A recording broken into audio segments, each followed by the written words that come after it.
तरीके से मुंबई की 6 में से 5 सीटें शिवसेना के हवाले कर दी गई। वो निश्चित तौर पर कांग्रेस पार्टी को मुंबई में पूरी तरह से दफन करने का एक कार्यक्रम है। लेकिन हमारा शुरू से आग्रह था कि आप 50-50 करिए, 3 सीट हमारा 3 सीट आपका। लेकिन जिस तरीके से शिवसेना ने जोर जबरदस्ती की है और एक तरह से कांग्रेस पार्टी को अपने घुटने पे लाके दे दिया है, वह निश्चित तौर पर शिवसेना के पूरे नियत के ऊपर सवाल करने वाला है। जो कांग्रेस का वोटर है वो कहां जाएगा? कांग्रेस को जो वर्षों से लगातार वोट करते आए हैं, क्या वो शिवसेना के इस हरकत के बाद शिवसेना के पास जाएंगे, शिवसेना को वोट देंगे? मुझे इस बारे में संदेह है। शिवसेना को इतना एक्सट्रीम स्टैंड नहीं लेना चाहिए। इससे कांग्रेस का जबरदस्त नुकसान है और कांग्रेस के नेतृत्व का ध्यान आकर्षित करना चाहता हूं कि आप अभी भी इंटरवीन करिए, नहीं तो अलायंस तोड़िए। अगर पार्टी को बचाना है तो अलायंस तोड़िए और मैदान में उतरिए। लेकिन आप शिवसेना के साथ अलायंस करके अपने आप को हमेशा के लिए खत्म करने का जो फैसला कर रहे हैं, वो बहुत ही आत्मघाती है पूरे कांग्रेस पार्टी के लिए और इसका असर पूरे महाराष्ट्र भी पड़ेगा, महाराष्ट्र से बाहर भी पड़ेगा। आज शिवसेना उद्धवजींच्या शिवसेनेने यादी जाहीर केलेली आहे। खरं म्हणजे त्यामध्ये सांगली त्यांनी जाहीर करणं किंवा मुंबईमधलं सुद्धा धारावी जिथे तो मतदारसंघ जाहीर करणं हे योग्य झालं नाही असं माझं मत आहे। त्यांनी असं जाहीर करायला नको होतं ज्यावेळेस आम्ही चर्चेमध्ये आहोत। यामध्ये शेवटी एकत्र ज्यावेळेस आम्ही आघाडी आहे, तो आघाडी धर्म असतो आणि तो सर्वांनीच पाळला पाहिजे। त्यामुळं त्यांनी हे जागा जाहीर करणं योग्य नाही। आमचा आजही आग्रह या जागेसाठी आहे। एवढंच नाही तर भिवंडीच्या जागेसाठी सुद्धा आमचा आग्रह आहे आणि या बाबतीत जे जाहीर केलं आहे त्या बाबतीत शिवसेनेने फेरविचार करावा असे मी म्हणेल। मुंबई में उत्तर पश्चिम लोकसभा की सीट 2014 में शिवसेना ने जीती, 2019 में शिवसेना ने जीती, तो 2024 में यह तय हुआ कि महाविकास आघाड़ी की तरफ से शिवसेना उद्धव बाला साहब ठाकरे के उम्मीदवार अमोल भैया कीर्तिकर चुनाव लड़ेंगे। आपके ऊपर अन्याय हो रहा है, यदि आपको टिकट नहीं मिल रहा है तो आप कांग्रेस पार्टी से जाकर कहिए, आप कांग्रेस पार्टी पर दबाव बनाइए, न कि टेलीविजन में आकर आप दबाव बनाते हैं। और हम एक महाविकास आघाड़ी में हैं, आप एक ऐसे आरोप लगा सकते हैं कि हम मदद करेंगे कि नहीं करेंगे। पार्टी मदद करती है ना, पार्टी ने तय किया है कि यह संयुक्त उम्मीदवार है और आप तो बार बार कह रहे हैं कि 7 दिन के अंदर मैं अपने विकल्प ओपन रखा हूं। इसका मतलब आपकी किसी और दल से बातचीत चल रही है। जब किसी और दल से बातचीत चल रही है, आपके विकल्प खुले हैं, तो आप उस तरफ जाइए, आपको शुभकामना है, लेकिन हमारे उम्मीदवार के प्रति नफरत फैलाने का काम न कीजिए। Its first list of candidates for Maharashtra, which included 17 names. In fact, that has led to a lot of confusion, chaos and disappointment among the allies. In fact, several disputed seats have been taken by Sena. Congress not very happy with the list. In fact, as far as Sangli seat is concerned, there were numerous discussions that were going on. Congress wanted that seat. However, Sena has fielded its candidate in that particular seat, and several leaders within Congress unhappy over it. And even 2 seats within Mumbai, which include Mumbai Northwest as well as Mumbai South Central, which were also under dispute, which the Congress wanted, have now been taken by Sena. In fact, Sanjay Nirupam taking a press conference, hitting out at both Congress and Sena, because Sanjay Nirupam had been eyeing this particular seat. He'd been saying that Congress is bending over backwards for Sena, and Sena is dominating and will destroy Congress party. In fact, he's also given an ultimatum for Congress to decide on this seat within a week, or he will have other options to look out for. So many within Congress unhappy with Sena's list, because they feel many of the disputed seats were still under discussion and were still to be decided, but before that Sena has staked claim and announced this particular list. Now, another setback for MVA is after VBA in fact broke away from the MVA. In fact, they were in talks for a possible alliance and for possible seat sharing. However, VBA has decided to go solo in the elections. This is a big setback. MVA was ready to give about 5 seats to Prakash Ambedkar's VBA. However, VBA deciding to go solo, not wanting to join hands with MVA despite long discussions and talks over the last few weeks. In fact, VBA has also announced its list of 8 candidates. Now, this is as far as the entire Sena list and the reaction to it, and also VBA breaking away ties and deciding to go solo is concerned. As far as Mahayuti is concerned, we are yet to come up with they are yet to release a list for both Shinde Sena as well as for Ajit Pawar NCP. Most likely it will come out with names tomorrow. BJP has of course released its list of at least 23 candidates. There are many disputed seats among the Mahayuti also, so those differences need to be ironed out before a formal announcement by Sena and Ajit Pawar NCP is made. Most likely there will be some sort of consensus on the seats tomorrow.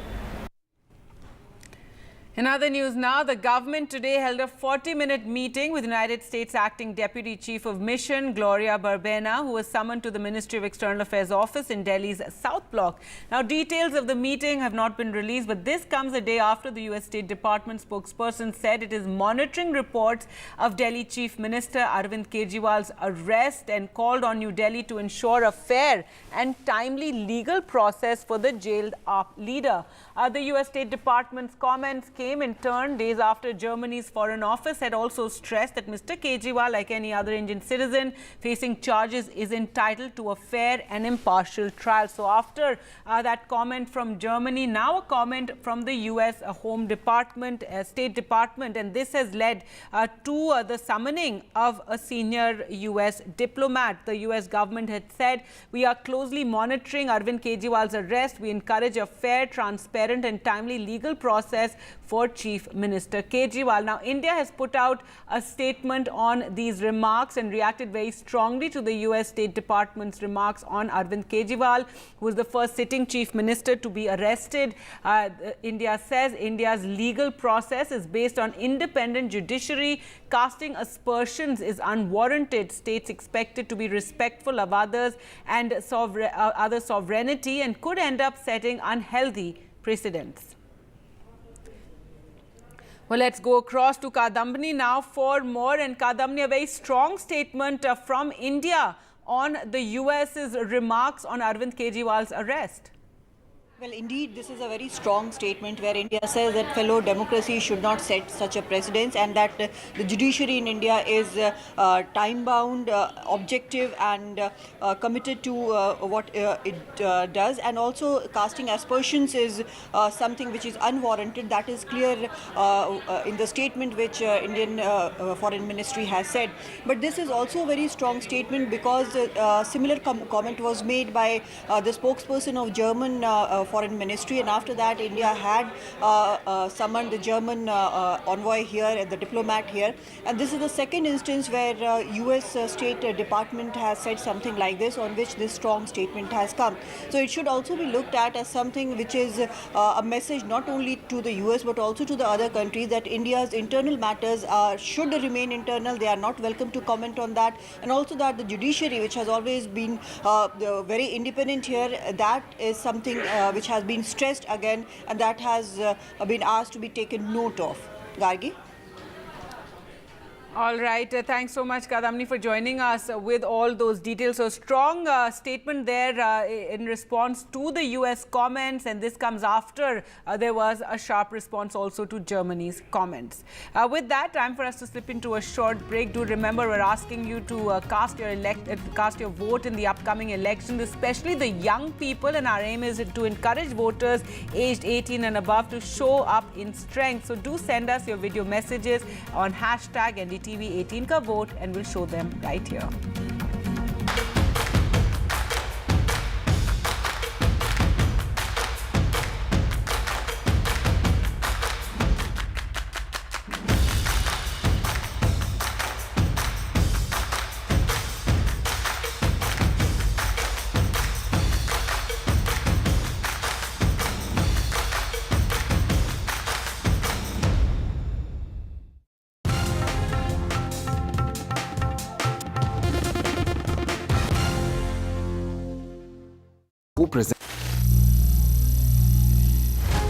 Some people say the metaverse will only be virtual.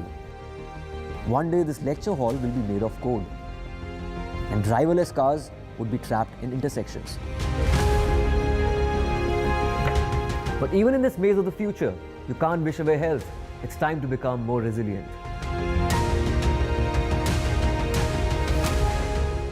10 years of Banega Swasth India, we have grown and achieved so many milestones.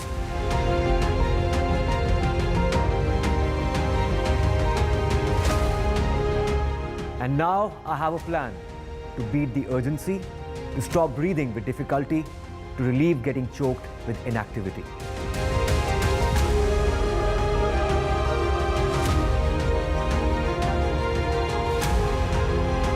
Energize our government, our environment, our society, and ourselves.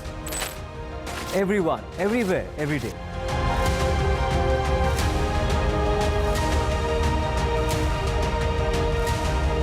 Banega Swasth India.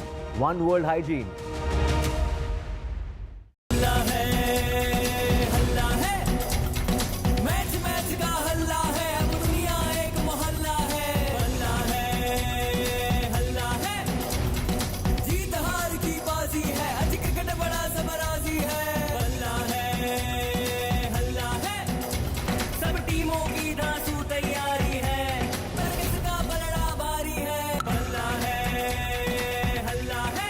IPL का हल्ला बल्ला और सबसे शानदार coverage सिर्फ NDTV पर।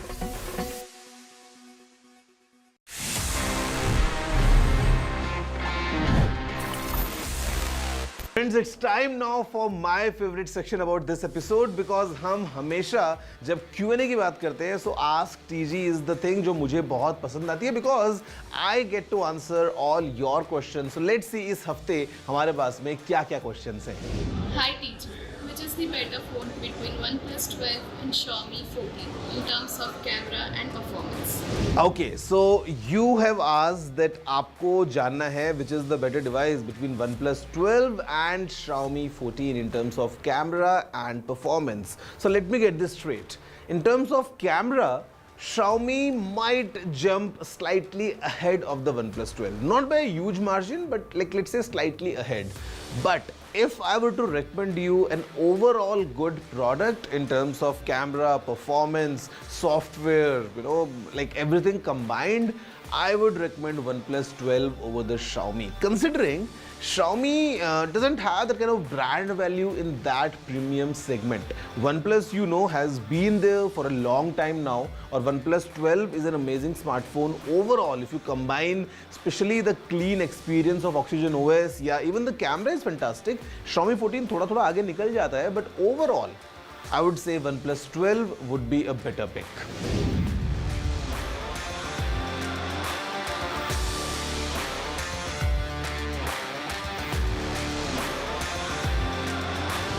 I mean, pretty simple. If you have access to your mobile phone number and अगर आपको वहाँ पे SMS की access है और अगर आपने वो नंबर अपने अकाउंट में ऐड किया है, it's pretty simple. You just go to the password reset options और जो आपको OTP आपके फ़ोन पे आ रहा है, that security code, just enter that and Google should let you reset your password.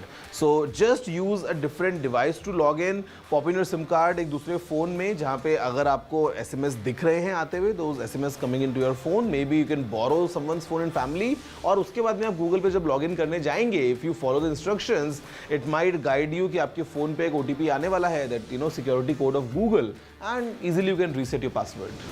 ऐसा कोई ऐप है जिससे एक फोन से 5-6 स्पीकर्स या ईयरफोन्स कनेक्ट कर सकते हैं? If you want to connect 5 to 6 speakers or earphones, well, I'm not sure what you are up to if you want to set up a party scene all together. तो definitely आप किसी app से तो ये काम नहीं कर पाएंगे. There are a few phones that support multiple Bluetooth devices, but वो भी मैंने जहाँ तक देखा है, it's limited to only 2. कि आप 2 ईयरफोन्स या 2 स्पीकर्स एक साथ कनेक्ट कर सकते हैं via Bluetooth. Alternatively, what you can use is there are multiple splitters. तो इट्स अ हार्डवेयर डिवाइस जो अपने आप फ़ोन में अटैच करते हैं और वहाँ पे आपको as an output multiple 3.5 mm वाले जैक्स मिल जाते हैं. So you can connect multiple wire.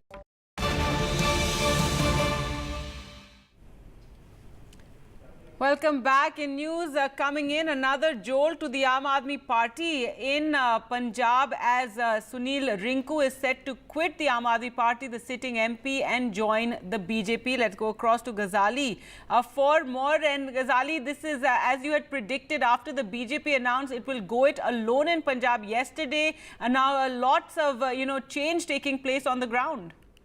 Yeah, more defections to follow. So yesterday, the Congress MP Ravneet Bittu switched over to the BJP, and today, Aam Aadmi Party sitting MP from Jalandhar, Mr. Sushil Rinku, is joining. And we are also picking up that a sitting MLA of Aam Aadmi Party from the same district, Mr. Sheetal Anugral, is also will also be accompanying Mr. Sushil Rinku. So why is Mr. Rinku joining? What we have picked up is that he was perhaps upset that all the promises he made during the by-polls of Jalandhar Lok Sabha last year have not been fulfilled yet. Another reason being that he has been fighting elections for the 2022 assembly elections on Congress ticket, for the 23 Lok Sabha by-poll sub ticket, and he was yet again announced the 2024 Lok Sabha candidate for the Aam Aadmi Party. And what he was facing was perhaps a fund crunch, and he wanted the party to support him over that.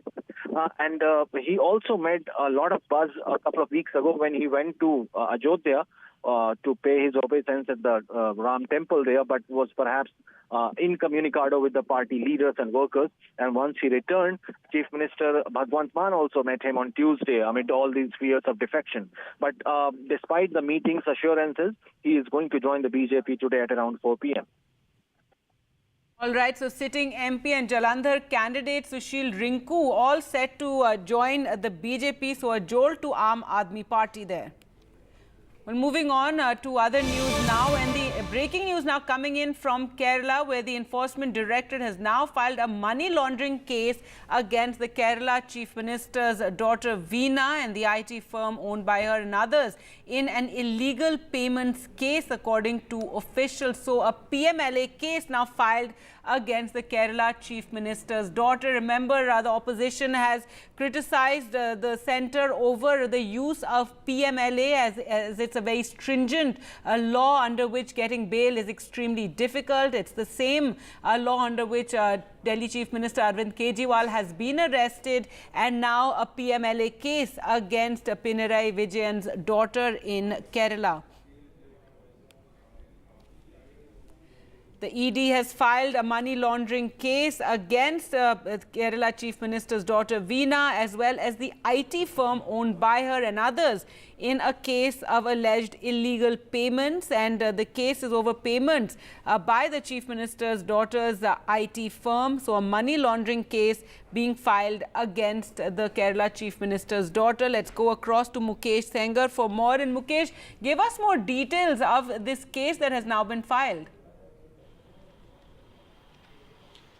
देखिए, जो ED है उसने केरल के मुख्यमंत्री पिनाराई विजयन की बेटी वीना विजयन के खिलाफ मनी लॉन्ड्रिंग का मामला दर्ज किया है। और ये मामला जो है जो SFIO है, सीरियस फ्रॉड इन्वेस्टिगेशन यूनिट, उसकी शिकायत पर दर्ज हुआ है। दरअसल एक मिनरल फर्म है जिसके साथ गैर कानूनी लेन देन का ये मामला है।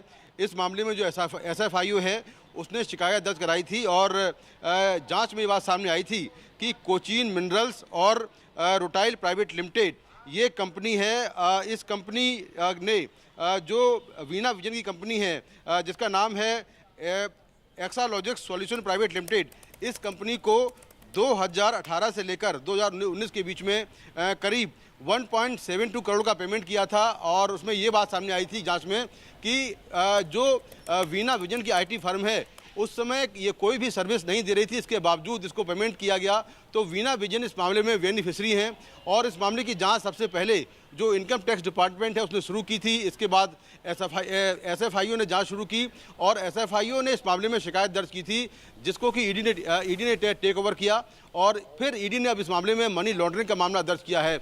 जो वीना विजन की कंपनी है वो केरला हाईकोर्ट भी गई थी, और केरला हाईकोर्ट में उन्होंने ईडी की जांच का विरोध किया था, लेकिन हाईकोर्ट से उनको कोई राहत नहीं मिली थी। और इसके बाद जो ईडी है उसने अब इस मामले में मनी लॉन्ड्रिंग का मामला दर्ज कर लिया है। तो केरल के मुख्यमंत्री की बेटी वीना विजयन की मुश्किलें बढ़ने वाली हैं, क्योंकि करोड़ों के लेन देन का ये मामला है, जिसमें एलिगेशन ये है कि गलत तरीके से पेमेंट किया गया, और कहीं ना कहीं वीना विजयन को इस मामले में लाभ हुआ, वो बेनिफिशरी हैं। तो इसको लेकर ईडी ने केस दर्ज कर लिया है। है और ईडी बहुत जल्दी इस मामले में जो रेट्स हैं, जो कार्रवाई है, वो भी करने वाली है। All right, thanks so much, Mukesh, for joining us with those details. So, Mukesh, bringing us the breaking news that a PMLA case has been filed by the Enforcement Directorate against Kerala Chief Minister Pinarayi Vijayan's daughter Veena related to her IT company. So, this case filed against Veena Vijayan and her IT company and some others, and this is a probe of in a case of alleged illegal payments made by a private mineral firm to her and the company. And this case, as Mukesh was telling us earlier, it was a complaint filed by the Serious Fraud Investigation Office, the SFIO, which is an investigative arm of the Union Corporate Affairs Ministry. And now this case has been taken over by the ED. Well, let's go across to Arpita for more on this story. And Arpita, so this is a big setback to the Kerala Chief Minister, at least the optics of it, with the ED filing a case, a PMLA case against his daughter Veena. Yes, Gargi. So now finally ED has initiated an investigation. Now remember, this case happened last year when the controversy in the state erupted after it was reported that CMRL had paid rupees 1.72 crore to Veena Vijayan, who is Chief Minister's daughter, between 2017 and 2020. And it was alleged that CMRL had an agreement with Veena's IT firm, Exologic, which is based in Bengaluru. Now, after this, the case was taken over, and now finally ED has taken over the investigation and is looking into the matter.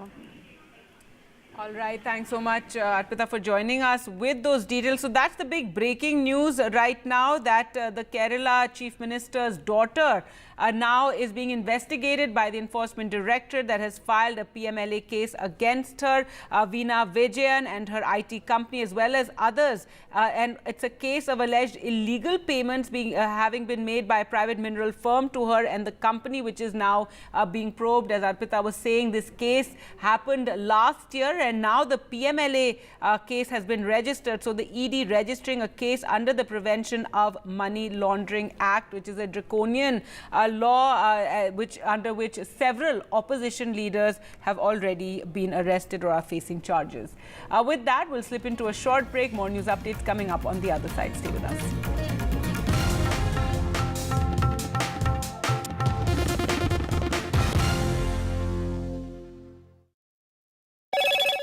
Hello, Moto.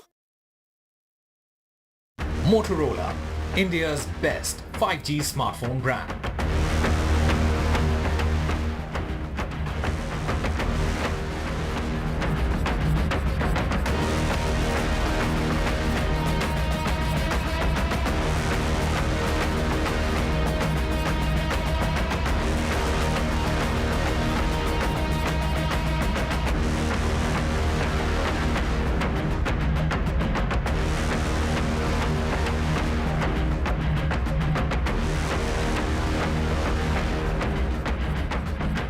Who present?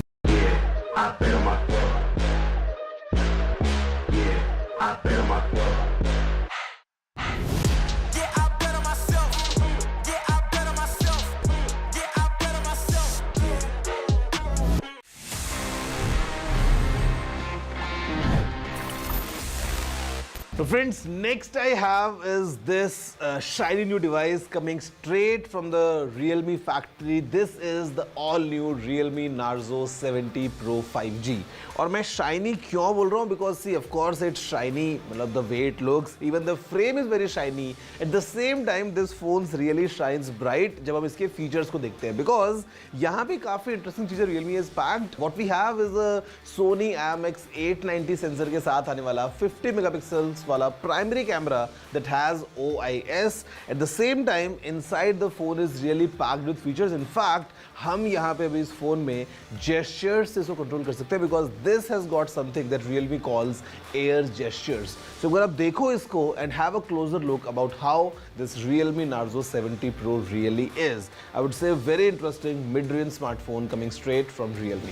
Finally, the wait is over. Realme's latest hotshot, the Narzo 70 Pro 5G, 5G finally India में launch हो गया है. This phone is packed with amazing features that will make you go wow. इस phone में है एक rainwater smart touch feature. This means no more tensions about phone usage in a light drizzle. The powerful MediaTek Dimensity chipset lets you game, multitask and do everything else at lightning speed. The 5000 mAh battery and SuperVOOC fast charging will get you back in action in no time. The phone's horizon glass design gives it a super premium head-turning look. Realme has kept it affordable. Narzo 70 Pro 5G starts at just Rs 18,999. You can grab it in stylish glass green and glass gold colors from March 22nd on Amazon and the Realme website. With its awesome display, camera and overall performance, the Realme Narzo 70 Pro 5G is a total paisa vasool deal. If you're looking for a smartphone that's powerful, stylish and affordable, this is it.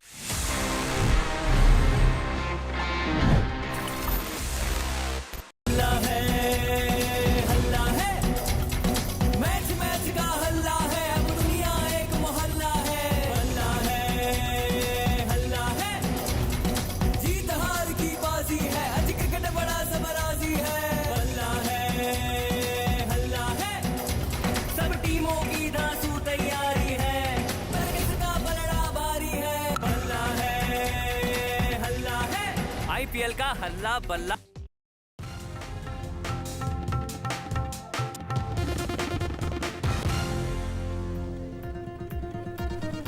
Welcome back. Prime Minister Narendra Modi today continued with his series of phone conversations with BJP candidates. Today he spoke with Amrita Roy, a member of the erstwhile royal family and BJP's Krishna Nagar Lok Sabha candidate. She's fighting the election against Trinamool leader Mahua Moitra. Now speaking to her, the Prime Minister said he is working to ensure that nearly 3,000 crore looted from poor people in West Bengal and attached by the Enforcement Directorate is returned to them. Amrita ji, namaskar. नमस्कार मोदी जी, आपका बहुत आभारी हूँ. आप मुझे chance दिए हैं लोगों की सेवा करने के लिए. हम 100% कोशिश करेंगे. आपका चुनाव अभियान कैसा चल रहा है? अभी तो हम निकले हैं तो एक बीजेपी को उनका पिता का देहांत हो गया. हम इधर ही आए हुए हैं तो अभी वापस जाके हम प्रचार में ही निकलेंगे. अमृता जी, आप महाराजा कृष्णराय चंची की विरासत को आगे ले जा रही है. एक बात आपको हम शेयर करना चाहेंगे. हम क्या कह सकते हैं? जी जी जरूर, मुझे अच्छा लगेगा. ये जो महाराजा कृष्णचंद्र का हम फैमिली है तो उसका भी ये लोग विरोध कर रहे हैं. क्या बोल रहे हैं कि वो ब्रिटिश के साथ साथ दिया था, फिर वो मैंने हम लोगों को गद्दार समझते हैं. क्यों किया वो नहीं बोल रहा है. इतना जमीन दान किया, इतना सब लोगों के लिए किया, भलाई के लिए किया, वो सब नहीं बोल रहे हैं. लेकिन क्या बोल रहे हैं, तो हम बोला कि क्यों किया ऐसा महाराजा कृष्णचंद्र. अगर नहीं करते तो हमारा सनातन धर्म तो पूरा खत्म हो जाता है कि नहीं.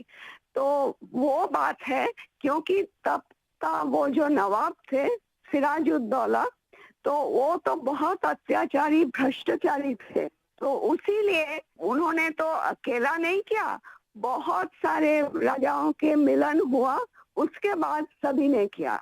जगत सेठ भी थे और राजाओं थे. तो उसी सभी के मेहनत से ये काम सफल हुआ. तो अगर नहीं होता आज हम हिंदू नहीं रह पाते. हमारा भाषा दूसरा होता, हमारा वेशभूषा एकदम अलग होता और सभी अलग हो जाते. हम तो दूसरों के अधीन रहते ना, यही बात है.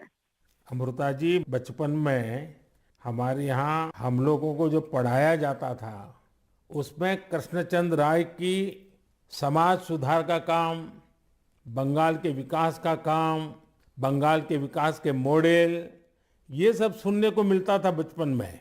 अब देखिए, ये वोट बैंक की राजनीति करने वाले लोग हैं तो बहुत ही अनाप शनाप आरोप लगाएंगे और 300 साल पहले की घटना निकालेंगे, 200 साल पहले की घटना निकालेंगे और बदनाम करने का प्रयास करेंगे. ये खुद अपने जो वर्तमान पाप है उसको छिपाने के लिए वो ऐसी चीजें ढूंढते रहते हैं.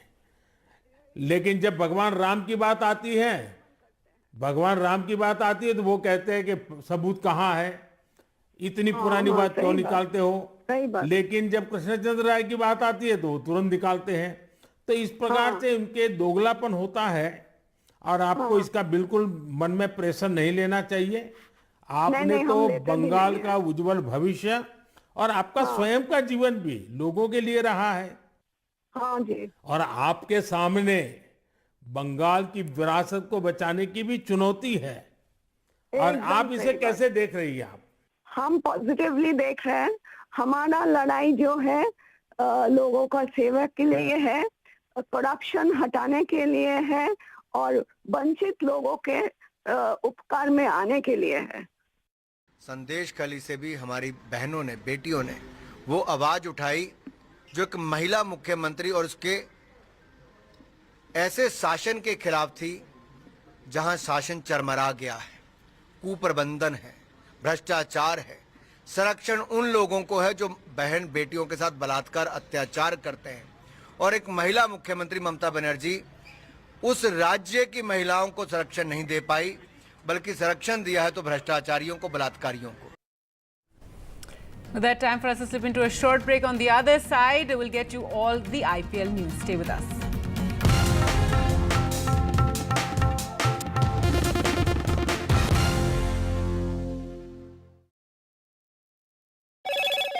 Hello, Moto. Motorola, India's best 5G smartphone brand.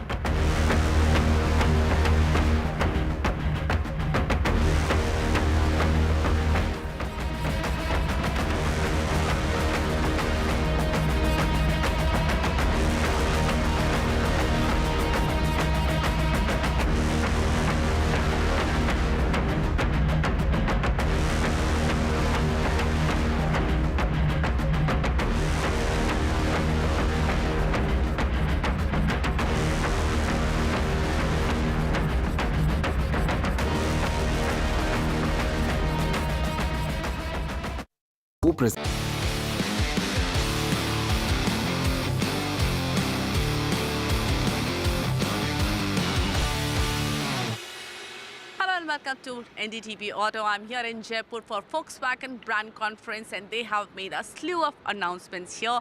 Let's talk more about them with Mr. Ashish Gupta, brand director, Volkswagen India. You know, you have again changed the lineup of Taigun. What was the purpose behind it, and will that make things simpler for people? No, I think, the endeavor has been, and if I take you back 2 years when we introduced the Taigun, we introduced it on two-line structure, the dynamic line, which was basically based on the 1 liter, and the performance line, which was based on the 1.5 liter. Over the period of time, what we have also realized is that customers are not differentiated by, engine types. Customers are more and more moving towards style differentiation. What kind of a style appeals to me and what kind of a style does not appeal to me or appeals to another set of customers. So the endeavor this time has been to now put our line structure in place to appeal to style more than the differentiation by the engine line. So that's what we have done. So now we have the chrome line, which is more elegant, for the customers who like that kind of a design language, available both on the 1.5 and the 1 liter, and then the sporty look with more black themed exterior and interior elements, which appeals to customers who are looking for more sporty, rugged kind of an appeal that appeals to them. So that's why today we have launched the GT Plus Sport on the Taigun, and also the GT line, which actually brings the GT-ness of our cars into the 1 liter lineup as well with the GT line. Does this impact pricing? Yes, of course. If you look at the GT line is now has all the GT elements, including 17-inch wheels, including 6 airbag standard, including the black elements in the exterior and the interior, at a price point which is between the high line and the top line. Yeah, so it's a much more accessible, affordable GT. The other big announcement is about ID4, and we have seen ID4 earlier as well. But what is the plan now? When do you think it will actually come to?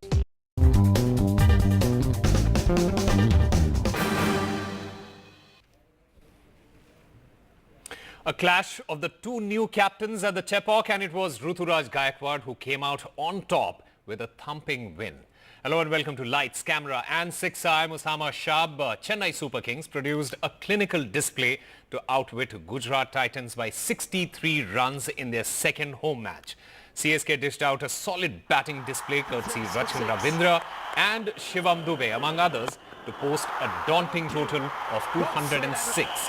In response, the Gujarat Titans could manage just 143 for 8 in their allotted 20 overs. Fills me with pride to introduce two new captains and a new brewing rivalry. Ball first. Chennai openers went hammer and tongs and the men in yellow got off to a flying start. Picked up. That's monstrous. Stage of the game. In came Rashid and created instant impact for the Titans, sending Rachin Ravindra for 46 runs. That the ball was close to the wicket keeper. And on cue. Goes straight and a long way as well. Which way you go? But Chennai kept the good work going as Shivam Dube carried his good form and stitched a crucial 57-run partnership with Daryl Mitchell. Maybe. Rashid Khan was the only silver lining for Gujarat as he struck for the second time. Dube went for a well-made half-century. The new inductee to the Chennai team, Samir Rizvi's late fire that took CSK to a total of 206 runs. A daunting total at the Chepauk. It's not going to go away. Yes! It's gone. And as far as the Gujarat innings is concerned, Gujarat, they had a daunting task at hand. It's never easy to chase a big total at the Chepauk, and the Titans got to know that firsthand. Their chase never got going. They had only 34 on the board when their openers fell. 114 when their top scorer, Sai Sudarshan, fell. And in between all of that, there was a young 42-year-old MS Dhoni flying to take a brilliant catch. The Titans were in danger of being bowled out at one point of time. Thankfully, that didn't really happen, which basically means that their run rate could have been even worse, which it did not. But what was worse for Shubman Gill's team was the fact that this was their worst loss in terms of runs in the IPL. In Chennai, especially when you are not really sure about how the wicket will be, it's always important that you bat well and bowl well, irrespective of your batting first or batting second. And definitely to have that kind of wickets in hand going in the last end always helps over here. And I thought personally Rachin batted brilliantly in the power play, took the game away, and then from there on, I think we were always ahead of them. It was just about managing wickets, managing risk, and I feel even Jinx played a good role, and even Shivam to come up with a good role as well, and not to forget a youngster Rizvi as well. All right, Rajiv Seth, former India cricketer, and Naresh Mansukhani join us to talk about that match and the match that is going to happen today. Gentlemen, welcome to the show. Let me start with Rajiv Seth. Rajiv, Virat Kohli said that he still got it, and after yesterday's match, we can very confidently say that Dhoni still got it as well. What a brilliant catch that was. Indeed, Osama, good morning to all. A wonderful match, brilliant display by CSK, the dominance that they have shown over the years. They've proved that they have actually been very consistent in framing their team, edition after edition. The catch that you're talking about is phenomenal because it tells about his reflexes at this age. And you know, the best part is that Dhoni doesn't play domestic. So he comes and plays big events like this and still keeps up to the levels that is desired. That's the brilliance of the guy.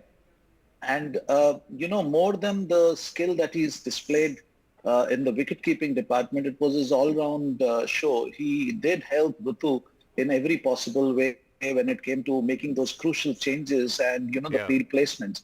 And not that Ruturaj was not aware of it. It's just that, you know, these kind of things rub on you. And I think overall it was a dominance because that's the reason you see a result of 63 runs lost.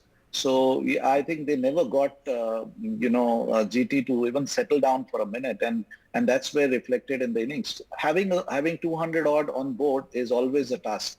But then you got to plan your way out. And that's where GT lacked. Naresh, how impressed were you with Ruturaj Gaikwad, especially with his captaincy? It's a good learning curve for him. He's just started off, but he's very calm. And I think yesterday was one thing good was the kind of bowling changes that were done. Very good call on getting in Pathirana as the impact player, the way the wicket played for the Pacers in the second half. Only 2 overs to Jadeja, and then it was only the seam bowlers who, restricted Gujarat or got them just, 60 runs short. So I think he's doing very well. He's very calm on the field, and he's getting all the respect that he deserves as a leader. And obviously Dhoni is there to guide him. Another player who has had a fabulous start to his career in the IPL is Rachin Ravindra.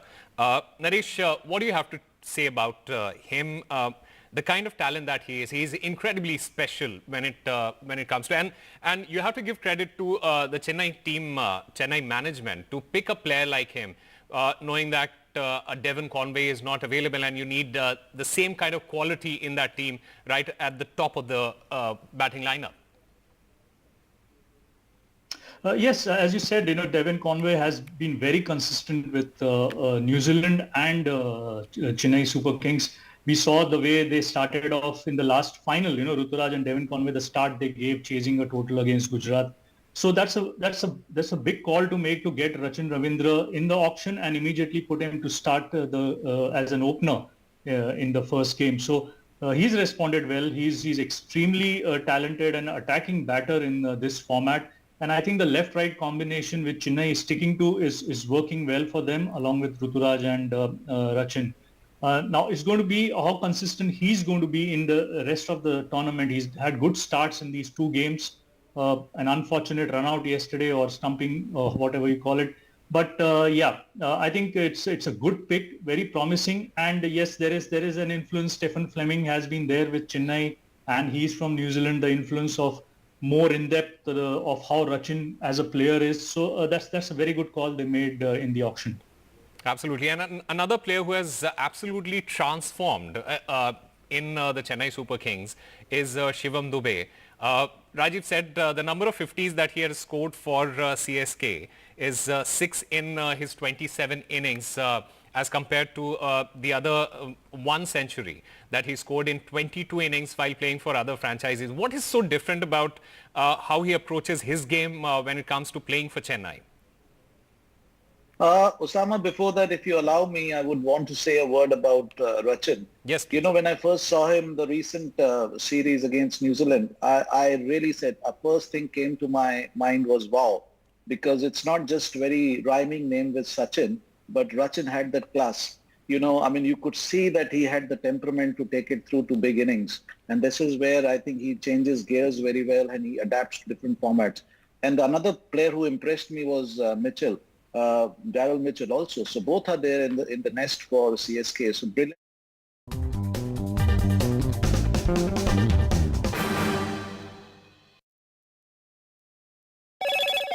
Hello, Moto.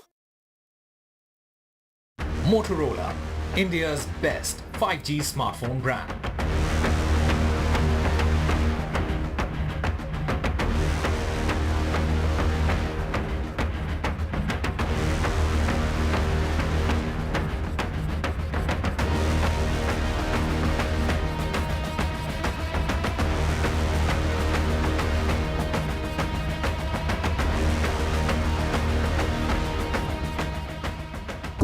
This show isn't just about news from the southern states. It's one that looks at the rest of India and the world from a diverse South India point of view, because NDTV has always taken the southern view seriously.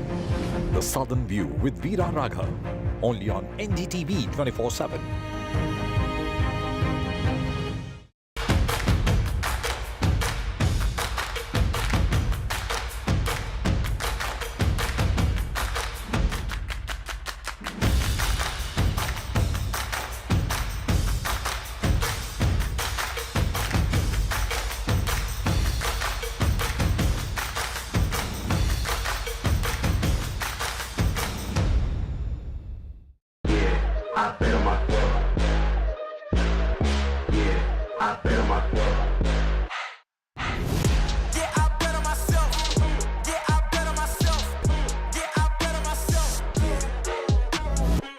Too much talking but very little being said. Too many voices but hardly any being heard.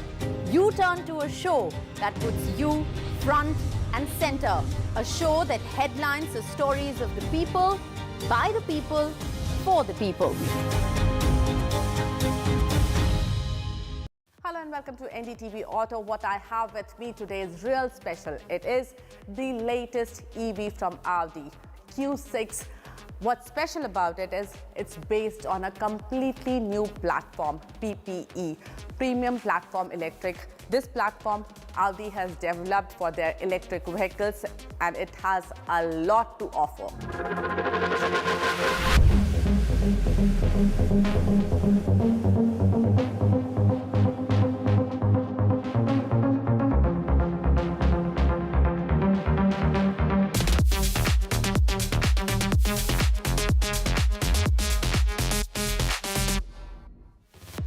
Company says the new platform PPE helps Audi Q6 e-tron achieve 30%.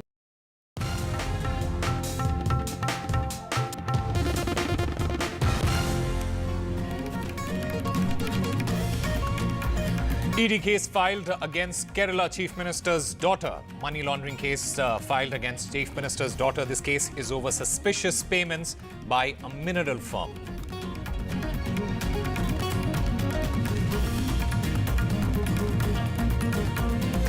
And a High Court order expected very shortly. The High Court is to give the order on Delhi Chief Minister's bail petition.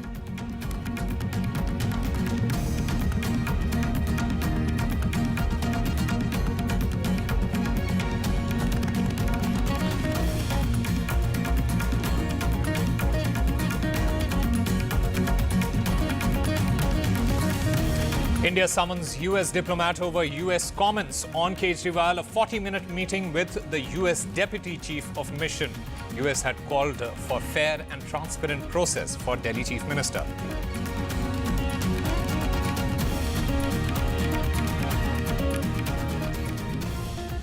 Hello and welcome. You're watching NDTV 24x7. I'm Osama Shab. Our top story of the day, the Enforcement Directorate has filed a case against Kerala Chief Minister Pinarayi Vijayan's daughter. Remember, this is over the alleged illegal payments from a mineral firm. The payments were made to the tune of rupees 1.72 crore, which is under the lens of the ED. These payments were made to Kerala Chief Minister's daughter, Vena's IT firm.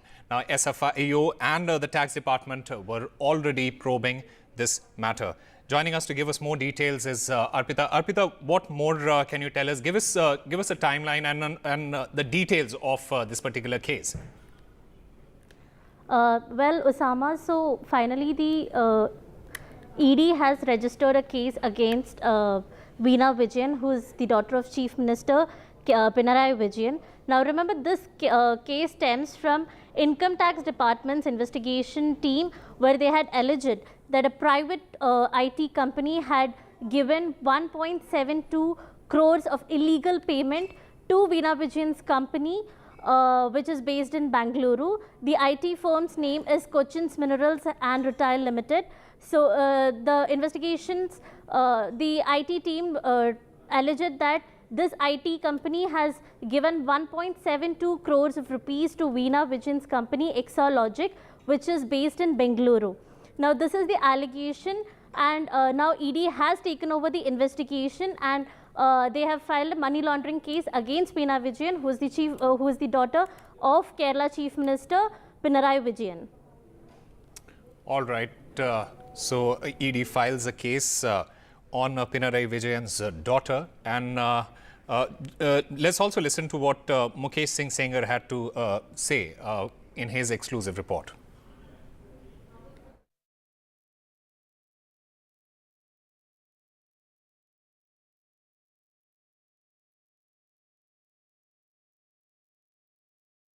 Kerala के मुख्यमंत्री पिनराई विजयन और उनकी बेटी वीना विजयन की मुश्किलें बढ़ने वाली हैं। ईडी ने वीना के खिलाफ पीएमएलए यानी मनी लॉन्ड्रिंग के तहत मामला दर्ज कर लिया है। ये मामला एक मिनरल फर्म के साथ गैर कानूनी तरीके से लेन देन का है। इस मामले में एसएफआईओ ने शिकायत दर्ज कराई थी। ये मामला इनकम टैक्स डिपार्टमेंट की जांच में सामने आया था।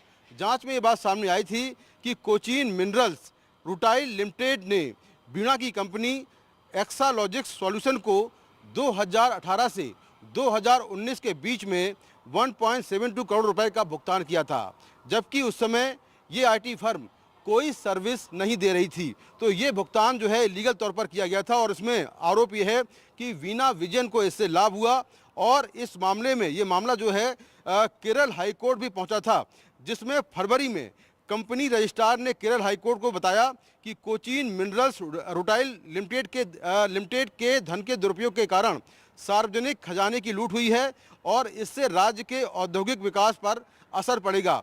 जो केरल हाईकोर्ट है उसने कहा था, जो राज्य औद्योगिक विकास निगम है उससे कहा था कि वह एसएफआईओ की जांच में सहयोग क्यों नहीं कर रहा था। इसका मतलब ये हुआ कि जो जांच थी उसमें हाई कोर्ट ने रुकावट में कोई बाधा नहीं डाली थी और एसएफआईओ इस पूरे मामले की जांच कर रहा था। इसी के बेसिस पर ईडी ने मनी लॉन्ड्रिंग का मामला दर्ज किया है और केरल के मुख्यमंत्री और उनकी बेटी की मुश्किलें बढ़ने वाली हैं, क्योंकि एक मिनरल फर्म के साथ जो इलीगल तरीके से पैसे के लेन देन का आरोप है और 1.72 करोड़ रुपए का जो लेन देन था उसको लेकर ये जांच शुरू हुई थी। अब इसमें ईडी ने मनी लॉन्ड्रिंग का मामला दर्ज कर लिया है।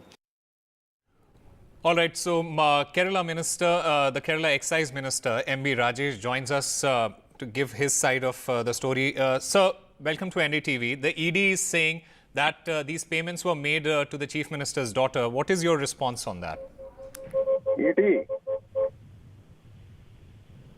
ED, right? Hello? Yes, Mr. Rajesh, the ED is saying that these payments were made to the Chief Minister's daughter. We all know what this ED is doing now. They are on election duty. Let them do their election duty. People of Kerala will give them a befitting reply. That's all.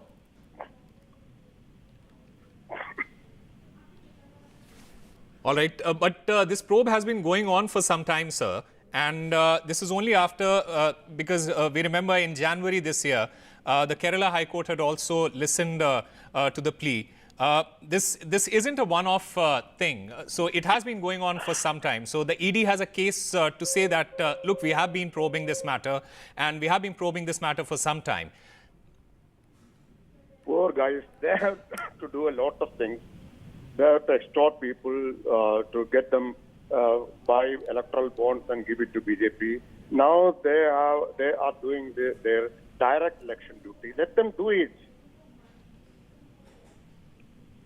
All right. So what you're basically saying is that the ED is like the other opposition parties, which suggests that ED is being used by the government.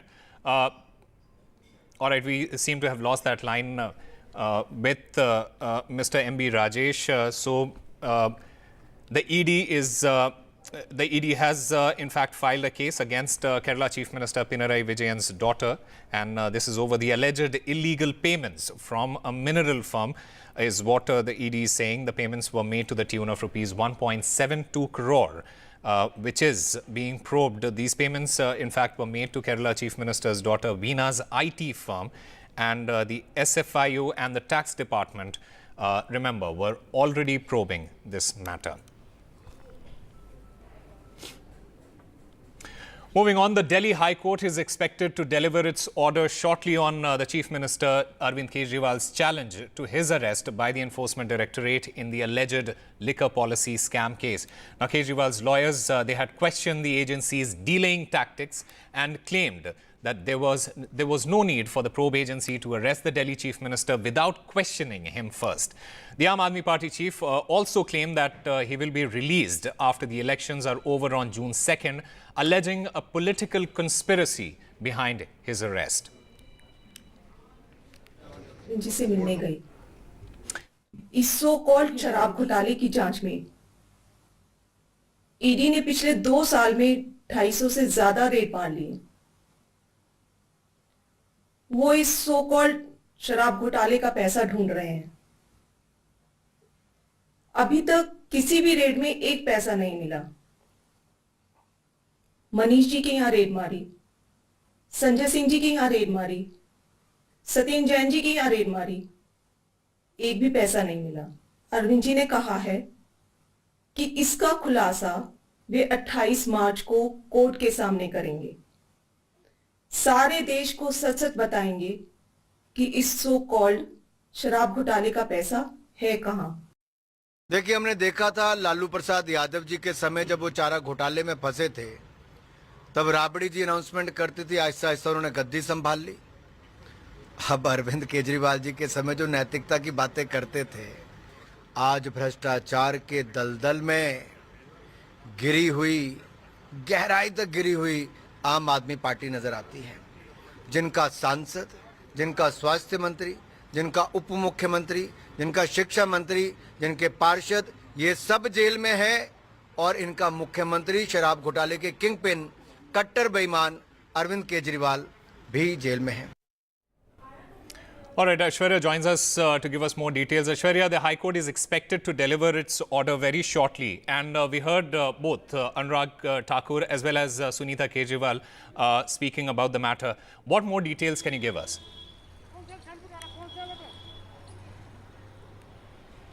Well, anytime from now, Delhi High Court can pronounce its order as far as Arvind Kejriwal's bail plea is concerned.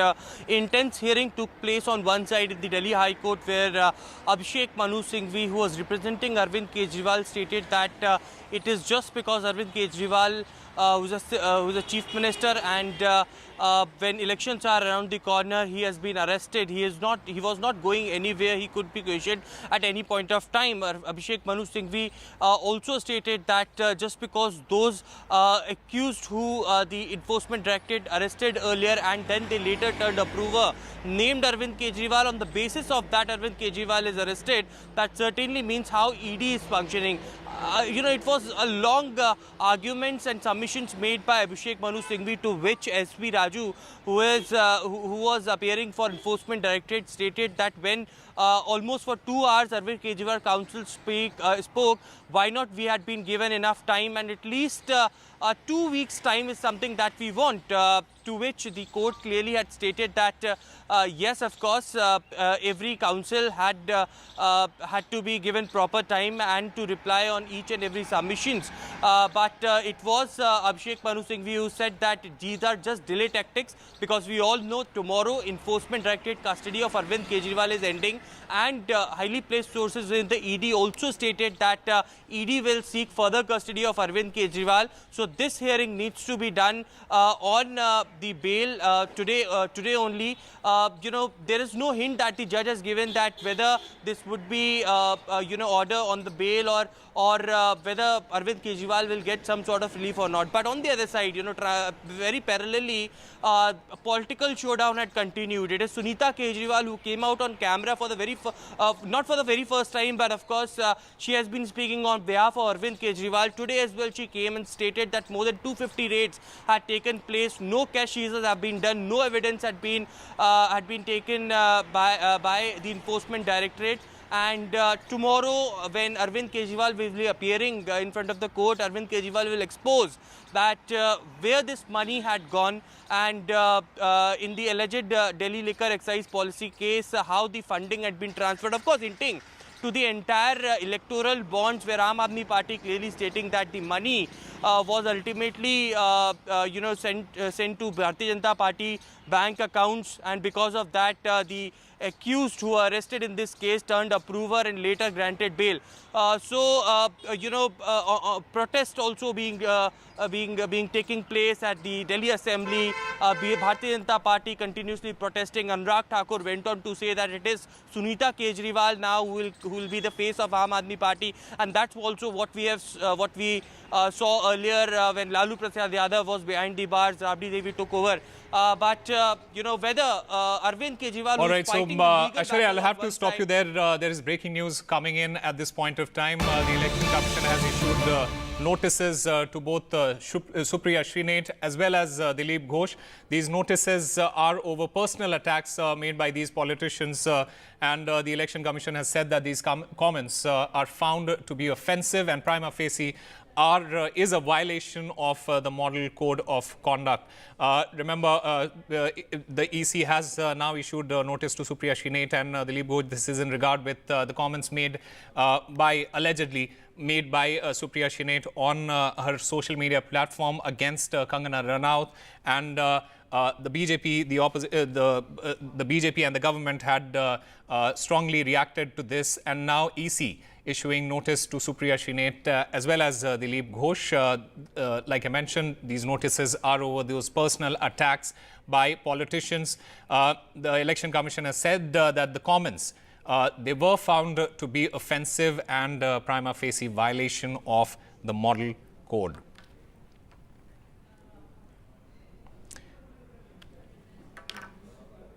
Supriya Shrinate had been in the news for all the wrong reasons, especially after allegedly making those comments on her social media platform, where she used unparliamentary language with respect to Kangana Ranaut, and the Election Commission has now taken cognizance of the matter and said that these notices are being issued and that these comments are found to be offensive.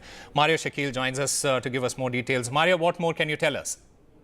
Yes, so the Election Commission has issued notices to both to Supriya Shrinate and also Dilip Ghosh.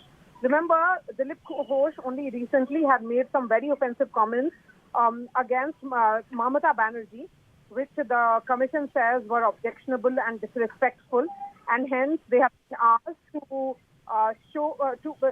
in fact, a show cause notice has been issued to Dilip Ghosh, and he has told to respond by 29th of March, because this is being seen as offensive comments prima facie, which is a violation of the Model Code of Conduct. Now, looking at the other side, which is Supriya Shrinate's comment, which she had put on her Instagram page, which of course she deleted later. Again, the time that has been given is that till 29th of March, she should respond as to why an action should not be taken against her for making a comment which is extremely objectionable and harsh. So this is being seen as a violation of Model Code of Conduct. When even if you criticize a political party, then it should be confined to policies and programs. The parties and the candidates must refrain from criticism on all aspects of private life. And public activities should be seen of the leaders, not private matters. And this statement of Supriya Shrinate is being seen as violation of Model Code of Conduct, because this is a low-level personal attack, which is about some kind of insult to the rivals, and which should not be made, because the Election Commission has gone on to talk about the manual, and the Code of Conduct is very clear about how such comments should be completely avoided, as this is also a violation, and it cannot be seen as freedom of expression. Maria, is there any sort of action being, or is it expected to be taken against Supriya Shrinate? Possible, or even against Dilip Ghosh, because notices have been sent to Supriya Shrinate and Dilip Ghosh, one of the BJP, another one of the Congress, because their comments have been found to be undignified and in bad taste.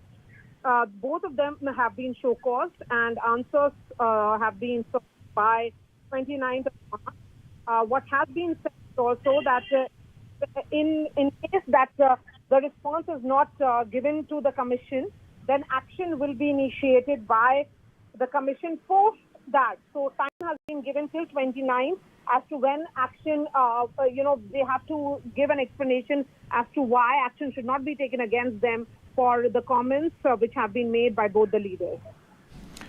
Yes, Maria, in fact, the Congress had already on Tuesday, it has said that there is no place for such language in public discourse. And Supriya Shrinate, she also cleared the air. But despite that, the Election Commission has issued a notice. Yes, because it has taken this issue up, just as the Trinamool Congress has taken up the issue of Dilip Ghosh. So in political season, and we are in the middle of heated political battle which is playing out. So we were expecting some kind of an action. NCW has taken action, but when it came to Model Code of Conduct violation, the Election Commission says that prima facie they feel that this is objectionable, and hence violation of Model Code of Conduct. And there is a clear guideline and code of conduct which has been specified for various political parties.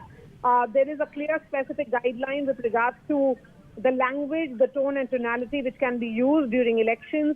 And both these statements have been found to be distasteful, and in violation of that code. And both the leaders have been asked to explain as to why they made those statements, one, and second, why action should not be taken as per the rules which have been prescribed.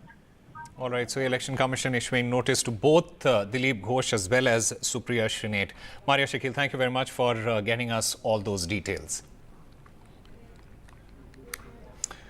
And the countdown to the biggest festival in the world's largest democracy has started, and everyone is prepping for the 2024 national elections. India's future is its youth.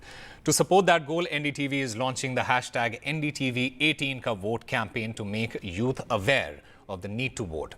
Our aim is to encourage voters aged 18 to show their strength in the 18th Lok Sabha polls. You can send us your video messages on hashtag NDTV 18 Ka Vote, and we will show them on NDTV.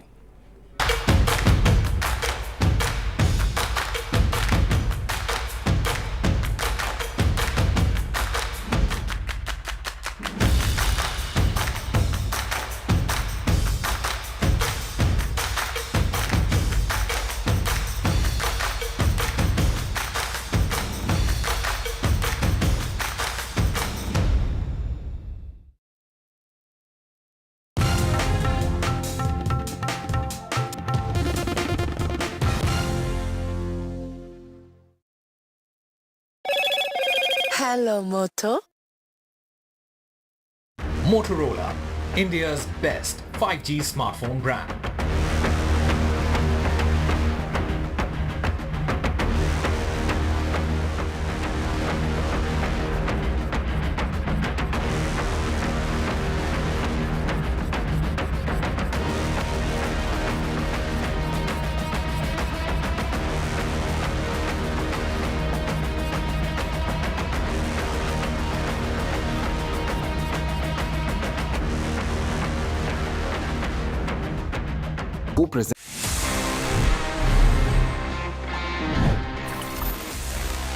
Trekking की बात से in fact याद आया, guys, did you know कि आप अब track कर सकते हैं about your contribution towards a healthier environment?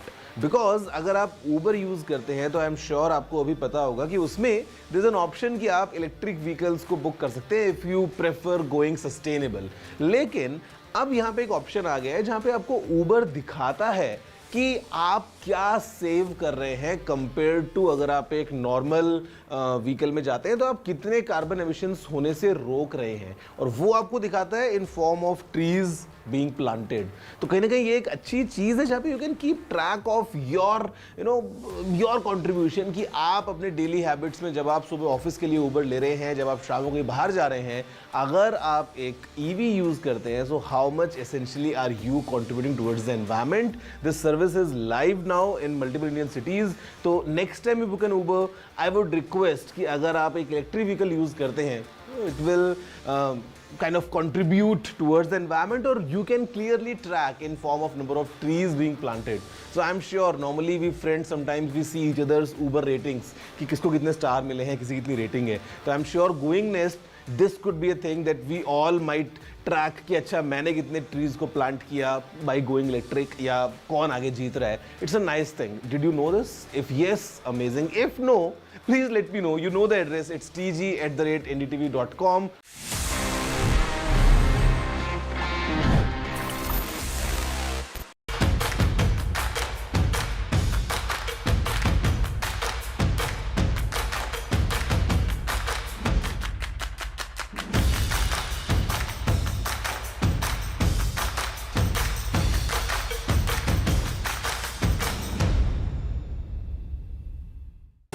Stay informed and entertained with the new and updated NDTV News app. You can watch all our channels live, listen to podcasts, read breaking and exclusive news from around the world and more. Download the NDTV app today and get access to the best journalism and storytelling on your smartphone or tablet. The NDTV app. News that matters to you.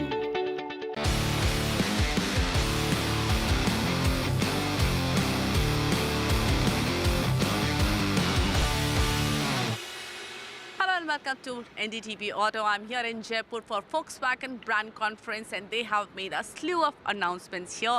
Let's talk more about them with Mr. Ashish Gupta, brand director, Volkswagen India. You know, you have again changed the lineup of Taigun. What was the purpose behind it, and will that make things simpler for people? No, I think, the endeavor has been, and if I take you back 2 years when we introduced the Taigun, we introduced it on two-line structure, the dynamic line, which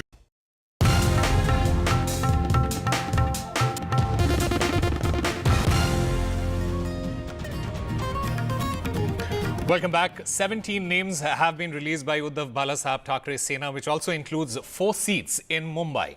Now, Sangli was under dispute between Congress and Sena. It has now been taken by Chandrahar Patil of Sena. Till yesterday, Congress was keen on this seat and was considered Congress's stronghold. Mumbai Northwest was under dispute between the two parties, but that has now been taken by Sena's Amol Kirtikar. Mumbai South Central, meanwhile, which was also under dispute between Congress and Sena, but Anil Desai has been announced instead. Sanjay Patil is set to contest from Mumbai's Northeast, which again was under dispute between NCP and Sena. Meanwhile, the Congress has given its reaction. Congress is unhappy over the seats announced by Sena.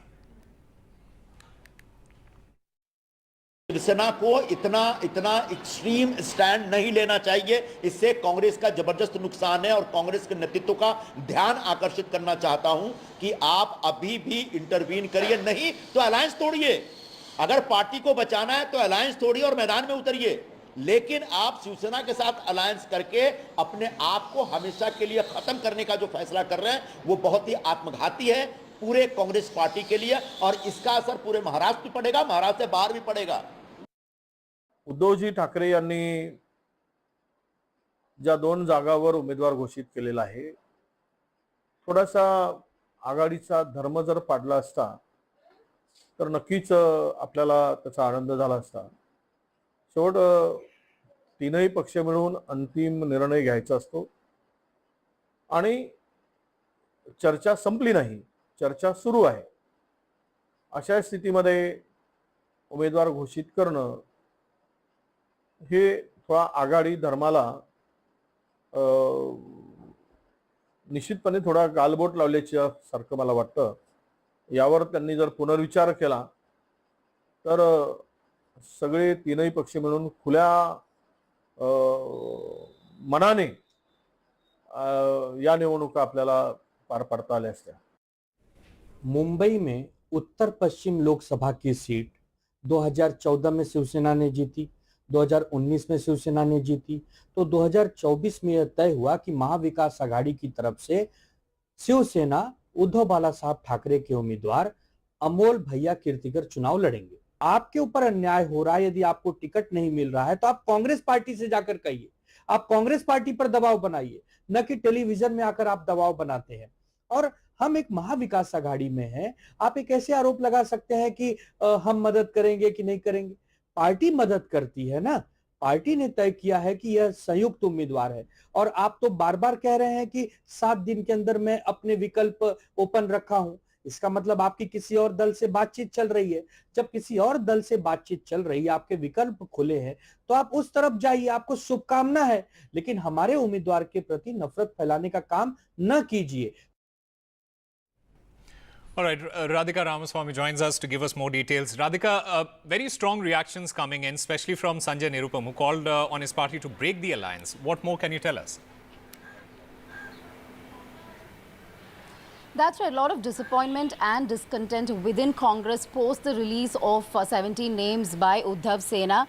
In fact, there were many names under dispute, including Sangli constituency as well as Mumbai Northwest and Mumbai South Central, that were under dispute. In fact, both Congress and Sena were vying for it. And over the last several weeks, there were discussions happening, and discussions over these seats are still ongoing. So therefore, many Congress leaders disappointed that when the discussions were ongoing, how could Sena go ahead and release these names without any sort of approval and without any sort of a consensus over these seats? Sanjay Nirupam has of course lashed out. He'd been vocally opposed to this entire MV alliance. He is somebody who had eyed the Northwest constituency, from where Amol Kirtikar of Sena will in fact be contesting. He's called him a criminal. He's in fact said that of course this is a person who's been called by Enforcement Directorate for questioning.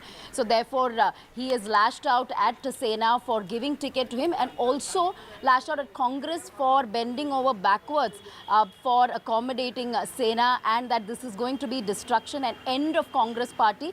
And he's also urged Congress party to break ties with Sena, also giving an ultimatum saying that he will have to look for other options if things are not reconsidered. So a lot of disagreement as far as these 17 seats are concerned. Congress not happy. NCP also, we believe, not happy, especially when it comes to Northeast, Mumbai Northeast seat, which was eyed by the NCP. However, Sena has in fact given that ticket to Sanjay Patil. So a lot of discontent within the MVA alliance. Now we also are made to understand that perhaps Congress may suggest a friendly fight between Sena and Congress in many of these disputed seats. Now, will that happen? Will Sena be pressured to reconsider the list, considering the allies are not very happy with these disputed lists being released, or will it lead to a bigger crisis within MVA? All that remains to be seen. All right, Radhika Ramaswamy, thank you very much for getting us all those details. We'll keep an eye on the development there. Moving on, the sitting MP and the Jalandhar candidate from Aam Aadmi Party has joined the BJP, Sushil Rinku. He has quit Aam Aadmi Party and joined the Bharatiya Janata Party. Remember, Sushil Rinku, he won the Jalandhar by-poll last year, and Aam Aadmi Party had again fielded Rinku from Jalandhar. So another Aam Aadmi Party MLA has quit and joined the BJP.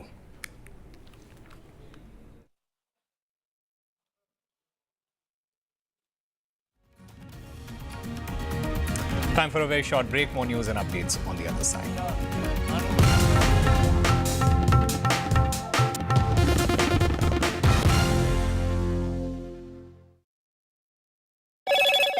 Hello, Moto.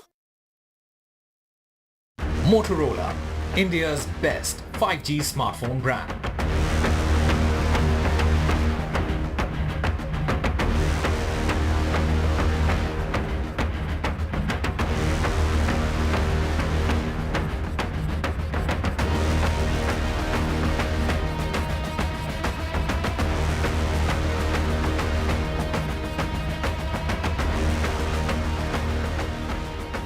Co-present Chief Justice D.Y. Chandrachud, NDTV, big exclusive. We provide justice to common citizens, and there is no case which is too small even for the highest court of the nation. CGI का काम करने का अलग अंदाज. Sometimes I get emails even in the middle of the night, and I'm always available to answer those emails. 25 crore final judgments and orders. This data is available online. As on 29 February 2024, 3.09 crore cases have been heard on video conferencing mode. Chief Justice Chandrachud से जुड़ी अनसुनी बातें. 3:30 बजे सुबह मेरा दिन शुरू हो जाता है. My best friend, who is my wife, Kalpana, both of us are vegans. खबरों में आपका भरोसा. NDTV.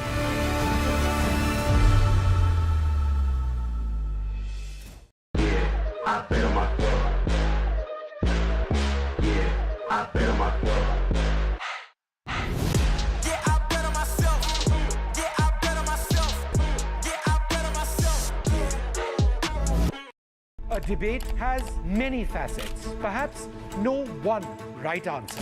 Left, right and center. Conversations that get to the core of the debate.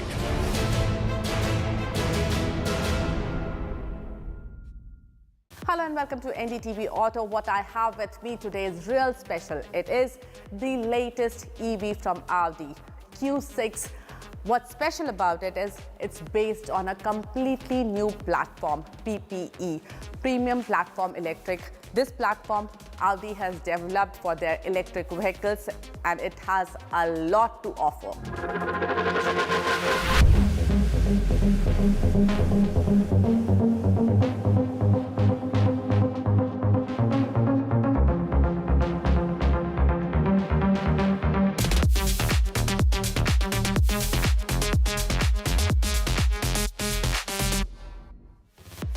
company says the new platform PPE helps Audi Q6 e-tron achieve 30% less energy consumption with 33% better system performance.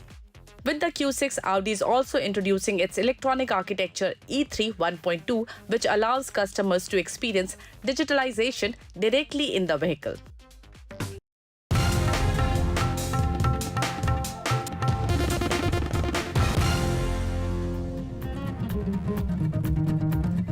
Welcome back. The Election Commission has issued show-cause notices to Congress leaders Supriya Shrinate and Bharatiya Janata Party's Dilip Ghosh over derogatory remarks against actor Kangana Ranaut, who is the BJP's candidate for Haryana's Mandi Lok Sabha, and Bengal Chief Minister Mamata Banerjee. On careful examination, the comments have been found to be undignified and in bad taste. This is what the Election Commission has said. And it also violates, it's a violation of provisions of the Model Code of Conduct. Let me go across to Maria, who joins us on the phone line. Maria, what actions can we expect? They have been given time till Friday, 5 p.m. What action is expected if they do not give a proper response? An FIR can be filed. So the Election Commission can issue instructions to the local electoral officer that an FIR be lodged if it is found to be defamatory, if it is found to be undignified. Look, the Election Commission is very clear when it comes to the guidance of political parties and candidates that criticism of any political party is all right, but it should be confined to policies and programs, past work and record. It cannot be about private lives of an individual. And if that is not, if language is not watched out for, then certainly this will be seen as an utterance which is harming the dignity of a woman. In case of Supriya Shrinate, this is what the Election Commission says, that the utterances have been found to be,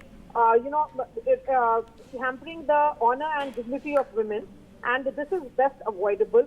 If you have put out a social media post which vilifies an individual, insults the rival, then it will be seen as a personal attack and to be seen as a low level of criticism, which is violation of Model Code of Conduct. It cannot be seen as freedom of speech and expression.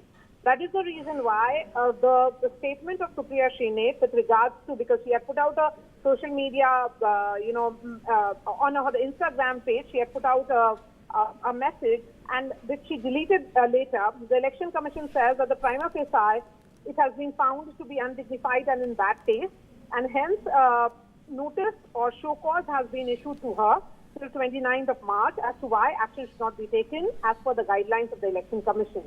Similarly, with regards to Dilip Ghosh, the comments which he had made regarding Mamata Banerjee, the sitting Chief Minister and TMC Supremo, has been found to be in bad taste and undignified. It is, of course, targeting the dignity of a Chief Minister and also a woman here. And that is the reason why the Election Commission has said that both these leaders must explain as to why action cannot be taken. And after, if the answers are not found to be satisfactory, because in the past also, there have been very, very inflammatory comments which have been made by leaders. But if the comments are not found to be satisfactory, then an FIR can be lodged. And process or the due process of law will be followed there. Maria, it also seems like a self-goal by the Congress leader, because we have seen instances where Congress leaders have made such comments prior to the elections, and this time around something similar has happened. Do you feel this is also a self-goal by Congress in a way? Yes. Yes, this would be seen as a self-goal because the BJP has made Nari Shakti as their talking point in these elections. They are making women as an important constituency. As part of the messaging, the BJP has given record number of tickets to the women candidates in these elections. So, and Prime Minister himself speaking to women who have been fielded in Bengal, survivor of Sandesh Khali and Rekha Patra, to others over the last 48 hours. The messaging is loud and clear that here it is about that very, very strong messaging. It is about that any kind of comment against a woman will not be tolerated, which will be taken to the logical conclusion Supriya Shrinate has been trying to issue clarifications. She has given multiple and mixed or jumbled responsible, right from saying that somebody else handles her social media profile to even going to the extent of saying that it was hacked. But overall, this is a self goal. This is the Congress landing itself in a big mess, because they realize that the BJP will not be stopping at just this. That it will try and make this a talking point in the elections going ahead. Right. Maria, thank you very much for getting us all those details. We are also joined by Aishwarya. Aishwarya, when you talk about BJP MP Dilip Ghosh, he had already issued an apology after his controversial father remark at Mamata Banerjee. So this has been happening from both sides of the both the parties, not just the Congress here. Well, certainly, Election Commission trying to be very neutral on these remarks and controversial statements being made. Remember that press conference by the Chief Election Commissioner, where at the time of announcement of elections, he clearly stated that they will be completely unbiased, and whether it is the ruling party or be it the opposition, each and every politician should refrain from using any controversial statements or that can lead to undignified way, and therefore the reason perhaps it is Supriya Shrinate or Dilip Ghosh from the Bharatiya Janata Party both had been issued notices on the post or the comments that both had made respectively, and they have to reply to the Election Commission before March 29, 5 p.m. as to what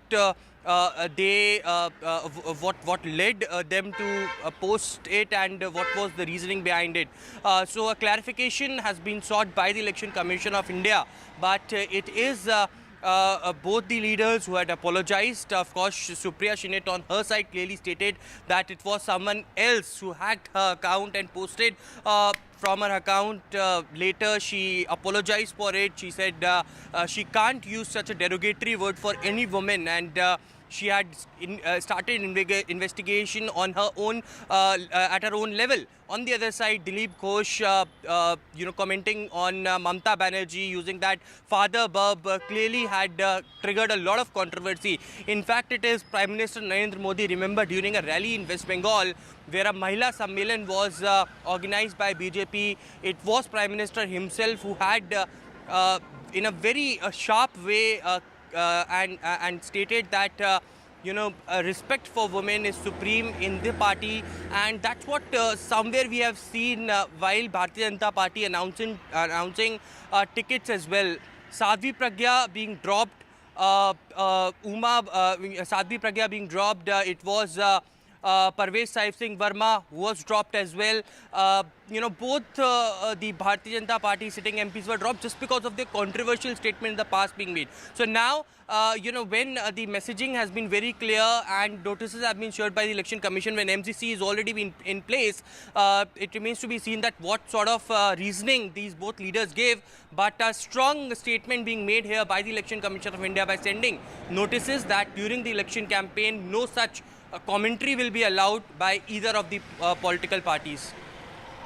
Right, Aishwarya, thank you very much for all those details. We are also joined by Mohammad Ghazali. Ghazali, BJP's push in this Lok Sabha elections is for Nari Shakti, and they have been very vocal about this. And amid all of that campaigning, when somebody like Supriya Shrinate comes and posts something like this, allegedly, how does it hurt Congress, and how does it benefit BJP in this case?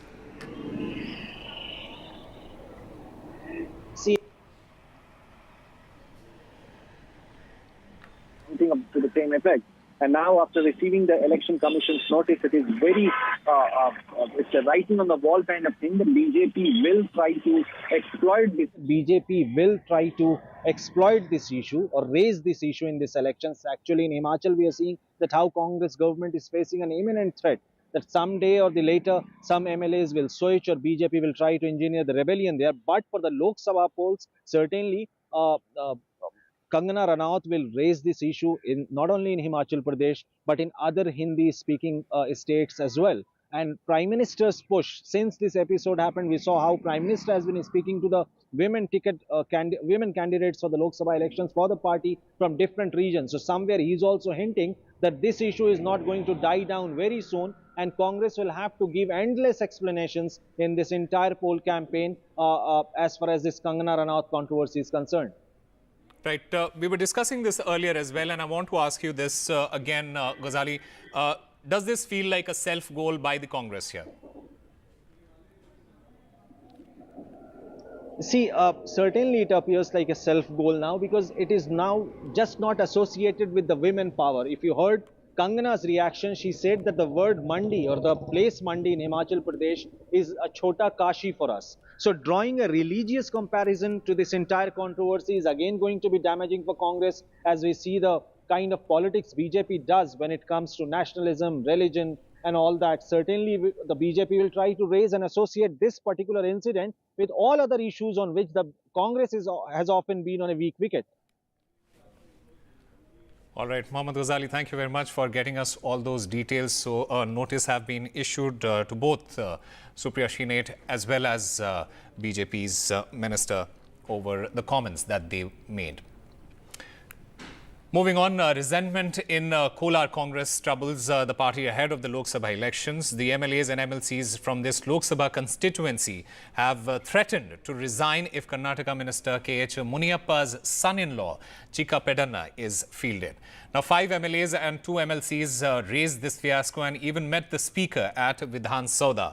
The sitting minister, MC Sudhakar, initially alleged that Congress High Command paid no heed to their demand, but later claimed that they have been asked to wait for some time and that the High Command, as well as the state leadership, would arrive at a decision soon. K.H. Muniappa, remember, is Food and Civil Supplies Minister. His daughter, Rupa Shashidhar, is already an MLA. My colleague Pratibha gets us an exclusive with Muniappa. I have all respects for the party high command, but here we want others to be given representation. So that is the only issue. And since some people are trying to put pressure on the high command to get the seat, so I thought we can. There's no point continuing, but rather sit back at home rather than continuing. We have with us K.H. Muniappa, Karnataka Congress Minister. Sir, the resentment brewing in Kolar Congress, what is your statement for that? Congress party is a big party. Naturally, these things will be happen. But unfortunately, it has reached to the peak. I was surprised on that issue because we all together, called by the Chief Minister and Deputy Chief Minister, we met and we explained our problems and we appealed to them. I never lost in the election, only one time I lost. You give an opportunity, I will win the seat. I have got my own experience. And they also told, we want some people, they also proposed. Ultimately, we all, Ramesh Kumar, both the ministers, Bharati Suresh, Dr. Sudhakar, myself, and all MLAs, together we have taken a decision. It will leave it to the High Command. The Chief Minister and the Deputy Chief Minister and the President of the PCC can take the decision. We abide by it. That was the end. Thereafter, this is surprise development that takes place. On this issue, I don't want to say anything on this issue. I am the sincere and a disciplined soldier of the party. Whatever the decision the party will take, I will abide by it. So, but also most of the rebel leaders have been stating that they will be waiting for a decision from the High Command. Okay, Suppose the High Command's decision is not in your favor, sir. Whatever they take decision, I will abide by it. All right, time for a very short break. More news and updates on the other side.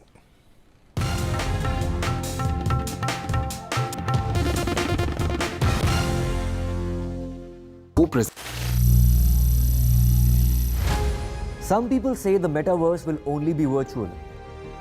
One day this lecture hall will be made of code and driverless cars would be trapped in intersections. But even in this maze of the future, you can't wish away health. it's time to become more resilient.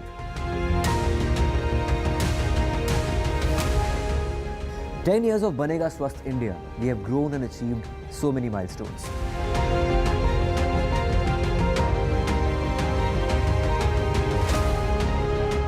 And now I have a plan to beat the urgency, to stop breathing with difficulty, to relieve getting choked with inactivity.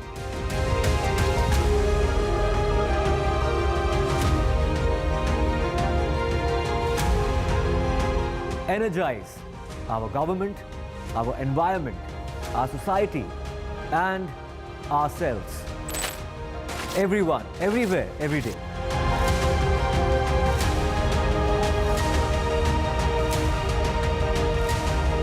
Banega Swasth India. One world hygiene.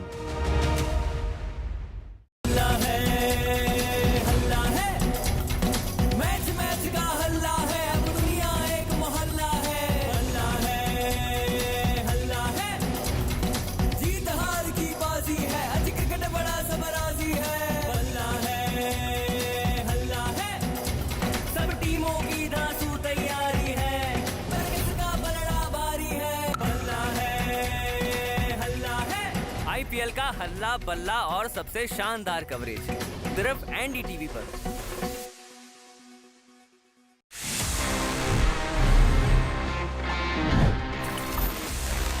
Friends, it's time now for my favorite section about this episode because हम हमेशा जब Q&A की बात करते हैं so ask TG is the thing जो मुझे बहुत पसंद आती है because I get to answer all your questions. So let's see इस हफ्ते हमारे पास में क्या-क्या questions हैं.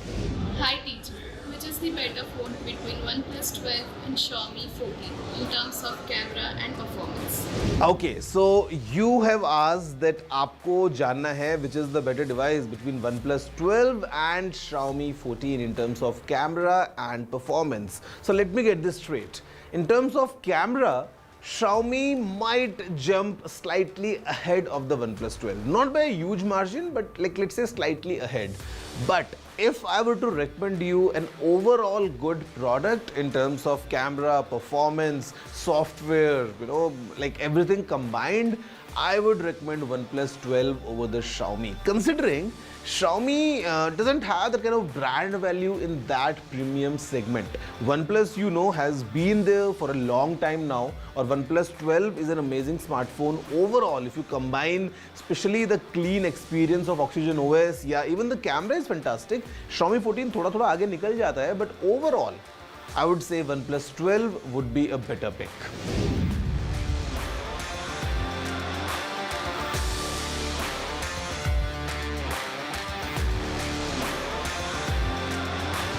I mean, pretty simple. Welcome back. Prime Minister Narendra Modi continued with his series of phone conversations with candidates. Today he spoke with Amrita Roy, a member of Erstwhile Royalty and BJP's Krishnanagar Lok Sabha candidate. She is fighting the election against Trinamool leader Mahua Moitra. Now, during the conversation, he said that the BJP was committed to uprooting corruption in the country. He also said he was working to ensure that the money looted from poor people in West Bengal and attached by the Enforcement Directorate was returned to them. Amrita ji नमस्कार। नमस्कार मोदी जी, आपका बहुत आभारी हूँ। आप मुझे chance दिए हैं लोगों की सेवा करने के लिए। हम 100% कोशिश करेंगे।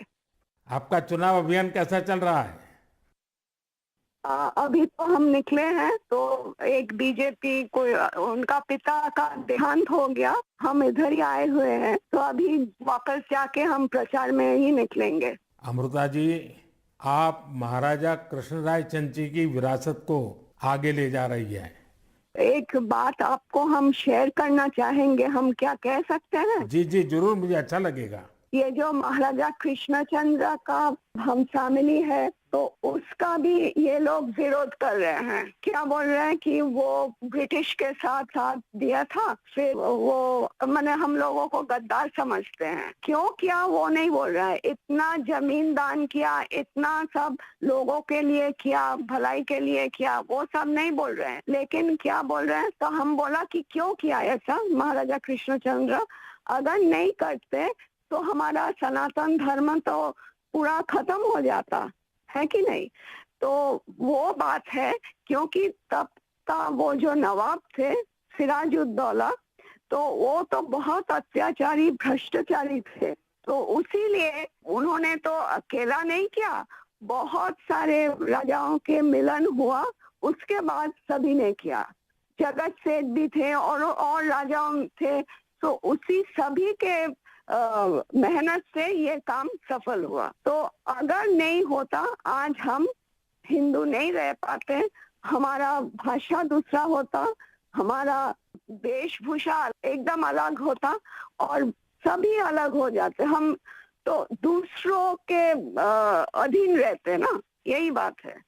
अमृता जी, बचपन में हमारे यहाँ हम लोगों को जो पढ़ाया जाता था, उसमें कृष्णचंद्र राय की समाज सुधार का काम, बंगाल के विकास का काम, बंगाल के विकास के मॉडल, ये सब सुनने को मिलता था बचपन में। अब देखिए, ये वोट बैंक की राजनीति करने वाले लोग हैं, तो बहुत ही अनाप शनाप आरोप लगाएंगे और 300 साल पहले की घटना निकालेंगे, 200 साल पहले की घटना निकालेंगे और बदनाम करने का प्रयास करेंगे। ये खुद अपने जो वर्तमान पाप है, उसको छिपाने के लिए वो ऐसी चीजें ढूंढते रहते हैं। लेकिन जब भगवान राम की बात आती है, तो वो कहते हैं कि सबूत कहाँ है, इतनी पुरानी बात क्यों निकालते हो। लेकिन जब कृष्णचंद्र राय की बात आती है तो वो तुरंत निकालते हैं। तो इस प्रकार से उनके दोगलापन होता है और आपको इसका बिल्कुल मन में प्रेशर नहीं लेना चाहिए।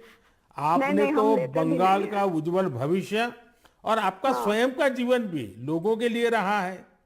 हाँ जी। और आपके सामने बंगाल की विरासत को बचाने की भी चुनौती है, और आप इसे कैसे देख रही हैं? आप? हम पॉजिटिवली देख रहे हैं।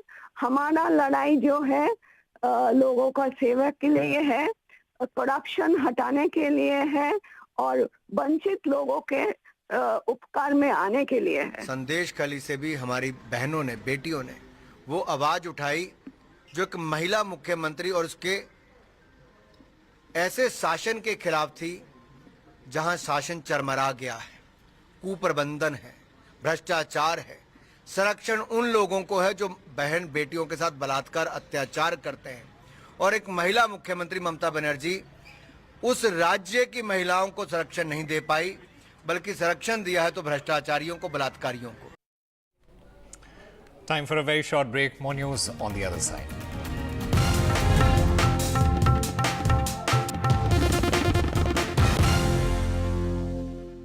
Who present? I bet on my club.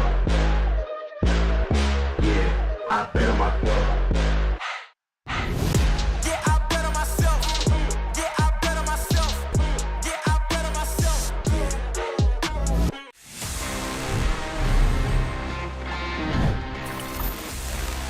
So friends, next I have is this shiny new device coming straight from the Realme factory. This is the all new Realme Narzo 70 Pro 5G. और मैं shiny क्यों बोल रहा हूँ? Because see, of course it's shiny, मतलब the way it looks, even the frame is very shiny. At the same time, this phone really shines bright जब हम इसके features को देखते हैं. Because यहाँ पे काफी interesting चीजें Realme has packed. What we have is a Sony IMX890 sensor के साथ आने वाला 50 megapixels वाला primary camera that has OIS. At the same time, inside the phone is really packed with features. In fact, हम यहाँ पे अभी इस फोन में gestures से इसको कंट्रोल कर सकते हैं, because this has got something that Realme calls air gestures. So अगर आप देखो इसको and have a closer look about how this Realme Narzo 70 Pro really is, I would say a very interesting mid-range smartphone coming straight from Realme. Finally, the wait is over. Realme's latest hotshot, the Narzo 70 Pro 5G, finally India में launch हो गया है. This phone is packed with amazing features that will make you go wow. इस phone में है एक rainwater smart touch feature. This means no more tensions about phone usage in a light drizzle. The powerful MediaTek Dimensity chipset lets you game, multitask and do everything else at lightning speed. The 5000 mAh battery and SuperVOOC fast charging will get you back in action in no time. The phone's horizon glass design gives it a super premium head-turning look. Realme has kept it affordable. Narzo 70 Pro 5G starts at just Rs 18,999. You can grab it in stylish glass green and glass gold colors from March 22nd on Amazon and the Realme website. With its awesome display, camera and overall performance, the Realme Narzo 70 Pro 5G is a total paisa vasool deal. If you're looking for a smartphone that's powerful, stylish and affordable, this is it.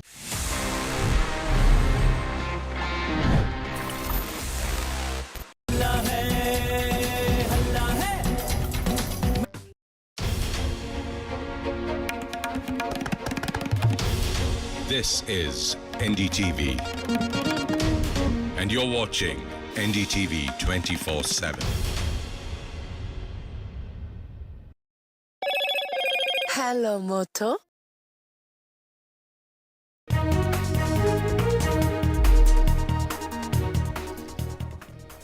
ECI issues notices to Supriya Srinath, Dilip Ghosh. The notices are over personal attacks by politicians. The ECI notice after Supriya Srinath's remark on Kangana Ranaut. Sources tell NDTV that ED case against Kerala Chief Minister's daughter. The money laundering case is against the Chief Minister's daughter, Beena. The case is over suspicious payments made by a mineral firm. A High Court order expected shortly. High Court to give order on Delhi Chief Minister's bail petition. India summons US diplomat over US comment on Arvind Kejriwal. A 40-minute meeting with US Deputy Chief of Mission. US had called for fair and transparent process for the Delhi Chief Minister. There's a Mahabharat in the MVA over a Mumbai seat. Upset Sanjay Nirupam dares Shiv Sena led by Uddhav Thackeray. Nirupam calls on the Congress to snap ties with the Sena led by Uddhav Thackeray. Prime Minister Narendra Modi speaks to BJP's Bengal Lok Sabha candidate Amrita Roy, who is contesting the Krishnanagar constituency against Trinamool Congress's Mahua Moitra. The PM says BJP is committed to uprooting corruption in the country.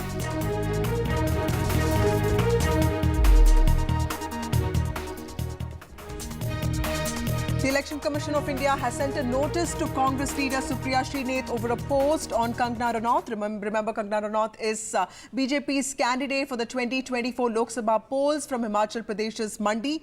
The ECI said that the comments by Srinath are prima facie violative of the Model Code of Conduct. She is required to respond by the 29th of March, 5 p.m.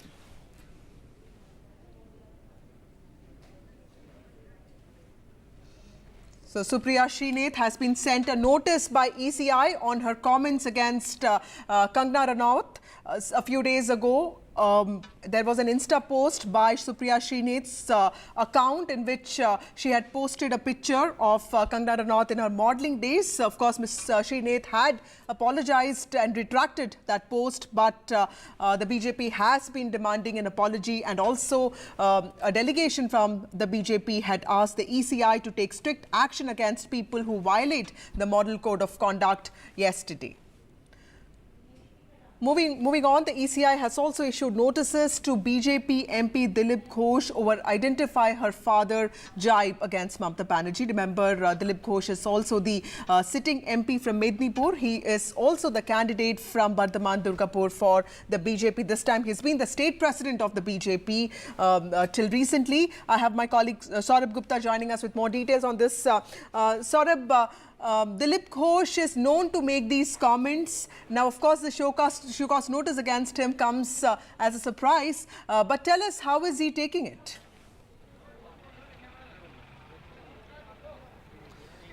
Well, this has been the political headline of the day, with Dilip Ghosh not only making that caustic and controversial comment earlier, but also somewhat offering an apology this morning. But in spite of that, the Trinamool Congress has visited the Election Commission with a delegation and asked for action. One is he should be suspended from the election process for 7 days. His candidature should be cancelled, etc., etc., is what the Trinamool Congress delegation told the Election Commission this morning when they visited the Election Commission in Kolkata. Now, obviously, this has become a bit of an embarrassment for the BJP, because remember, the BJP has been focusing on a women's issues-led campaign. The Prime Minister's handle and all the other BJP handles saying Modi ka parivar, which is basically to stay away from more personal comments and personal attacks. At least if you see the Prime Minister's speeches in during this election campaign earlier, they've all been very, very targeted towards the issues that the BJP wants to make an election plank. And therefore, this seems to be a distraction from that electoral strategy of the BJP, which is why, obviously, you know, that apology too has been offered, but the Election Commission also stepping in and asking Dilip Ghosh to explain his comments. And this is perhaps in line with what was expected, that this hadn't gone down well, and the BJP itself also hadn't taken this well. And there was that news earlier about a show cause notice being sent to Dilip Ghosh by his own party. Right. Thank you, Saurabh, for joining us for those details. I also have Mohammad Ghazali, my colleague, joining us. Ghazali, ECI has sent a notice to Congress leader Supriya Srinath. She, of course, had retracted her post on Kangana Ranaut. Kangana is, of course, the Mandi candidate for the BJP. She had herself posted on this. Of course, that post was extremely problematic, misogynistic and offensive. Tell us, how are the people of Himachal looking at this action by ECI? See, as far as this entire episode is concerned, the BJP's local leadership in Himachal Pradesh is going to raise this issue throughout the campaign, because Himachal goes to polls in the last phase of, Himachal will vote in the last phase of the polls, that is on June 1st. And since her announcement as the candidate from the Mandi Lok Sabha constituency, the first thing what we have heard is that Congress's candidate or the sitting MP from Mandi, Pratibha Singh, has refused yet again that she won't be contesting the Lok Sabha polls this time. But as far as those comments are concerned, the BJP is raising that issue and it's connecting it with multiple other issues on which Congress has often been found very wanting. Like Kangana said that the city of Mandi, or the place of town of Mandi, has been used derogatory, has been shown in a derogatory light by the Congress leaders, but it is a Chota Kashi or mini Kashi for us due to its religious significance. Now, one particular issue, one sexist comment will now be utilized or exploited by the BJP in the campaign, connecting it with different issues. It is just not a sexist comment, but using that word for the town of Mandi will also have the BJP feels that it has got religious connotation, and they'll yet again try to sort of gherao the Congress or attack Congress on the religious issue, that how Congress has always been anti-Hindu and the kind of politics BJP does when it comes to Hindutva issues or issues of religion. So Congress will certainly find itself on a weak wicket if it keeps explaining itself on why the comments were issued, and it will certainly hope that this issue dies down sooner than later. But the BJP will certainly use it throughout the campaign, connecting it with the dignity of women or Mahila Asmita, and we have seen how Prime Minister has been talking to those women candidates on the BJP from different seats, also asserting the same fact that BJP respects women, while Congress behaves or does this or outrages or issues such insensitive comments against women, is what the BJP will try to play throughout the campaign.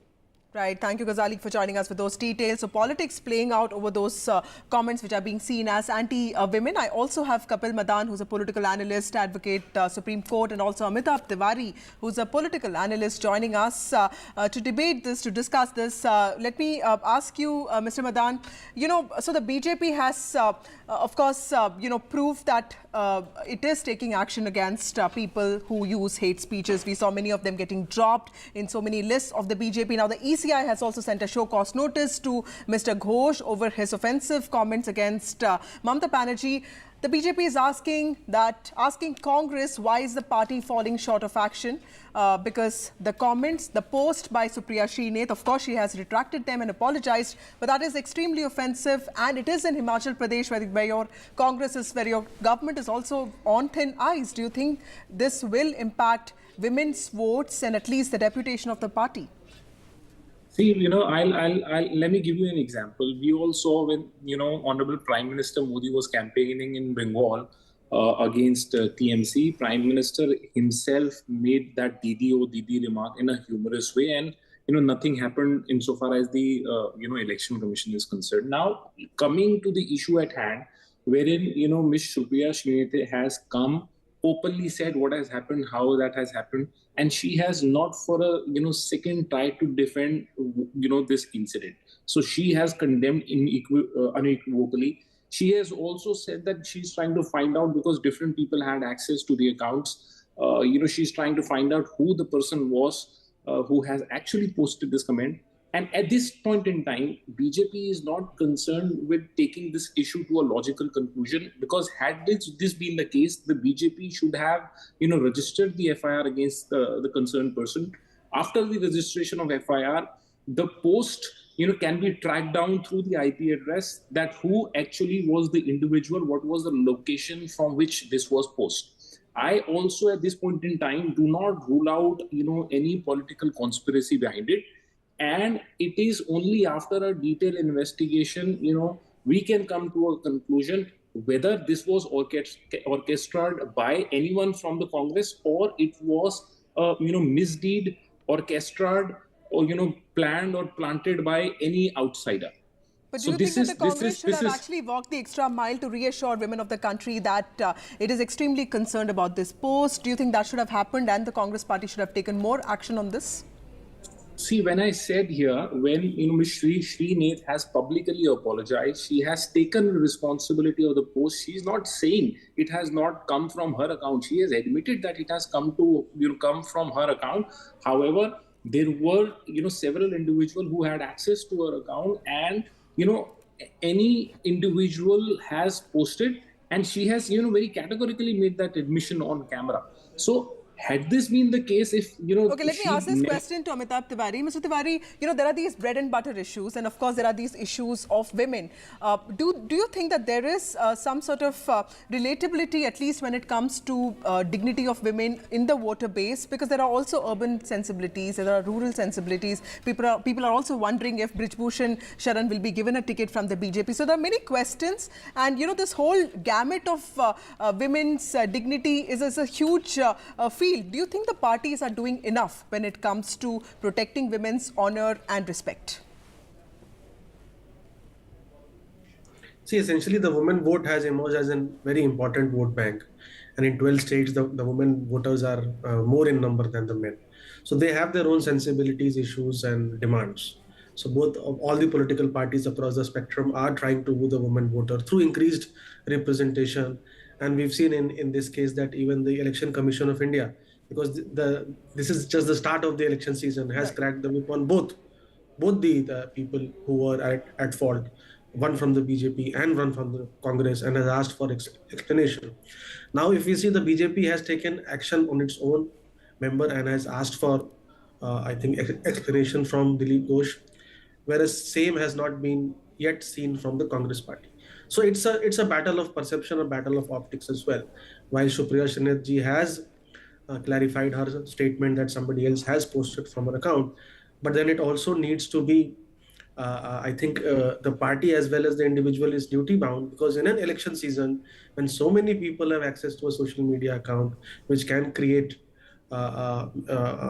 fake news or which can create issues of disturbances, then the party and the individual also have to be careful as to whom these social media accounts who are these people who have access to, because I just can't say that I have given access to so many people and somebody just posted it, because it is on the individual's responsibility as well. And I hope the Congress party and the person concerned will take suitable action. Mr. Tiwari, at the same time, you see the Prime Minister making these very important calls to Rekha Patra, who's a sexual assault survivor. We saw him making a call to Professor Sarasu, who's also fighting a very difficult battle from the SC constituency of Alathur in Kerala. And he today made this call to Amrita Roy. So on one hand, the Prime Minister is reaching out to women, especially those who are fighting difficult electoral battles, and also women who are not really, who've not been part of the BJP for many years. They're all, influential people who have struggled, people who have resisted and who have been part of the BJP in the last few days.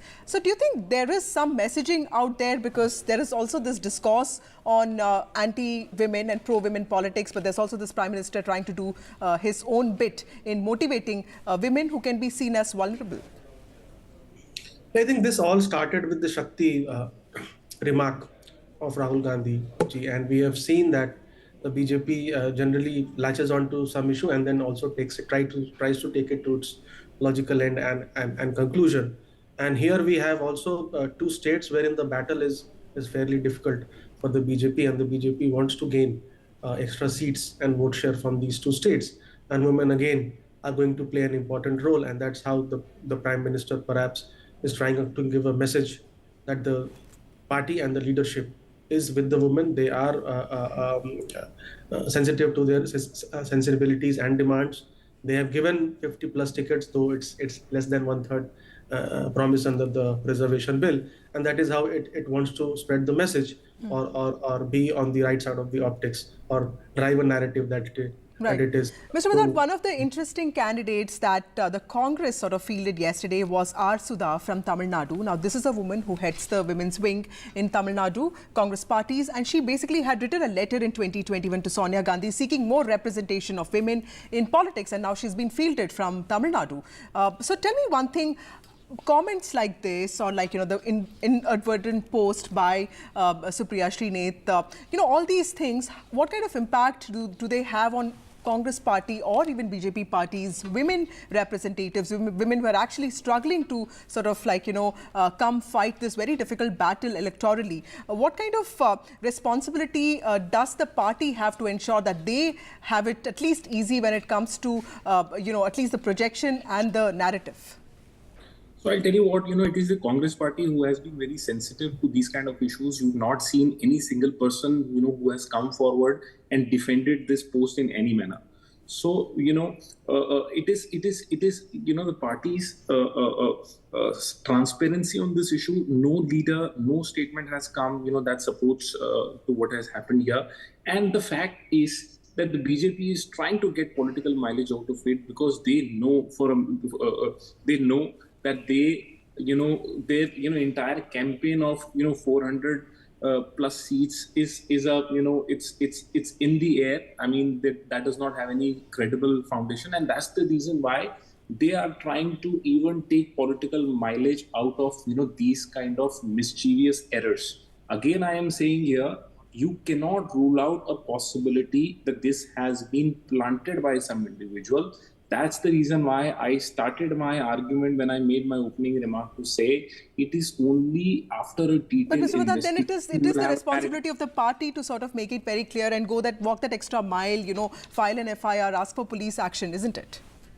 So is in Delhi, see this Ms. Supriya Srinath is based out of Delhi, and I would presume that since the communication department also operates out of Delhi, so I would presume that it is the Delhi police that has jurisdiction over the matter. And the BJP is not at all interested in taking this to a logical conclusion. That's the reason why. Because in a matter like this, it takes few minutes, for police cyber cell to initiate, an investigation out of it. Right. Mr. Tiwari, do you think that the Congress should have done a little bit more to, sort of at least reassure its women supporters, or at least women of the country, or even men of the country, that it is very serious about women's rights, dignity of women, or at least the projection of women? See, since the women vote bank is emerging as a very important vote bank, the Congress could have come out with a statement citing Supriya Srinath, not chiding her for what a statement is that, but these sorts of statements have been erroneously posted on one of our individuals' accounts, and the Congress party does not stand with it. It's a very simple statement. Could have soothed the nerves of a lot of people, but it's part of the strategy that they have decided not to do that. And anyways, the ECI has sent notice to both these people, and they will have to respond. And the ECI will then again get into the investigation, right, and will take the necessary action against both these individuals.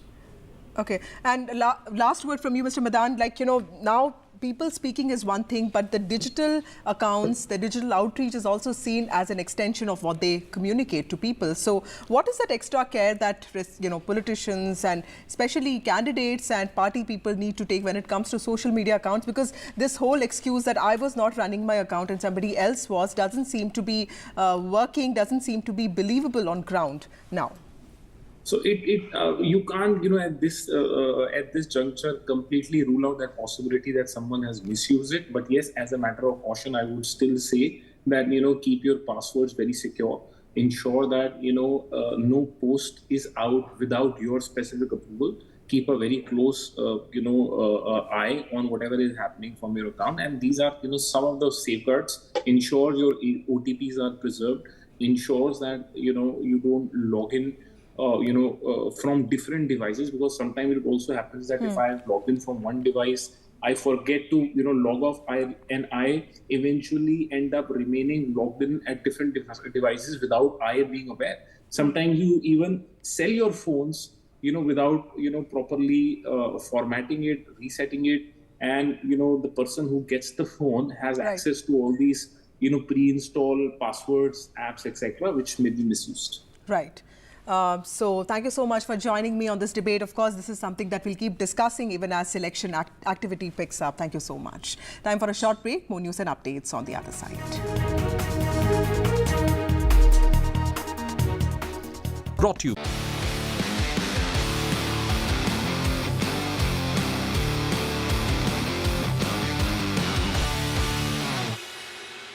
Welcome to NDTV Auto. I'm here in Jaipur for Volkswagen brand conference, and they have made a slew of announcements here. Let's talk more about them with Mr. Ashish Gupta, brand director, Volkswagen India. You have again changed the lineup of Taygun. What was the purpose behind it, and will that make things simpler for people? No, I think, the endeavor has been, and if I take you back 2 years when we introduced the Taygun, we introduced it on two-line structure, the dynamic line, which was basically based on the 1 liter, and the performance line, which was based on the 1.5 liter. Over the period of time, what we have also realized is that customers are not differentiated by, engine types. Customers are more and more moving towards style differentiation. What kind of a style appeals to me, and what kind of a style does not appeal to me or appeals to another set of customers.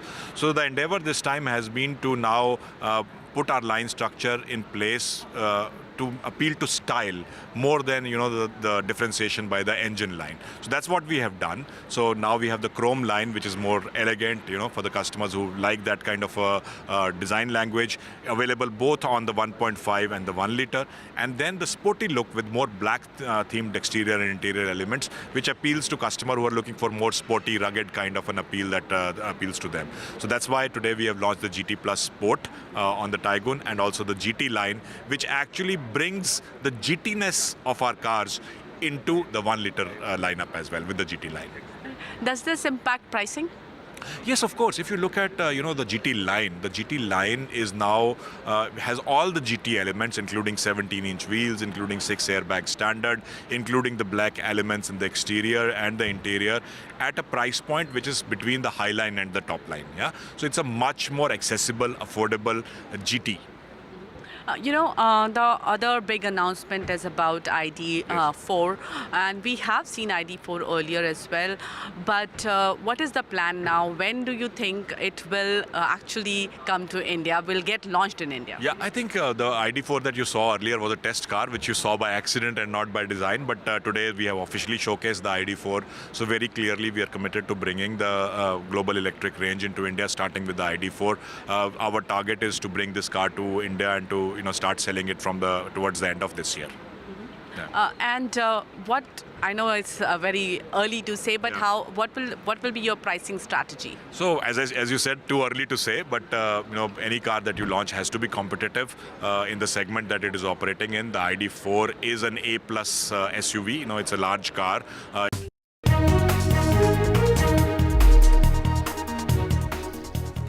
There was another high-profile joining in the BJP today. Sitting MP and Jalandhar candidate of the Aam Aadmi Party has joined the BJP. Sushil Kumar Rinku has quit the Aam Aadmi Party and joined the BJP today. Sushil Kumar Rinku had won the Jalandhar by-poll last year. Aam Aadmi Party had again fielded Rinku from Jalandhar. This is the case of another Aam Aadmi Party MLA quitting and joining the BJP amid the buzz around Rinku, who was already announced as the Aam Aadmi Party candidate from Jalandhar, joining the BJP. Aam Aadmi Party leaders, in fact, tried to speak to him and persuaded him to stay back. Bharatiya Janata party join ਕਰਨ ਦਾ ਮੇਰਾ ਸਿਰਫ ਤੇ ਸਿਰਫ ਇੱਕੋ ਮਕਸਦ ਹੈ ਕਿ ਦੇਸ਼ ਦੇ ਵਿੱਚ ਜਿਸ ਤਰੀਕੇ ਦੇ ਨਾਲ ਪੰਜਾਬ ਦੇ ਨਾਲ ਲੱਗਦੇ ਜਿਹੜੇ ਸੂਬੇ ਆ ਉਹਨਾਂ ਦੇ ਵਿੱਚ ਤਰੱਕੀ ਹੋ ਰਹੀ ਹੈ, ਦੇਸ਼ ਅੱਗੇ ਵਧ ਰਿਹਾ, ਤਾਂ ਕਿਤੇ ਨਾ ਕਿਤੇ ਉਹ ਕਮੀ ਹੈ ਜਿਹੜੀ ਮੈਨੂੰ ਪੰਜਾਬ ਦੇ ਵਿੱਚ ਔਰ ਖਾਸ ਕਰਕੇ ਆਪਣਾ ਸੰਸਦੀ ਖੇਤਰ ਹੈ ਜਿਹੜਾ ਜਲੰਧਰ ਦੇ ਵਿੱਚ ਨਜ਼ਰ ਆ ਰਹੀ ਹੈ। ਆਦਰਨੀय ਪ੍ਰਧਾਨ ਮੰਤਰੀ ਸ਼੍ਰੀ ਨਰਿੰਦਰ ਮੋਦੀ ਜੀ ਔਰ ਆਦਰਨੀय ਸਾਡੇ ਗ੍ਰਹਿ ਮੰਤਰੀ ਸਾਹਿਬ ਅਮਿਤ ਸ਼ਾਹ ਜੀ, ਇਹਨਾਂ ਦਾ ਜਿਹੜਾ ਵਰਕਿੰਗ ਸਟਾਈਲ ਹੈ बहुत प्रभावित होया।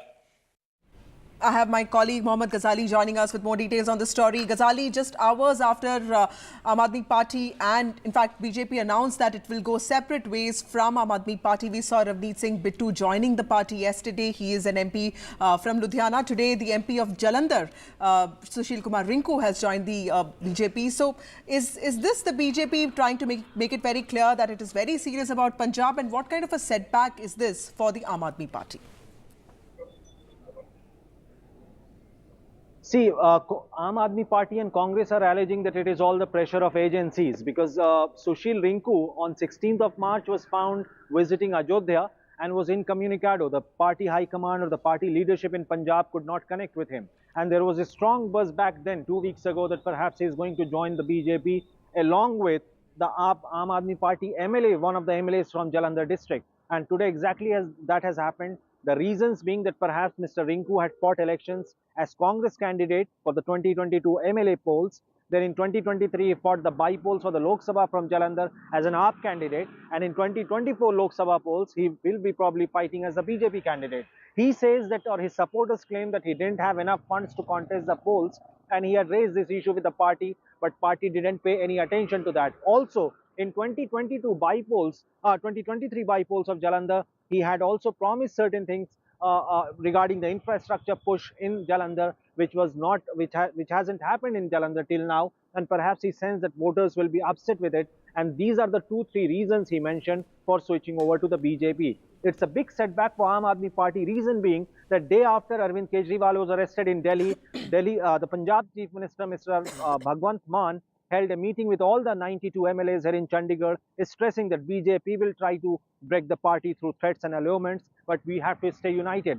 And what we have picked up is perhaps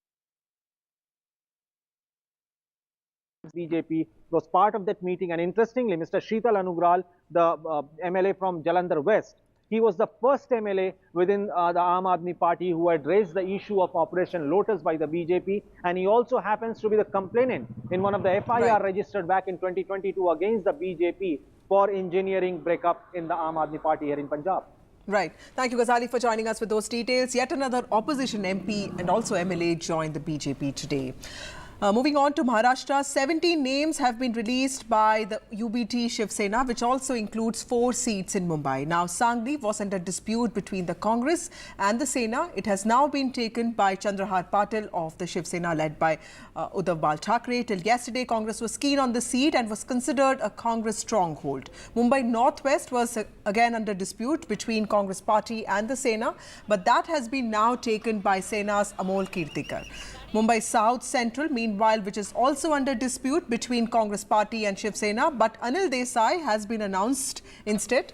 Sanjay Patil is set to contest from Mumbai's Northeast, which again was under dispute between the NCP and the Sena. Meanwhile, Congress Party has given its reaction. It has said that it is unhappy over the seats announced by the Uddhav Bal Thackeray-led Shiv Sena. Let's look at some reactions. Shiv Sena को इतना extreme stand नहीं लेना चाहिए। इससे कांग्रेस का जबरदस्त नुकसान है और कांग्रेस के नेतृत्व का ध्यान आकर्षित करना चाहता हूं कि आप अभी भी इंटरवीन करिए, नहीं तो अलायंस तोड़िए। अगर पार्टी को बचाना है तो अलायंस तोड़िए और मैदान में उतरिए, लेकिन आप शिवसेना के साथ अलायंस करके अपने आप को हमेशा के लिए खत्म करने का जो फैसला कर रहे हैं वो बहुत ही आत्मघाती है पूरे कांग्रेस पार्टी के लिए, और इसका असर पूरे महाराष्ट्र में पड़ेगा, महाराष्ट्र से बाहर भी पड़ेगा। उद्धवजी ठाकरे यांनी ज्या 2 जागावर उमेदवार घोषित केलेला आहे, थोडासा आघाडीचा धर्म जर पाडला असता तर नक्कीच आपल्याला त्याचा आनंद झाला असता। शेवट 3ही पक्ष मिळून अंतिम निर्णय घ्यायचा असतो आणि चर्चा संपली नाही, चर्चा सुरू आहे। अशा स्थितीमध्ये उमेदवार घोषित करणं हे थोडा आघाडी धर्माला निश्चितपणे थोडा गालबोट लावल्याच्या सारखं मला वाटतं। यावर त्यांनी जर पुनर्विचार केला तर सगळे 3ही पक्ष मिळून खुल्या मनाने या निवडणुका आपल्याला पार पाडता आल्या असत्या। मुंबई में उत्तर पश्चिम लोकसभा की सीट 2014 में शिवसेना ने जीती, 2019 में शिवसेना ने जीती, तो 2024 में यह तय हुआ कि महाविकास आघाड़ी की तरफ से शिवसेना उद्धव बाला साहब ठाकरे के उम्मीदवार अमोल भैया कीर्तिकर चुनाव लड़ेंगे। आपके ऊपर अन्याय हो रहा है, यदि आपको टिकट नहीं मिल रहा है तो आप कांग्रेस पार्टी से जाकर कहिए, आप कांग्रेस पार्टी पर दबाव बनाइए, न कि टेलीविजन में आकर आप दबाव बनाते हैं।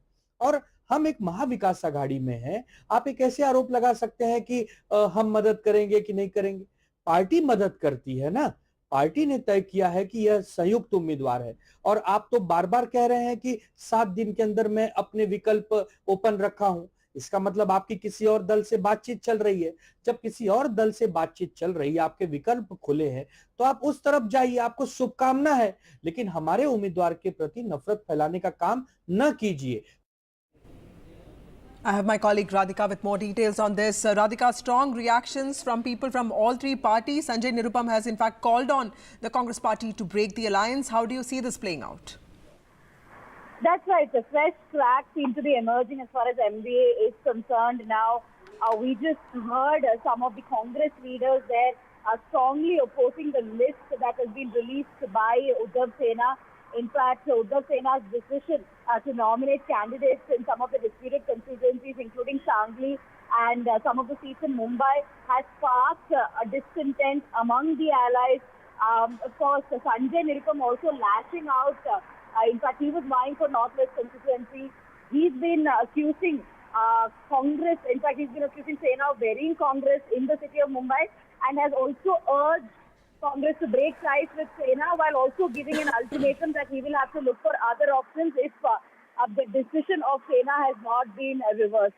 So Sanjay Nirupam there hitting out, Balasat Thorat hitting out, Vijay Wadetiwar, several within the Congress stating that this has been some sort of, this has been in a sense a betrayal since discussions were ongoing as far as these disputed seats are concerned. Yet they decided to go ahead and release these seats without coming with a consensus.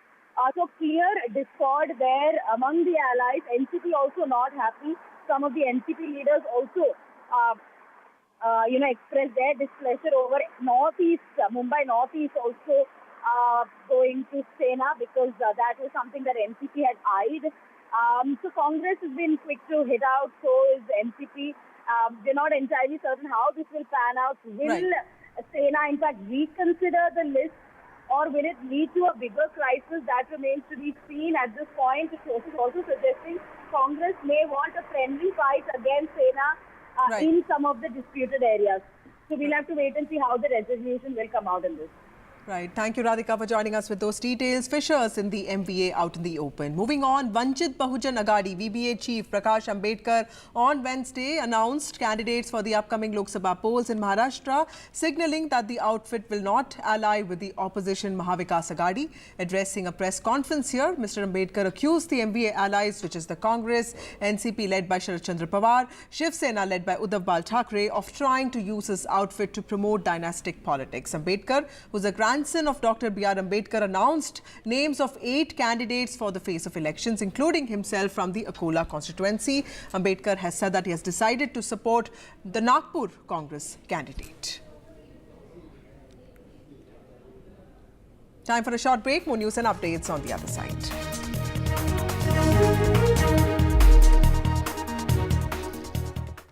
Brought to you. This show isn't just about news from the southern states. It's one that looks at the rest of India and the world from a diverse South India point of view. Because NDTV has always taken the southern view seriously. The Southern View with Veera Raghav. Only on NDTV 24x7.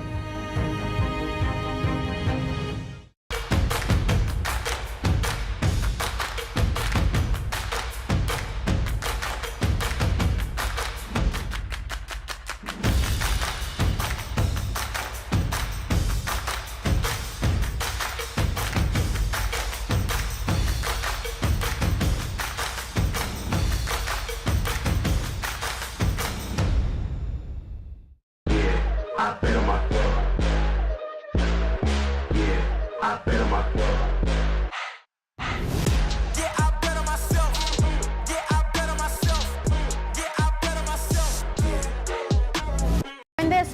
talking but very little being said. Too many voices but hardly any being heard.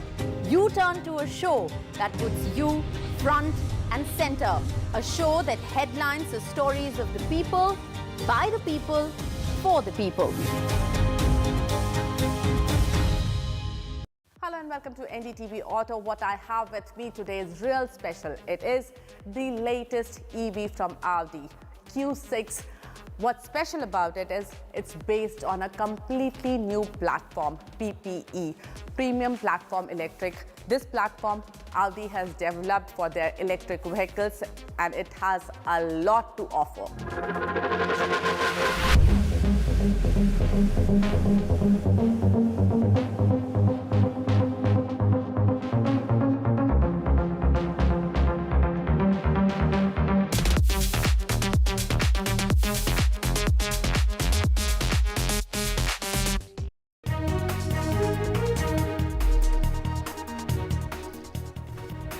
Welcome back. The Enforcement Directorate has filed a case against Kerala Chief Minister Pinarayi Vijayan's daughter over alleged illegal payments from a mineral firm. Payments were made to the tune of rupees 1.72 crore, which is under lens. These payments were made to Kerala Chief Minister's daughter Veena's IT firm SFIO, and the tax department was already probing the matter. In January this year, the Kerala High Court heard a plea seeking an investigation into Chief Minister Pinarayi Vijayan's daughter Veena T's company. My colleague Mukesh has more details on this story.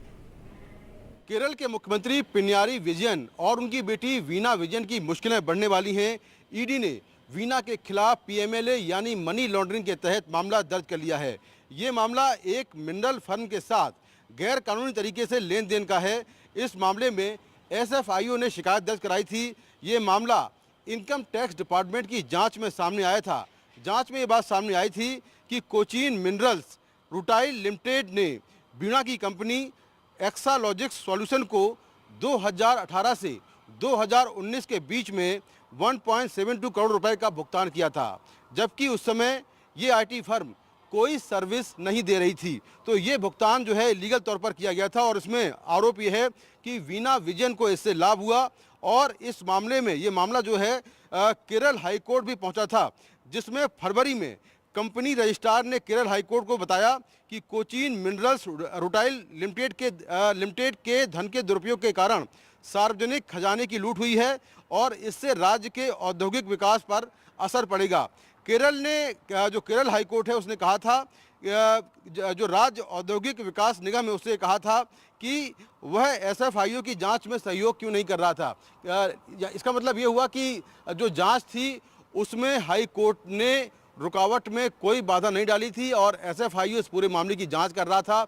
इसी के basis पर ED ने money laundering का मामला दर्ज किया है और केरल के मुख्यमंत्री और उनकी बेटी की मुश्किलें बढ़ने वाली हैं, क्योंकि एक मिनरल फर्म के साथ जो इलीगल तरीके से पैसे के लेन देन का आरोप है और 1.72 करोड़ रुपए का जो लेन देन था उसको लेकर ये जांच शुरू हुई थी। अब इसमें ईडी ने मनी लॉन्ड्रिंग का मामला दर्ज कर लिया है।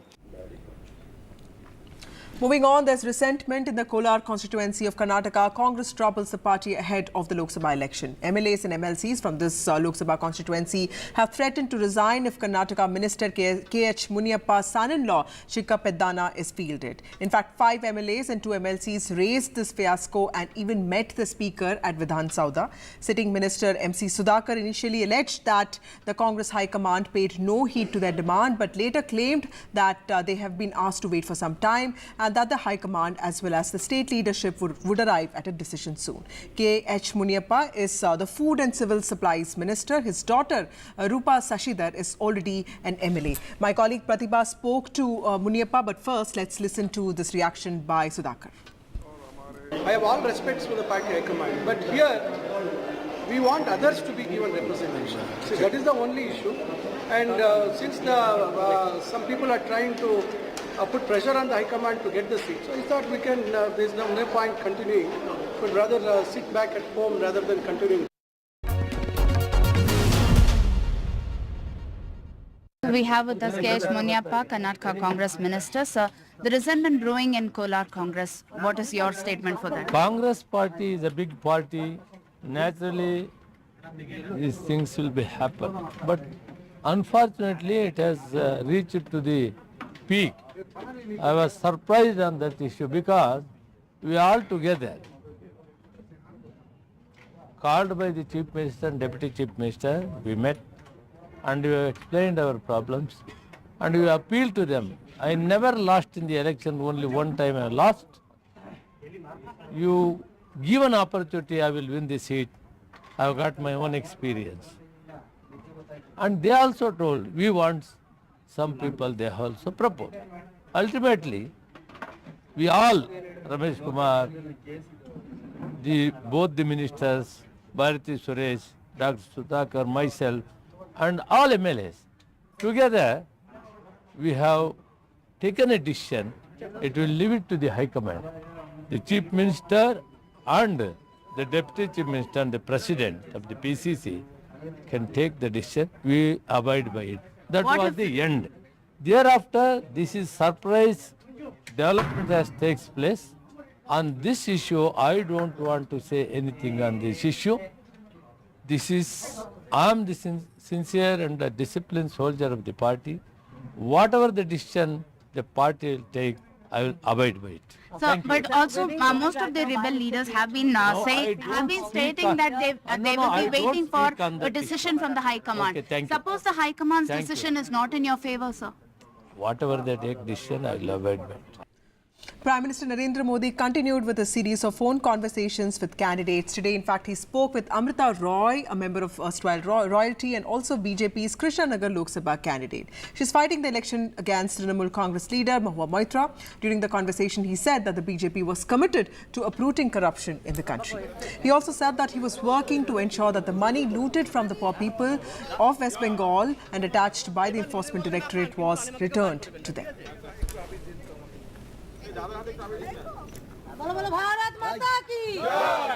अमृता जी नमस्कार। नमस्कार मोदी जी, आपका बहुत आभारी हूँ। आप मुझे चांस दिए हैं लोगों की सेवा करने के लिए। हम 100% कोशिश करेंगे। आपका चुनाव अभियान कैसा चल रहा है? अभी तो हम निकले हैं, तो एक बीजेपी को उनका पिता का देहांत हो गया, हम इधर ही आए हुए हैं, तो अभी वापस जाके हम प्रचार में ही निकलेंगे। अमृता जी, आप महाराजा कृष्णराय चंद की विरासत को आगे ले जा रही है। एक बात आपको हम शेयर करना चाहेंगे, हम क्या कह सकते हैं? जी जी जरूर, मुझे अच्छा लगेगा। ये जो महाराजा कृष्णचंद्र का हम फैमिली है, तो उसका भी ये लोग विरोध कर रहे हैं। क्या बोल रहे हैं कि वो ब्रिटिश के साथ साथ दिया था, फिर वो मैंने हम लोगों को गद्दार समझते हैं। क्यों किया वो नहीं बोल रहा है। इतना जमीन दान किया, इतना सब लोगों के लिए किया, भलाई के लिए किया, वो सब नहीं बोल रहे हैं। लेकिन क्या बोल रहे हैं, तो हम बोला कि क्यों किया ऐसा महाराजा कृष्णचंद्र, अगर नहीं करते तो हमारा सनातन धर्म तो पूरा खत्म हो जाता है कि नहीं। तो वो बात है, क्योंकि तब का वो जो नवाब थे सिराजुद्दौला, तो वो तो बहुत अत्याचारी भ्रष्टाचारी थे। तो उसीलिए उन्होंने तो अकेला नहीं किया, बहुत सारे राजाओं के मिलन हुआ, उसके बाद सभी ने किया। जगत सेठ भी थे और राजाओं थे, तो उसी सभी के मेहनत से ये काम सफल हुआ। तो अगर नहीं होता, आज हम हिंदू नहीं रह पाते, हमारा भाषा दूसरा होता, हमारा वेशभूषा एकदम अलग होता और सभी अलग हो जाते। हम तो दूसरों के अधीन रहते ना, यही बात है। अमृता जी, बचपन में हमारे यहाँ हम लोगों को जो पढ़ाया जाता था, उसमें कृष्णचंद्र राय की समाज सुधार का काम, बंगाल के विकास का काम, बंगाल के विकास के मॉडल, ये सब सुनने को मिलता था बचपन में। अब देखिए, ये वोट बैंक की राजनीति करने वाले लोग हैं, तो बहुत ही अनाप शनाप आरोप लगाएंगे और 300 साल पहले की घटना निकालेंगे, 200 साल पहले की घटना निकालेंगे और बदनाम करने का प्रयास करेंगे। वे खुद अपने जो वर्तमान पाप है उसको छिपाने के लिए वो ऐसी चीजें ढूंढते रहते हैं। लेकिन जब भगवान राम की बात आती है, तो वो कहते हैं कि सबूत कहाँ है। इतनी पुरानी बात क्यों निकालते हो? लेकिन जब कृष्णचंद्र राय की बात आती है तो वो तुरंत निकालते हैं। तो इस प्रकार से उनके दोगलापन होता है और आपको इसका बिल्कुल मन में प्रेशर नहीं लेना चाहिए। आपने तो बंगाल का उज्जवल भविष्य और आपका स्वयं का जीवन भी लोगों के लिए रहा है। हाँ जी। और आपके सामने बंगाल की विरासत को बचाने की भी चुनौती है। और आप इसे कैसे देख रही हैं? आप? हम पॉजिटिवली देख रहे हैं। हमारा लड़ाई जो है लोगों का सेवा के लिए है, करप्शन हटाने के लिए है और वंचित लोगों के उपकार में आने के लिए है। संदेश खाली से भी हमारी बहनों ने, बेटियों ने वो आवाज उठाई जो एक महिला मुख्यमंत्री और उसके ऐसे शासन के खिलाफ थी जहां शासन चरमरा गया है, कुप्रबंधन है, भ्रष्टाचार है। संरक्षण उन लोगों को है जो बहन बेटियों के साथ बलात्कार अत्याचार करते हैं। और एक महिला मुख्यमंत्री ममता बनर्जी उस राज्य की महिलाओं को संरक्षण नहीं दे पाई, बल्कि संरक्षण दिया है तो भ्रष्टाचारियों को, बलात्कारियों को। Time for a short break. More news and updates on the other side.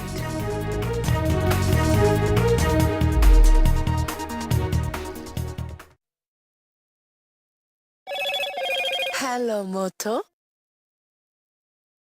Motorola, India's best 5G smartphone brand.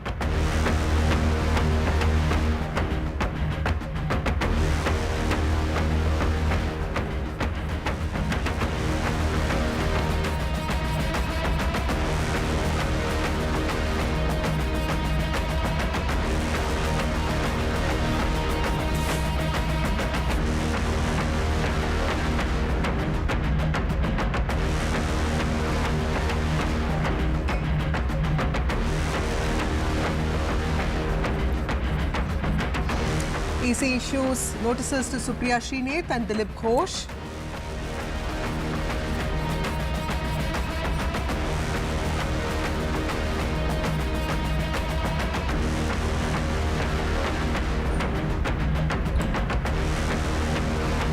EC has issued notices to Supriya Srinath and Dilip Ghosh for his derogatory comments. Sources have told NDTV ED case against Kerala Chief Minister's daughter Veena.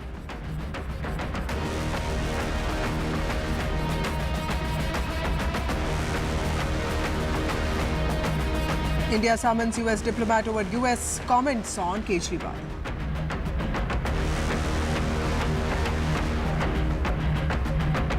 PM dials candidate facing Mahua Moitra in West Bengal.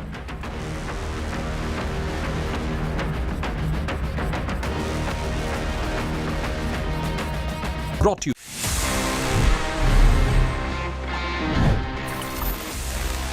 Trekking की बात से in fact याद आया, guys, did you know कि आप अब track कर सकते हैं about your contribution towards an healthier environment? Because अगर आप ऊबर यूज करते हैं तो आई एम श्योर आपको अभी पता होगा कि उसमें देयर इज एन ऑप्शन कि आप इलेक्ट्रिक व्हीकल्स को बुक कर सकते हैं if you prefer going sustainable.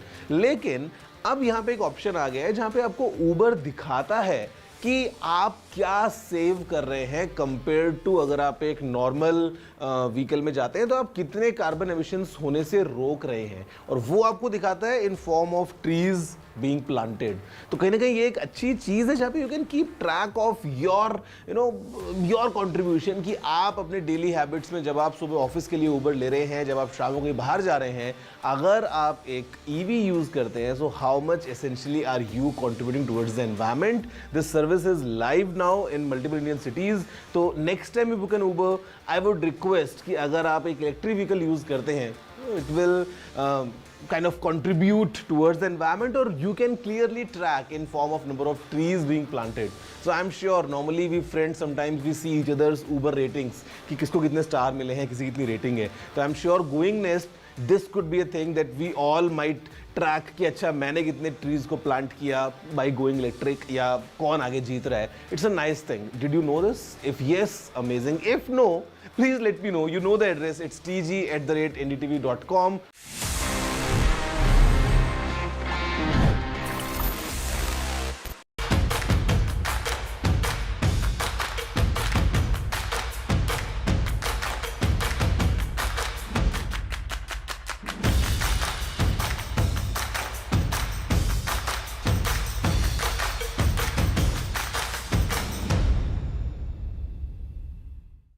Stay informed and entertained with the new and updated NDTV News app.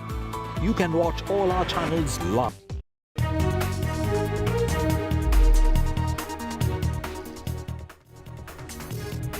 Welcome back. NDTV's election journey has reached the New Delhi Lok Sabha constituency. NDTV's Vedant Agarwal's ground report from New Delhi.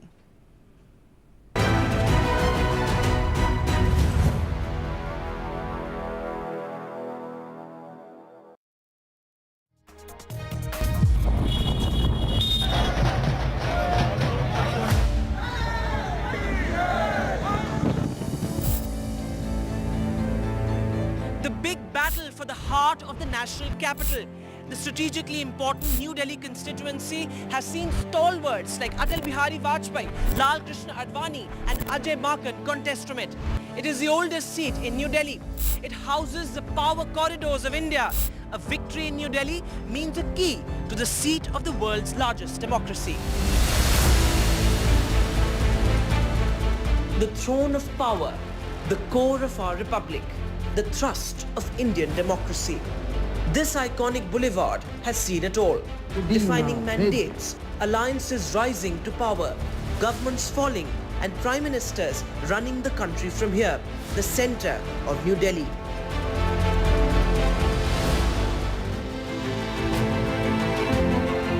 One of the capital's 7 constituencies, New Delhi is home to over 14 lakh voters, including high-profile electors like the President, the Prime Minister, judges and senior leaders who form one of India's most educated electorates. It was in the late 1970s, when the Janata Party was on the rise, that Atal Bihari Vajpayee wrested the all-important seat from the Congress soon after the emergency. His closest confidant and India's former Deputy Prime Minister L.K. Advani contested from New Delhi soon after in 1989 during the peak of the Ram Mandir movement.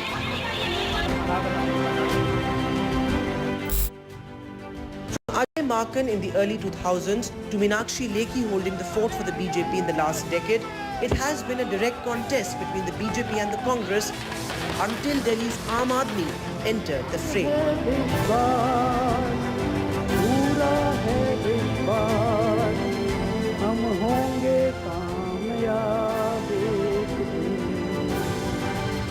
Despite Kejriwal's back-to-back electoral victories in the state and local polls, his party is yet to dent the BJP's prospects in the Lok Sabha. This time, it's a battle between lawyers. The Congress and the Aam Aadmi Party are in alliance in Delhi, and New Delhi is being contested by the Aam Aadmi Party. From the AAP is a man who fought for the Anna Andolan in the courts, Supreme Court lawyer and a sitting MLA from New Delhi's Malviya Nagar, Somnath Bharti. The task is cut out for the party heavyweight to defend his boss in prison and groom up his party's tattered image in the run-up to the polls. This time the election has a different color altogether. The way the election took place in 19 and 14, this time the reasons, the purpose, the focus is entirely different. The way BJP crushed opposition, the way they took away the rights of Delhi government, the way they tried to demolish the democratic fabric of the nation, all will be addressed in this election. So people of Delhi want accountability from central government. All these members of parliament of BJP in last 10 years, they did not say a word. When rights of people of Delhi were being snatched by central government, they did not say a word. BJP understands. Ajit Pawar, whom Honorable Prime Minister himself accused of 70,000 crores loot, he is in BJP. So BJP has a new washing machine. So now he is pure. Chhagan Bhujbal, who was jailed and remained in jail for 1 year on charges of corruption, he joined BJP. Now he is pure. You know, Suvendu Adhikari, Himanta Sharma, n number of people. So new washing machine in the market. BJP, which is to purify people, people do see कौन काम करता है, कौन नामदार है, कौन कामदार है. In a radical political move, the BJP has unseated 6 of its 7 contentious sitting MPs from Delhi. From hate speech accused Parvesh Verma and Ramesh Biduri to the controversial MP Gautam Gambhir, the BJP's big Delhi leaders have all been dropped. From New Delhi, the BJP has fielded a fresh face. BJP veteran Sushma Swaraj's daughter, 40-year-old Bansuri Swaraj. A political debutante, Bansuri Swaraj is a lawyer like both her parents, boasting of an illustrious legal career. There is no question of legacy. I can tell you that the people of Delhi have unwavering faith in Modi ki guarantee. Whether it was abrogation of Article 370, whether it was construction of a grand Ram temple in Ayodhya ji, whether it was bringing 33% reservation in favor of women in both Vidhan Sabha and Parliament by passing of the Nari Shakti Vandan Adhiniyam. These are all promises which were enunciated in our manifesto, and they have been absolutely fulfilled. These are union elections. And therefore, I think the voter also, the perspective is broader. We're talking about women-led development of a Viksit Bharat. So, of course, my vision resonates with his. The fact that most of the sitting BJP MPs were removed, how do you look at that? Do people here, you see, were sort of disillusioned by the MPs of your party, your predecessors? No, not at all. Not at all. हमारी party में ticket कटते नहीं हैं, ticket मिलते हैं और हमारे यहाँ पद नहीं होते, दायित्व होते हैं.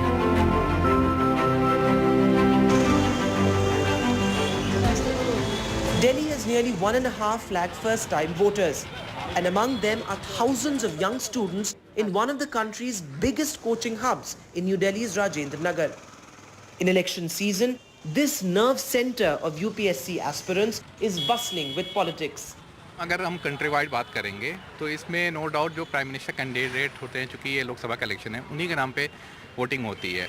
लेकिन अगर आप मेरे व्यू की बात करेंगे तो आप अपने कंस्टिट्यूएंसी और प्लस जो आपके जो भी प्रॉब्लम्स हैं रिगार्डिंग कंस्टिट्यूएंसी जो भी प्रॉब्लम्स हैं उस चीज़ को भी ध्यान में रख के वोटिंग करनी चाहिए.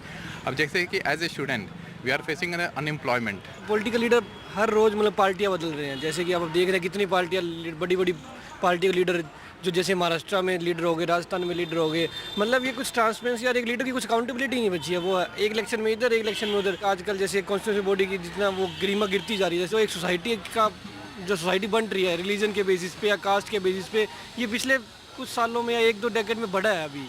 क्योंकि अगर आज देखो, आज के टाइम में अगर कोई अपनी कोई बात रखना चाहता है, अगर कोई प्रोटेस्टर है या कोई और भी है, अगर वो अपनी बात रखता है तो उसे एज ए एंटी नेशनल घोषित कर दिया जाता है उसी टाइम. वो मेनली पार्लियामेंट में जो हो रहा है, पार्लियामेंट की प्रोसीडिंग अगर हम भी देखते हैं तो पार्लियामेंट की प्रोसीडिंग में अगर उसका वो देखें कि कितनी एफिशिएंसी है, वो एफिशिएंसी आ ही नहीं रही है. I feel cleanliness is the first thing they should think about. I feel the streets are not very clean. All these dogs here, it's very scary. The cost of living is very high. Since I'm from Tamil Nadu, I see the cost of living is very high, almost double.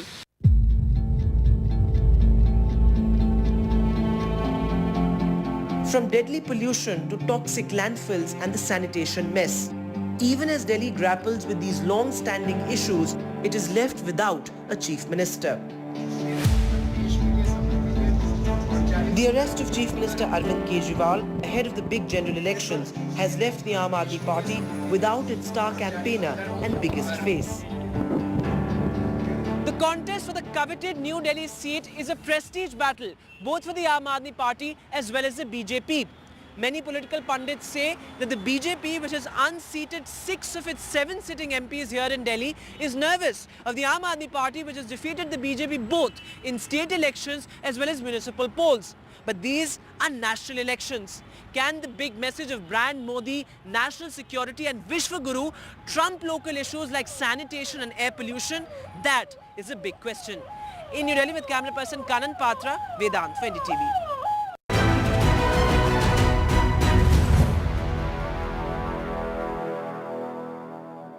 Brought to you.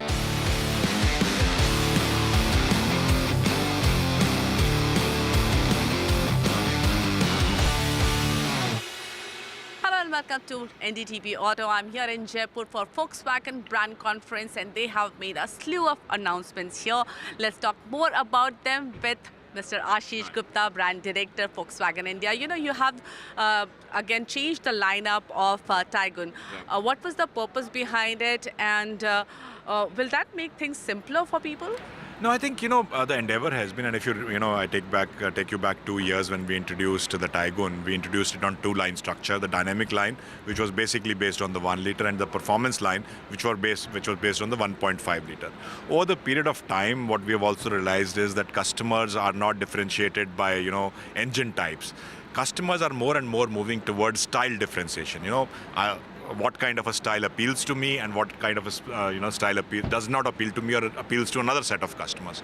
So the endeavor this time has been to now put our line structure in place to appeal to style more than the differentiation by the engine line. So that's what we have done. So now we have the chrome line, which is more elegant, for the customers who like that kind of a design language, available both on the 1.5 and the 1 liter, and then the sporty look with more black themed exterior and interior elements, which appeals to customers who are looking for more sporty, rugged kind of an appeal that appeals to them. So that's why today we have launched the GT Plus Sport on the Taigun, and also the GT line, which actually brings the GT-ness of our cars into the 1 liter lineup as well with the GT line.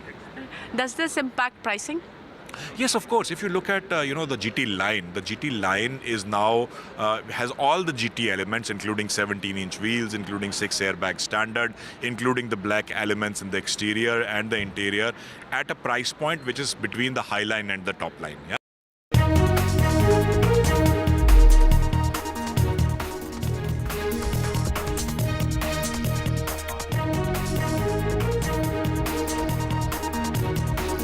Minor scare at the Kolkata airport. Planes graze on the tarmac, taxiing Indigo aircraft. Grazes standing Air India Express plane. DGCA cracks the whip. Indigo pilots de-rostered.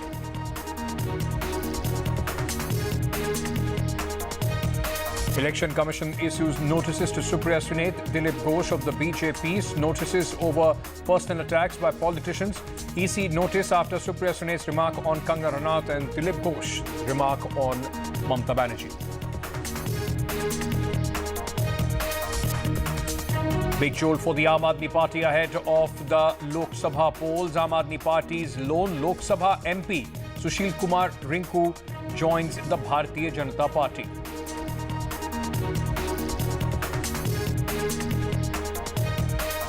Delhi High Court order expected shortly. High Court to give its decision on Arvind Kejriwal's bail petition.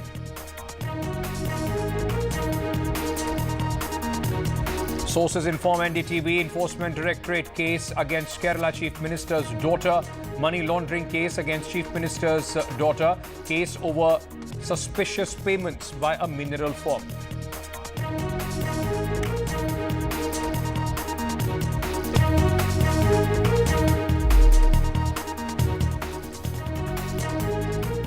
Good evening and welcome to NDTV. I am Ankit Tyagi. Let's very quickly tell you the top story that we are tracking at this moment. There has been a scare, in fact, as far as the airport of Kolkata is concerned. A taxiing Indigo aircraft grazed past one Air India Express plane. There has been little damage which, in fact, has taken place. The Air India plane's wingtip was, in fact, broken. The plane was stationary when this incident took place. Now, Indigo has called this incident a minor graze. Indigo, in its statement, has said alternate flight was arranged. Indigo also said the incident report will be submitted to the DGCA. Meanwhile, the DGCA has cracked down on the Indigo Airlines. DGCA has asked the airlines to de-roster both its pilots who were on duty when this incident took place. These visuals, ladies and gentlemen, just a short while back from the tarmac of the airport in Kolkata, and you can see the damage which was, in fact, the Air India Express plane suffered. Minor damage to the Indigo plane as well, which was changed, and then, of course, the flight did take off. But this incident has been taken very seriously by the DGCA, and both the pilots, those who were operating the Indigo aircraft, have been de-rostered at this moment.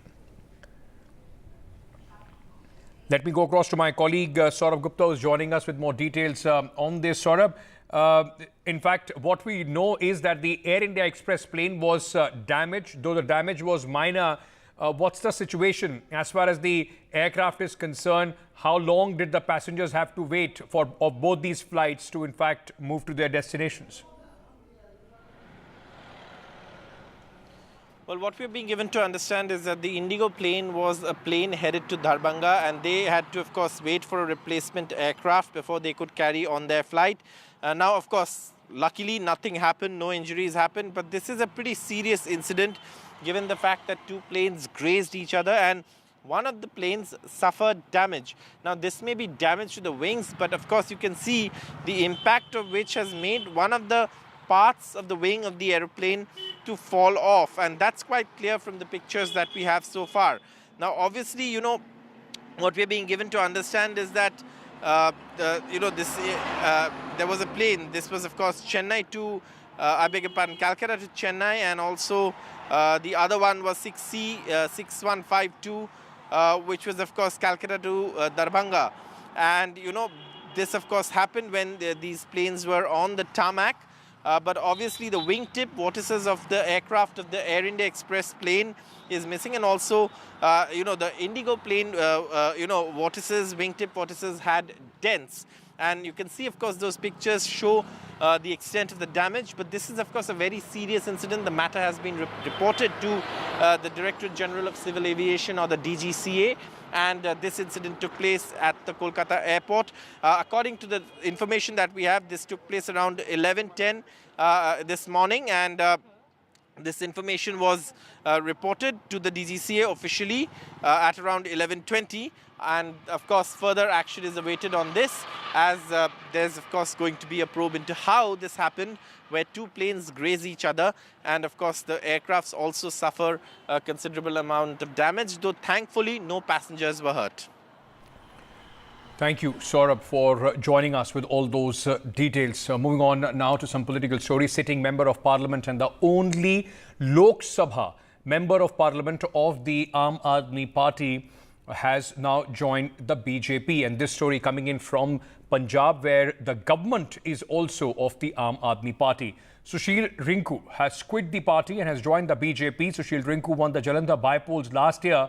Aam Aadmi Party had again fielded Rinku from Jalandhar. His candidature was announced, but despite that, Mr. Rinku has now switched over to the BJP, which just yesterday announced that it is going to fight all the 13 seats of Punjab without any in fact, alliance with the Akali Dal.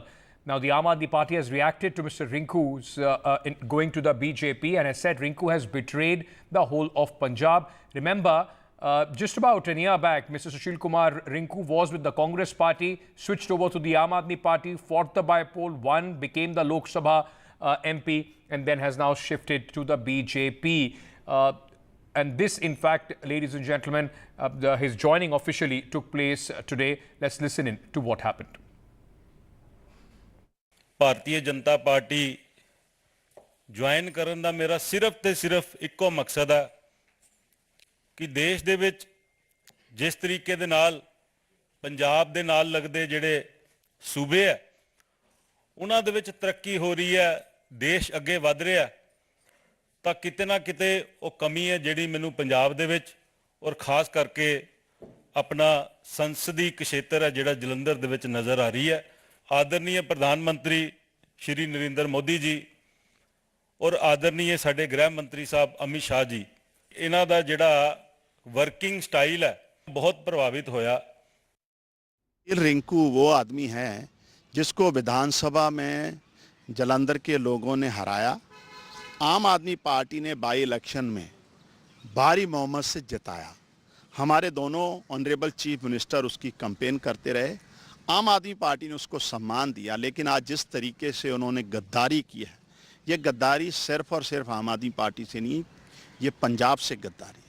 Bhajpa की घटिया जो राजनीति है, horse trading की जो politics है, खरीद फरोख्त की जो राजनीति है, उसका वो शिकार हुए हैं, वो उस लालच में फंस चुके हैं। Meanwhile, my colleague Mohammad Ghazali is now joining us. Now, remember, this has happened just one day after Congress sitting MP, Mr. Bittu, has also joined the Bharatiya Janata Party. Ghazali, a setback for sure as far as the Aam Aadmi Party is concerned. Perception would be that they are not able to keep their party together once the Chief Minister of Delhi and the party chief is in ED custody, despite having the government in the state of Punjab. See, in Punjab, interestingly, every party accuses the other one to be the B team of BJP.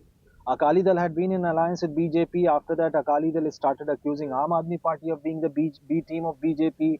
Congress says the same. So every party accuses each other of being the B team of BJP. But now, this was a big challenge for the Aam Aadmi Party actually in Punjab. And it was the test of leadership of Mr. Bhagwant Mann, that whether he is able to keep the flock together. And he held a meeting on 24th of March, a day after Mr. Kejriwal was arrested, and he asked all the MLAs not to feel threatened or be allured by the BJP or by anyone who tries to break the party. But I think that didn't work well with all the MLAs, as Mr. Sheetal Anugral, MLA from Jalandhar West, and the sitting MP Sushil Rinku, they both have joined the BJP, and it is a big setback because the party has already announced Mr. Rinku as a candidate for 2024 polls from Jalandhar, and the party is yet to announce remaining 5 candidates on the 5 Lok Sabha seats of Punjab, and at a time when Bhagwant Mann had to shoulder responsibility of the campaigning for Delhi as well, for other states as well. Any kind of poaching here or leaders quitting the government here in Punjab is a big setback for them.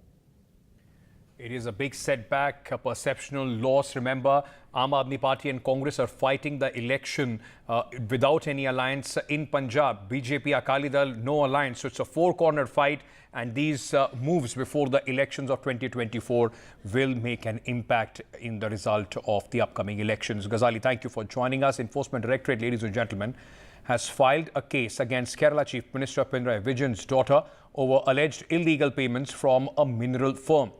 Now, payments were made to the tune of 1.72 crore rupees, which are now being investigated. These payments were made to Kerala Chief Minister's daughter, Veena's IT firm, SFIO, and the tax department were already probing this matter. In January this year, the Kerala High Court heard a plea seeking an investigation into Chief Minister's daughter's company, and now the Enforcement Directorate has taken over the investigation. Let me go across to my colleague Mukesh Singh Sengar, who is joining us with more details on this. Mukesh, ED सबसे ज़्यादा व्यस्त है. Opposition के जो नेता हैं, उनके परिवार वाले हैं, उन पर लगातार केसेस हो रहे हैं. इस केस में क्या जांच हो रही है और इन्फोर्समेंट डायरेक्टरेट क्या कह रहा है इस केस में?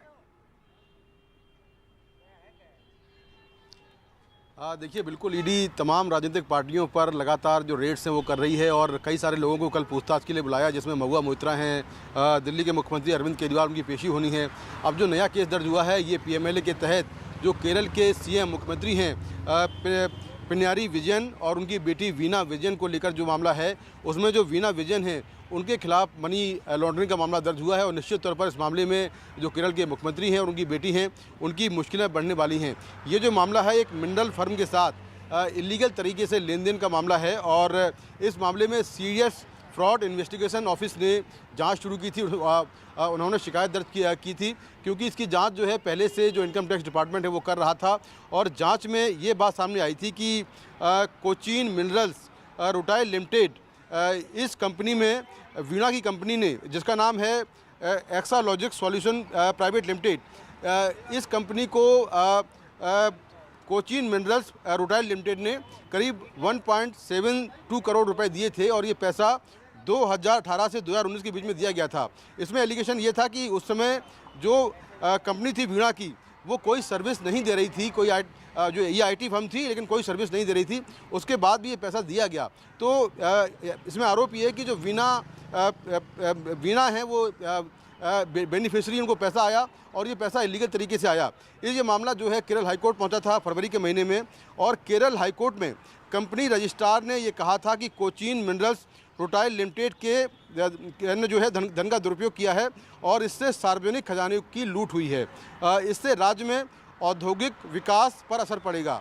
तो इसको लेकर केरल हाईकोर्ट ने जो SFIU की जांच है उस पर कोई रोक नहीं लगाई थी और इस मामले में अब ईडी ने PMLA के तहत यानी कि मनी लॉन्ड्रिंग के तहत जो है मामला दर्ज कर लिया है और निश्चित तौर पर आने वाले दिनों में जो वीना विजयन है उनको ईडी नोटिस जारी कर सकती है, उनसे पूछताछ कर सकती है, क्योंकि आरोप यही है कि उनकी फर्म को इलीगल तरीके से पैसा आया जिससे उनको लाभ हुआ है। तो इस मामले में अब ईडी ने कार्रवाई की है और बहुत जल्दी ही वीना विजयन को नोटिस जारी कर उनको पूछताछ के लिए बुला सकती है।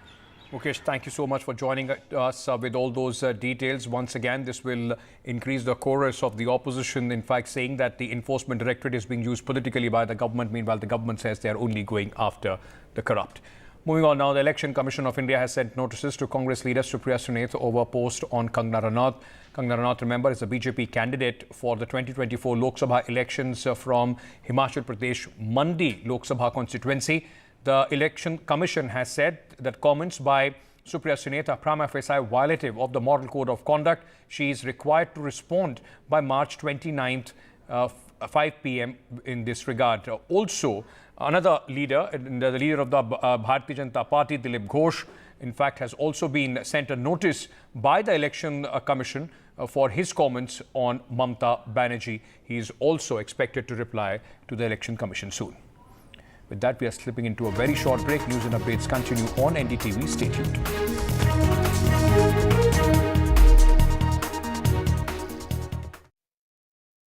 Brought to you Chief Justice D.Y. Chandrachud, NDTV, big exclusive. We provide justice to common citizens, and there is no case which is too small even for the highest court of the nation. CGI का काम करने का अलग अंदाज. Sometimes I get emails even in the middle of the night, and I'm always available to answer those emails. 25 crore final judgments and orders. This data is available online. As on 29th February 2024, 3.09 crore cases have been heard on video conferencing mode. Chief Justice Chandrachud से जुड़ी अनसुनी बातें. 3:30 बजे सुबह मेरा दिन शुरू हो जाता है. My best friend, who is my wife, Kalpana, both of us are vegans. खबरों में आपका भरोसा. NDTV.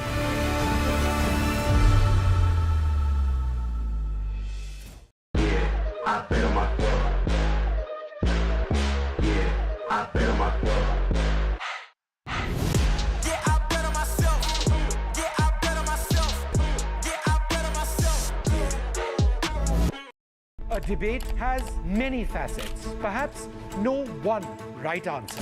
Left, right and center. Conversations that get to the core of the debate.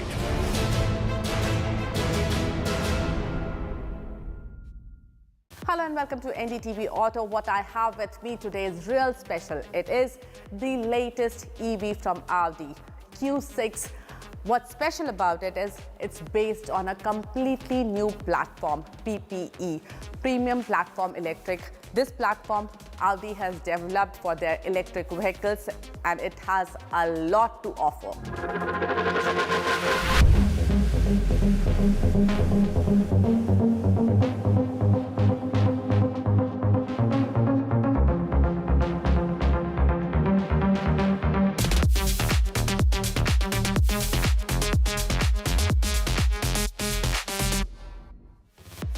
Company says the new platform PPE helps Audi Q6 e-tron achieve 30% less energy consumption with 33% better system performance.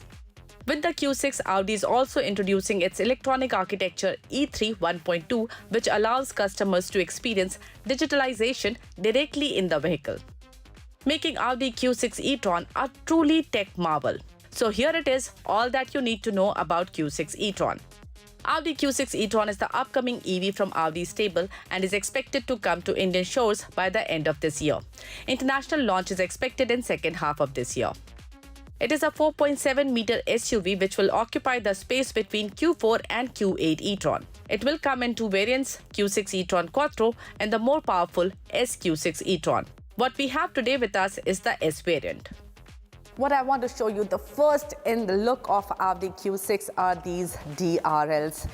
They are matrix LED DRLs with active signature.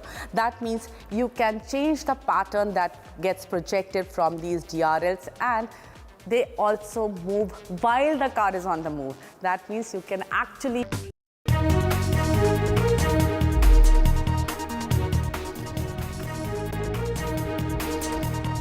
Continuing his campaign for the Lok Sabha elections, Prime Minister Narendra Modi has been speaking to the women candidates of the Bharatiya Janata Party in various states. Prime Minister Narendra Modi today continued with his series of phone conversations with the candidates of the BJP. Today, the Prime Minister spoke to Amrita Roy, a member of the erstwhile royalty and BJP's Krishna Nagar Lok Sabha constituency candidate. She is fighting the election against Trinamool Congress leader Mahua Moitra.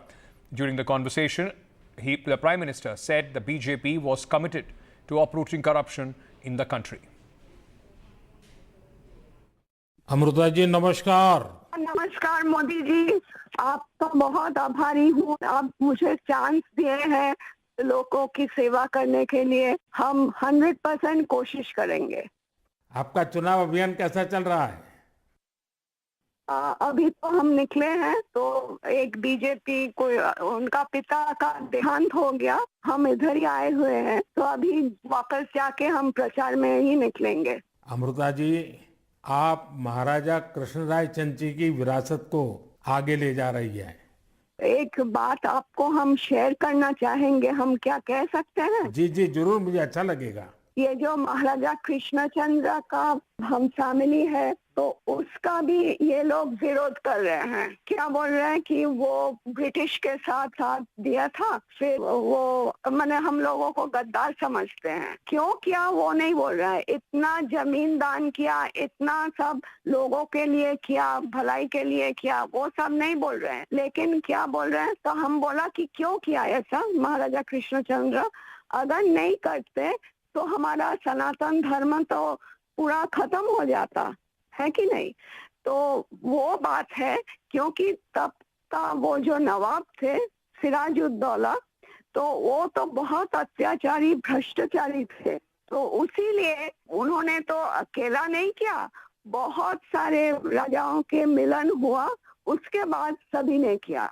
जगत सेठ भी थे और राजाओं थे, तो उसी सभी के मेहनत से ये काम सफल हुआ। तो अगर नहीं होता, आज हम हिंदू नहीं रह पाते, हमारा भाषा दूसरा होता, हमारा वेशभूषा एकदम अलग होता और सभी अलग हो जाते। हम तो दूसरों के अधीन रहते ना, यही बात है। अमृता जी, बचपन में हमारे यहाँ हम लोगों को जो पढ़ाया जाता था, उसमें कृष्णचंद्र राय की समाज सुधार का काम, बंगाल के विकास का काम, बंगाल के विकास के मॉडल, ये सब सुनने को मिलता था बचपन में। अब देखिए, ये वोट बैंक की राजनीति करने वाले लोग हैं, तो बहुत ही अनाप शनाप आरोप लगाएंगे और 300 साल पहले की घटना निकालेंगे, 200 साल पहले की घटना निकालेंगे और बदनाम करने का प्रयास करेंगे। ये खुद अपने जो वर्तमान पाप है उसको छिपाने के लिए वो ऐसी चीजें ढूंढते रहते हैं। लेकिन जब भगवान राम की बात आती है, तो वो कहते हैं कि सबूत कहाँ है, इतनी पुरानी बात क्यों निकालते हो। लेकिन जब कृष्णचंद्र राय की बात आती है तो वो तुरंत निकालते हैं। तो इस प्रकार से उनके दोगलापन होता है और आपको इसका बिल्कुल मन में प्रेशर नहीं लेना चाहिए। आपने तो बंगाल का उज्जवल भविष्य और आपका स्वयं का जीवन भी लोगों के लिए रहा है। हाँ जी। और आपके सामने बंगाल की विरासत को बचाने की भी चुनौती है, और आप इसे कैसे देख रही हैं? आप? हम पॉजिटिवली देख रहे हैं। हमारा लड़ाई जो है लोगों का सेवा के लिए है, करप्शन हटाने के लिए है और वंचित लोगों के उपकार में आने के लिए है। वो तो बिल्कुल ही अलग सा अनुभव है, वो हम एक्सप्रेस कर नहीं सकते, क्योंकि इतने बड़े नेता के पास से फ़ोन आना तो हमका कल्पना में भी नहीं थे। ये एक आशीर्वाद है मेरे लिए। ये तो हम एक आइडियोलॉजी के हिसाब से लड़ रहे हैं, हम तो पर्सनली हम नहीं लड़ रहे। उनका आइडियोलॉजी अलग है, हमारा आइडियोलॉजी अलग है। सो इसमें क्लैश होने का बात ही नहीं है, क्योंकि हम ये पर्सनल अटैक्स में बिलीव नहीं करते हैं। Moving on now, Orissa ruling party, the BJD, Biju Janata Dal, has announced candidates in the 9 of the 21 Lok Sabha seats of the state. Among the notable names is the list, in fact, is the name of BJD senior leader and organizational secretary Pranab Prakash Das, who takes on Union Minister Dharmendra Pradhan in the Sambalpur seat. Also, hockey legend Dilip Teki has been fielded against former Union Minister Jual Oram in Kendrapada. Anshuman Mohanty will take on Vaijant Jay Panda, who is the Vice President of the Bharatiya Janata Party. Mohanty was a Congress MLA and has now recently joined the BJD last month itself. Aji Biju Janata Dal ro pratham list घोषणा करुछि एवं अपन मान करो आशीर्वाद कामना करुछि. Saurabh, from being friends, almost coming together in an alliance, now fighting the elections separately, the BJP and the BJD. BJD now announcing its list of candidates after the BJP. What are the important candidates and how does this list now, in fact, put the battlefield in perspective?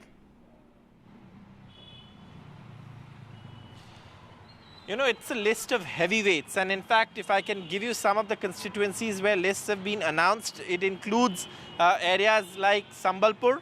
Now, Sambalpur is where Dharmendra Pradhan is contesting from. The Union Minister against him will be Pranab Prakash Das, or Bobby Das as he's known, the organizational secretary of the Biju Janata Dal, a powerful grassroots politician who's someone who's been associated with the party Biju Janata Dal for years. He, of course, takes on Dharmendra Pradhan. Then we have the very interesting contest taking place in Western Odisha in Sundargarh, where you have, Jual Oram, former minister, also being fielded by the BJP, and their hockey legend, Dilip Tirke, takes him on in Sundargarh. Then you also have Jay Panda's old seat, Kendrapada. Now, in Jay Panda's old seat, Kendrapada, you have, Anshuman Mohanty, who's taking him on. So these are the big names, and the candidates for the big seats or big names apart from Puri also have been announced. And this is, of course, interesting given the fact that, like you said, it could have been an alliance. There were talks of an alliance, but things didn't work out. The BJD and the BJP will fight separately and fight against each other. And the BJD has announced its first list of candidates rather, for a few seats among the 21 Lok Sabha seats and also assembly seats as well. Naveen Patnaik himself has also announced his assembly constituency, Hinjli, where he will be contesting from. That's, of course, a given almost. But at the same time, several names now, of course, being announced. And this is interesting to watch because Odisha, like we said, things were moving very fast, and then they didn't move quite as fast. And then, of course, things fell apart as far as that talks of BJD-BJP alliance is concerned. But finally, the BJD, the Biju Janata Dal, led by Naveen Patnaik, announcing its first list of candidates. Thank you, Saurabh, for joining us with all those details. With that, we are slipping into a very short break. News and updates continue on the other side. Stay tuned.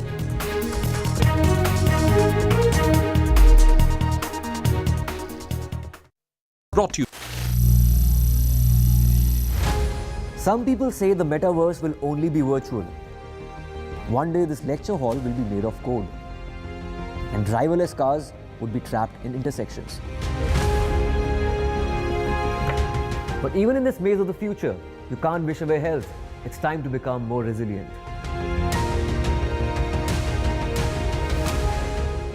"10 years of Banega Swasth India, we have grown and achieved so many milestones.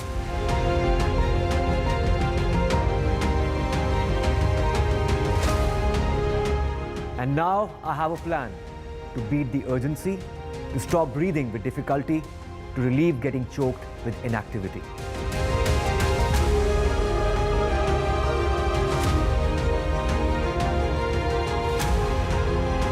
Energize our government, our environment, our society, and ourselves.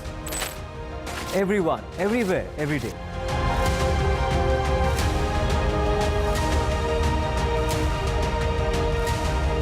Banega Swasth India. One world hygiene.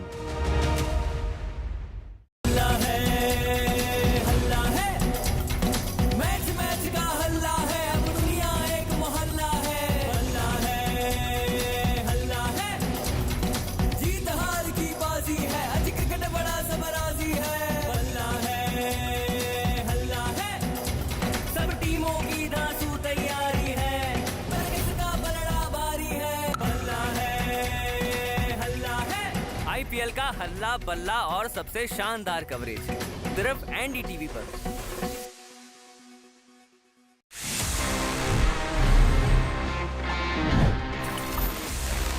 Friends, it's time now for my favorite section about this episode because हम हमेशा जब Q&A की बात करते हैं so ask TG is the thing जो मुझे बहुत पसंद आती है because I get to answer all your questions. So let's see इस हफ्ते हमारे पास में क्या-क्या questions हैं.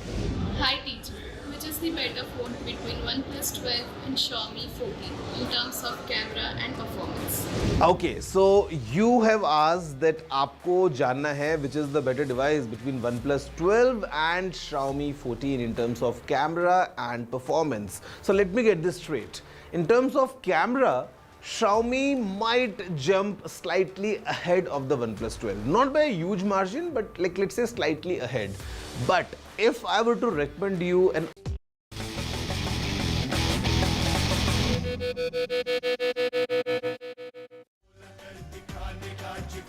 It was the last day of nominations for the first phase of the Lok Sabha election. Nitin Gadkari, the BJP heavyweight, has filed his nomination from the Nagpur constituency. Meanwhile, DMK leader Dayanidhi Maran has filed his papers from Chennai as well.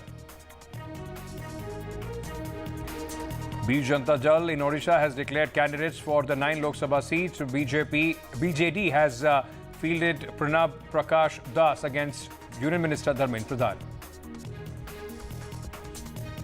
Tussle continues over Mumbai seat in Maha Vikas Agari. Congress versus Sena Uddhav Thackeray. War of words continue. Congress leader Sanjay Nirupam has hit out at the Shiv Sena Uddhav Thackeray.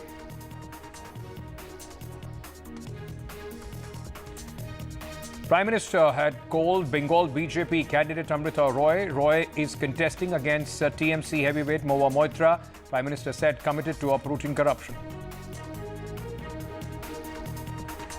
Big jolt to the Aam Aadmi Party ahead of the Lok Sabha polls. The only Aam Aadmi Party Lok Sabha MP from Punjab, Sushil Rinku, has joined the BJP.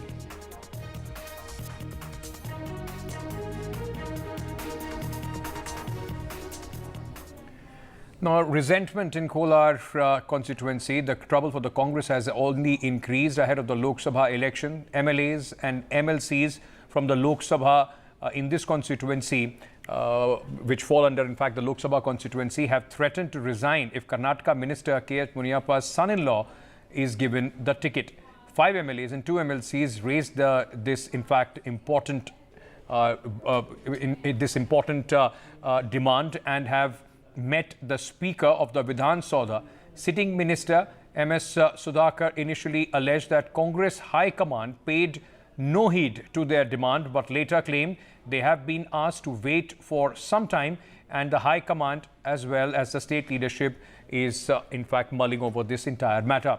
K.H. Muniyappa is the Food and Civil Supplies Minister. His daughter Rupa Shashidhar is already an MLA.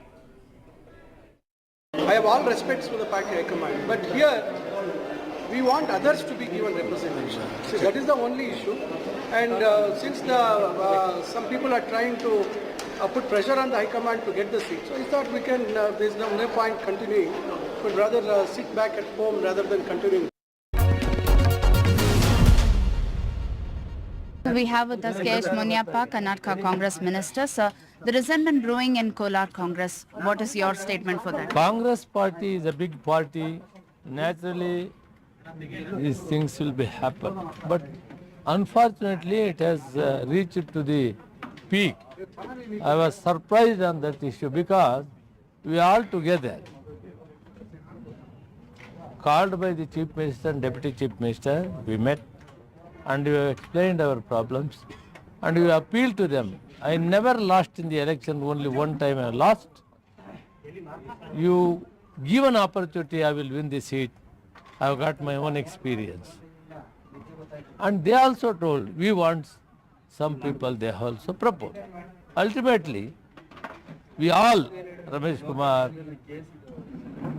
both the ministers, Bharati Suresh, Dr. Sudhakar, myself, and all MLAs, together we have taken a decision.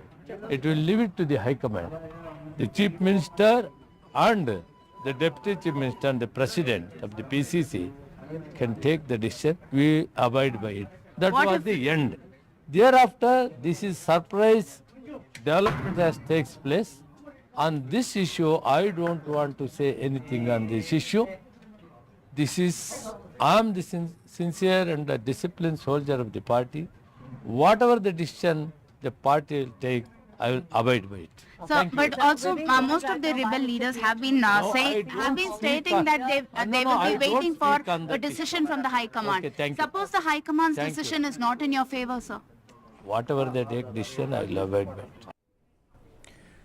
Meanwhile, as I was telling you earlier, there is a last day for the filing of the nomination for the first phase of elections. Nitin Gadkari, the heavyweight from the BJP, has filed his nomination from Nagpur. Meanwhile, Annamalai, the leader of the Bharatiya Janata Party in Tamil Nadu, has also filed his nomination from Coimbatore. Dayanidhi Maran, in fact, senior leader of the DMK, has filed his papers from the Chennai constituency. My colleague Sam Daniel caught up with him. Listen in. Joining us now, DMK's Chennai Central candidate and sitting MP, Mr. Dayanidhi Maran. Thank you very much for your time. You're seeking a fourth term. What would you call as your promises and your achievements? See, the last 5 years, we have been with the people. We have been fighting for the rights of our state and also for the rights of the people who've been suppressed by this BJP government. And if you see that throughout the 5 years, my participation in the parliament is to fight for the rights. And especially when they are trying to oppress and trying to fool the people that they have done something good the last 10 years, that has to be exposed. If you really see, in 2004, when Manmohan Singh government left, the GDP was 50 lakh crores for India. In 2004 when he came. When 2014 left, it was 100 lakh crores, the GDP. So technically every 10 years, the GDP should double. When Modi took over, it was 100 lakh crores. So in 2024, when Modi's 10 years ending, what should be the GDP? Should be 200 lakh crores. But you know what the GDP now is? 167 lakh crores. That means the Modi government has failed in the economic development of India. They are trying to fool us saying there's growth. There's no growth. So how is he going to explain this? How is Nirmala Sitharaman going to explain this? We are here with the people. Even during COVID times, the flood times, we were with the people. And the flood, we never expected this flood. It's a flood which happened once in 75 years. The Prime Minister didn't even come once to Chennai. He has come for other programs, inauguration programs. He comes and says, so I say, Vanakkam to Chennai, but he has no love for Tamil Nadu. Probably he can read good from the teleprompters, but he's not able to read the minds of hearts of people of Tamil Nadu. That was DMK's Chennai Central candidate, sitting MP Dayanidhi Maran, talking to us after filing his nomination. In Chennai with Suresh, Sam Daniel, Find the TV. All right, important news coming in at this moment, ladies and gentlemen. The Delhi High Court has refused at this moment to give any relief to Arvind Kejriwal and has issued notices to the Enforcement Directorate on Mr. Kejriwal's plea. The next date of hearing is on April 3rd. The ED, in fact, remember, had asked the High Court to give its time to respond by April 2nd, and High Court has taken that into consideration and given Enforcement Directorate time till April 2nd. And on 3rd, now there is going to be a hearing as far as this case is concerned. Remember, Arvind Kejriwal, who was arrested by the Enforcement Directorate, is seeking bail in this matter. Abhishek Manu Singhvi was representing him today in the High Court. Aishwarya, my colleague, is joining us with more details. No interim bail, no relief for Arvind Kejriwal. The Aam Aadmi Party would say it was on expected lines. The ED wanted time to reply. They have been given that, Aishwarya. Well, certainly big setback to Arvind Kejriwal. In fact, it is the Delhi High Court which has stated that there is no relief. In fact, it is the time that Enforcement Directorate was seeking to file a reply to the bail plea that Arvind Kejriwal had filed earlier, challenging his ED custody. Now, time has been granted to Enforcement Directorate till April 2nd, and the next hearing would be on April 3rd. It is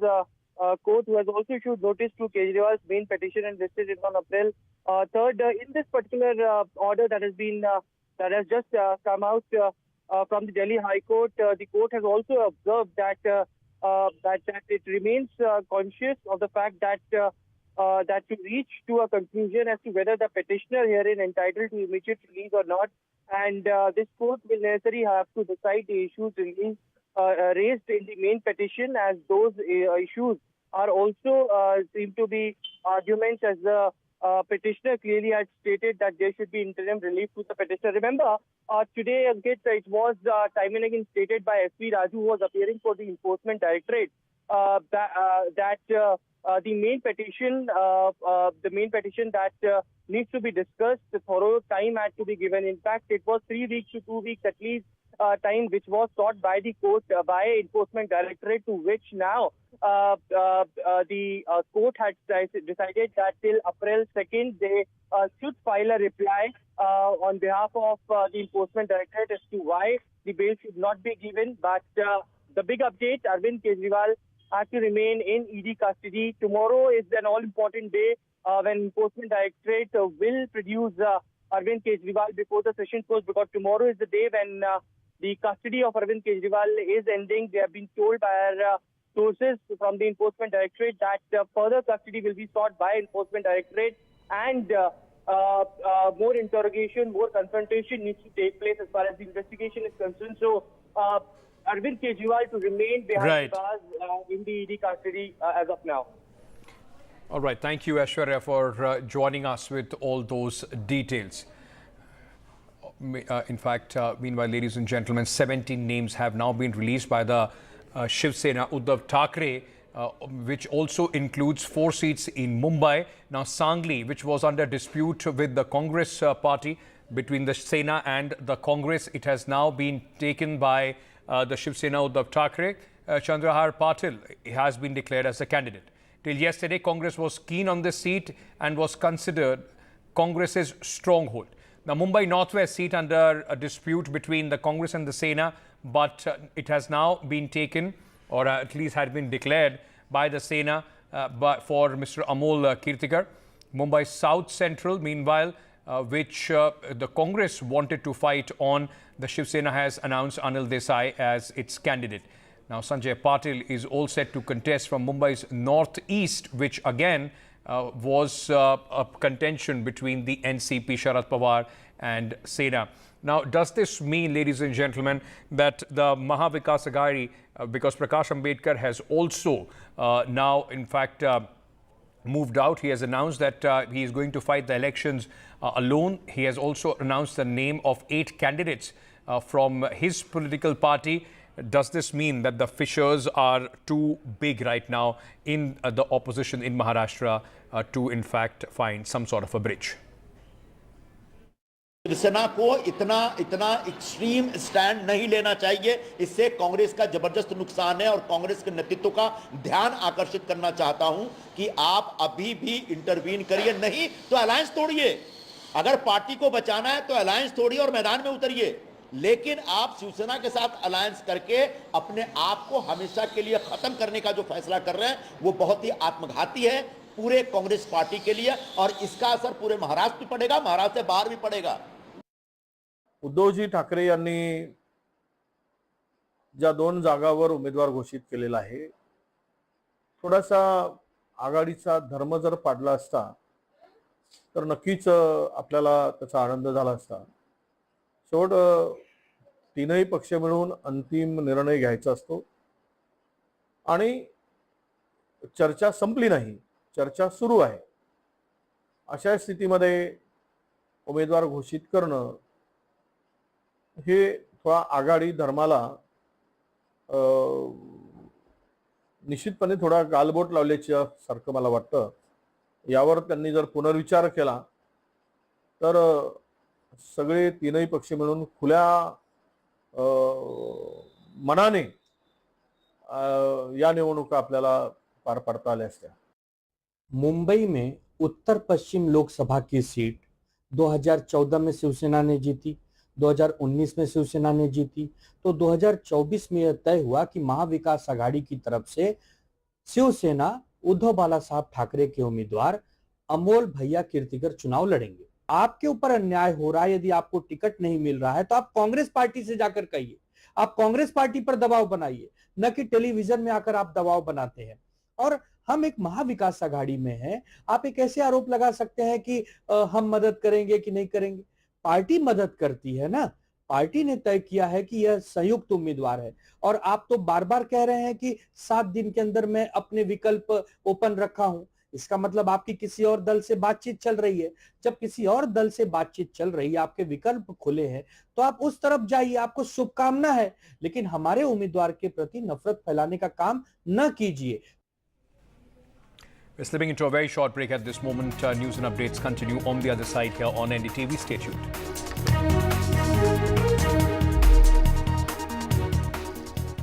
Brought to you by I bet on my club. Yeah, I bet on my club.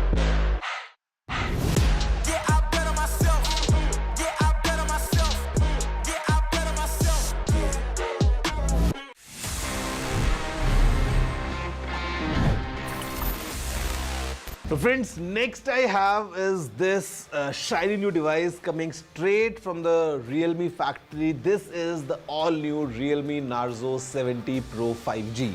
और मैं shiny क्यों बोल रहा हूँ? Because see, of course it's shiny, मतलब the way it looks, even the frame is very shiny. At the same time, this phone really shines bright जब हम इसके features को देखते हैं. Because यहाँ पे काफी interesting चीजें Realme has packed. What we have is a Sony IMX890 sensor के साथ आने वाला 50 megapixels वाला primary camera that has OIS. At the same time, inside the phone is really packed with features. In fact, हम यहाँ पे भी इस फोन में gestures से इसको कंट्रोल कर सकते हैं because this has got something that Realme calls air gestures. So अगर आप देखो इसको and have a closer look about how this Realme Narzo 70 Pro really is, I would say a very interesting mid-range smartphone coming straight from Realme. Finally, the wait is over. Realme's latest hotshot, the Narzo 70 Pro 5G, finally India में launch हो गया है. This phone is packed with amazing features that will make you go wow. इस phone में है एक rainwater smart touch feature. This means no more tensions about phone usage in a light drizzle. The powerful MediaTek Dimensity chipset lets you game, multitask and do everything else at lightning speed. The 5000 mAh battery and SuperVOOC fast charging will get you back in action in no time. The phone's horizon glass design gives it a super premium head-turning look. Realme has kept it affordable. Narzo 70 Pro 5G starts at just Rs 18,999. You can grab it in stylish glass green and glass gold colors from March 22nd on Amazon and the Realme website. With its awesome display, camera and overall performance, the Realme Narzo 70 Pro 5G is a total paisa vasool deal. If you're looking for a smartphone that's powerful, stylish and affordable, this is it.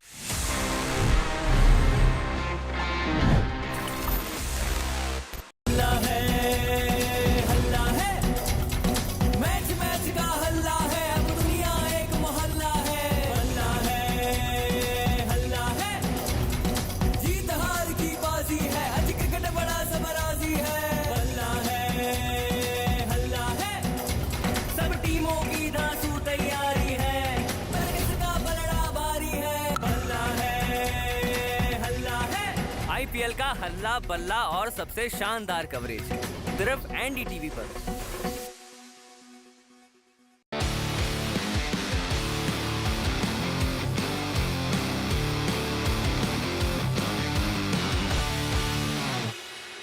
Hello and welcome to NDTV Auto. I'm here in Jaipur for Volkswagen brand conference and they have made a slew of announcements here.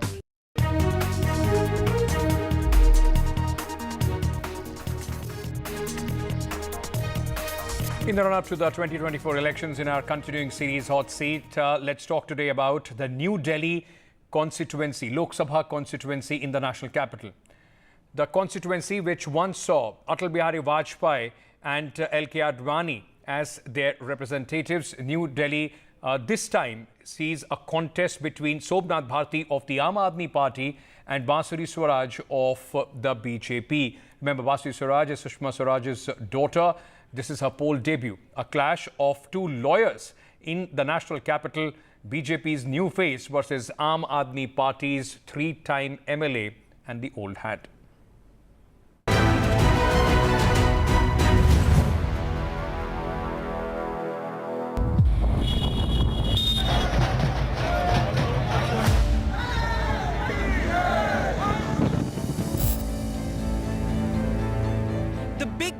for the heart of the national capital.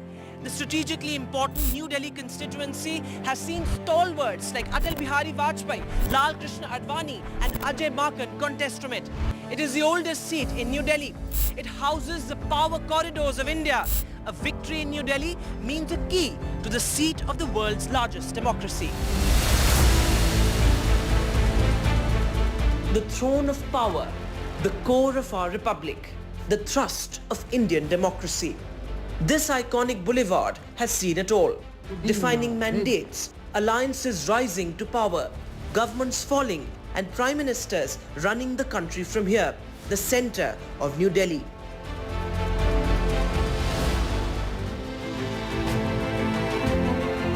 One of the capital's 7 constituencies, New Delhi is home to over 14 lakh voters, including high-profile electors like the President, the Prime Minister, judges and senior leaders who form one of India's most educated electorates. It was in the late 1970s, when the Janata Party was on the rise, that Atal Bihari Vajpayee wrested the all-important seat from the Congress soon after the emergency. His closest confidant and India's former Deputy Prime Minister L.K. Advani contested from New Delhi soon after in 1989 during the peak of the Ram Mandir movement.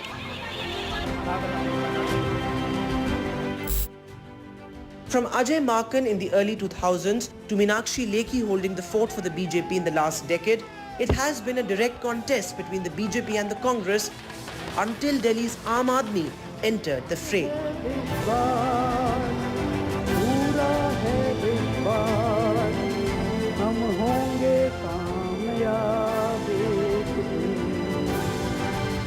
Despite Kejriwal's back-to-back electoral victories in the state and local polls, his party has yet to dent the BJP's prospects in the Lok Sabha.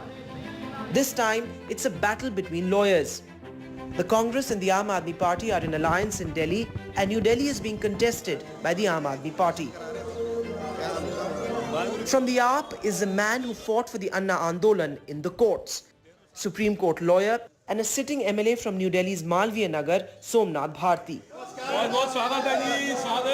The task is cut out for the party heavyweight to defend his boss in prison and groom up his party's tattered image in the run-up to the polls. This time the election has a different color altogether. The way the election took place in 19 and 14, this time the reasons, the purpose, the focus is entirely different. The way BJP crushed opposition, the way they took away the rights of Delhi government, the way they tried to demolish the democratic fabric of the nation, all will be addressed in this election. So people of Delhi want accountability from central government. All these members of parliament of BJP in last 10 years, they did not say a word. When rights of people of Delhi were being snatched by central government, they did not say a word. BJP understands. Ajit Pawar, whom Honorable Prime Minister himself accused of 70,000 crores loot, he is in BJP. So BJP has a new washing machine. So now he is pure. Chhagan Bhujbal, who was jailed and remained in jail for 1 year on charges of corruption, he joined BJP. Now he is pure. You know, Suvendu Adhikari, Himanta Sharma, n number of people. So new washing machine in the market. BJP, which is to purify people, people do see कौन काम करता है, कौन नामदार है, कौन कामदार है. In a radical political move, the BJP has unseated 6 of its 7 contentious sitting MPs from Delhi. From hate speech accused Parvesh Verma and Ramesh Bidhuri to the controversial MP Gautam Gambhir, the BJP's big Delhi leaders have all been dropped. From New Delhi, the BJP has fielded a fresh face. BJP veteran Sushma Swaraj's daughter, 40-year-old Bansuri Swaraj. A political debutante, Bansuri Swaraj is a lawyer like both her parents, boasting of an illustrious legal career.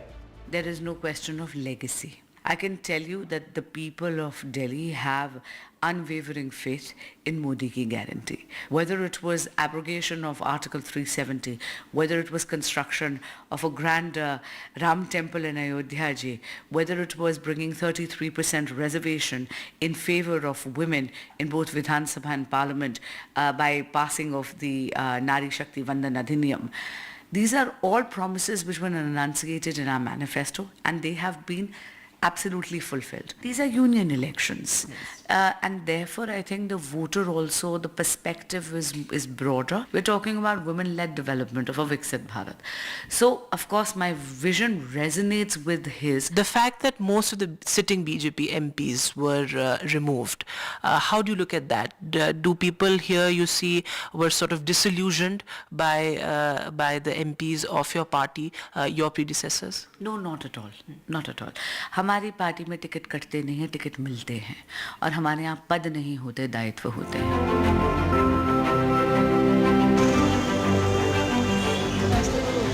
Delhi has nearly 1.5 lakh first-time voters, and among them are thousands of young students in one of the country's biggest coaching hubs in New Delhi's Rajendra Nagar. In election season, this nerve center of UPSC aspirants is bustling with politics. अगर हम country wide बात करेंगे तो इसमें no doubt जो prime minister candidate होते हैं, चूँकि ये लोकसभा का इलेक्शन है, उन्हीं के नाम पे वोटिंग होती है. लेकिन अगर आप मेरे व्यू की बात करेंगे तो आप अपने कंस्टिट्यूएंसी और प्लस जो आपके जो भी प्रॉब्लम्स हैं रिगार्डिंग कंस्टिट्यूएंसी, जो भी प्रॉब्लम्स हैं उस चीज़ को भी ध्यान में रख के वोटिंग करनी चाहिए. अब जैसे कि as a student we are facing unemployment. Political leader हर रोज़ मतलब पार्टियाँ बदल रहे हैं. जैसे कि आप देख रहे हैं कितनी पार्टियाँ, बड़ी बड़ी पार्टी के लीडर जो जैसे महाराष्ट्र में लीडर हो गए, राजस्थान में लीडर हो गए. मतलब ये कुछ ट्रांसपेरेंसी और एक लीडर की कुछ अकाउंटेबिलिटी नहीं बची है. वो एक इलेक्शन में इधर, एक इलेक्शन में उधर. आजकल जैसे कॉन्स्टिट्यूशन बॉडी की जितना वो गरिमा गिरती जा रही है, जैसे एक सोसाइटी का जो सोसाइटी बन रही है रिलीजन के बेसिस पे या कास्ट के बेसिस पे, ये पिछले कुछ सालों में या 1-2 डेकेड में बढ़ा है अभी. क्योंकि अगर आज देखो, आज के टाइम में अगर कोई अपनी कोई बात रखना चाहता है, अगर कोई प्रोटेस्टर है या कोई और भी है, अगर वो अपनी बात रखता है तो उसे एज ए एंटी नेशनल घोषित कर दिया जाता है उसी टाइम. वो मेनली पार्लियामेंट में जो हो रहा है, पार्लियामेंट की प्रोसीडिंग अगर हम भी देखते हैं तो पार्लियामेंट की प्रोसीडिंग में अगर उसका वो देखें कि कितनी एफिशिएंसी है, वो एफिशिएंसी आ ही नहीं रही है. I feel cleanliness is the first thing they should think about. I feel the streets are not very clean. All these dogs here, it's very scary. The cost of living is very high. Since I'm from Tamil Nadu, I see the cost of living is very high, almost double.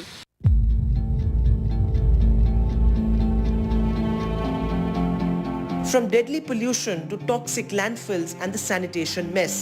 Even as Delhi grapples with these long-standing issues, it is left without a chief minister. The arrest of Chief Minister Arvind Kejriwal ahead of the big general elections has left the Aam Aadmi Party without its star campaigner and biggest face. The contest for the coveted New Delhi seat is a prestige battle, both for the Aam Aadmi Party as well as the BJP. Many political pundits say that the BJP, which has unseated 6 of its 7 sitting MPs here in Delhi, is nervous of the Aam Aadmi Party, which has defeated the BJP both in state elections as well as municipal polls. But these are national elections. Can the big message of brand Modi, national security and Vishwa Guru trump local issues like sanitation and air pollution? That is a big question. In New Delhi with camera person Kanan Patra, Vedant for NDTV.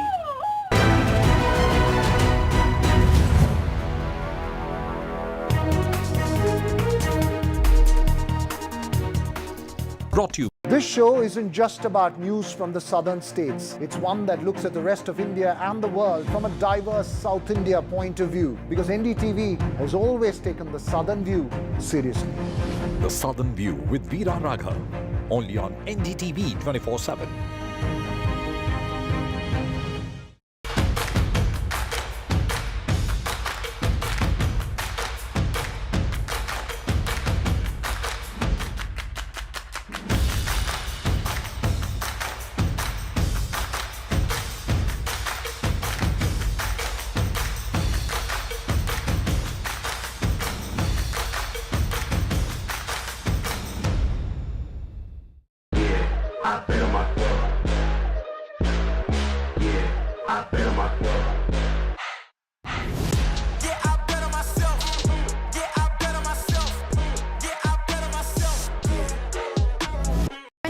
much talking but very little being said. Too many voices but hardly any being heard. You turn to a show that puts you front and center. A show that headlines the stories of the people, by the people, for the people. Hello and welcome to NDTV Auto. What I have with me today is real special. It is the latest EV from Audi, Q6. What's special about it is it's based on a completely new platform, PPE, Premium Platform Electric. This platform Audi has developed for their electric vehicles and it has a lot to offer.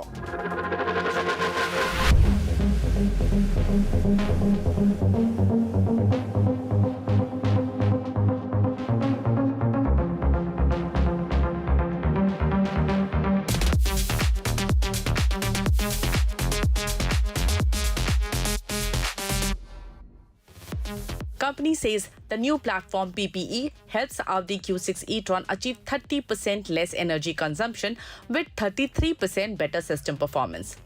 With the Q6, Audi is also introducing its electronic architecture E3 1.2, which allows customers to experience digitalization directly in the vehicle, making Audi Q6 e-tron a truly tech marvel. So here it is, all that you need to know about Q6 e-tron.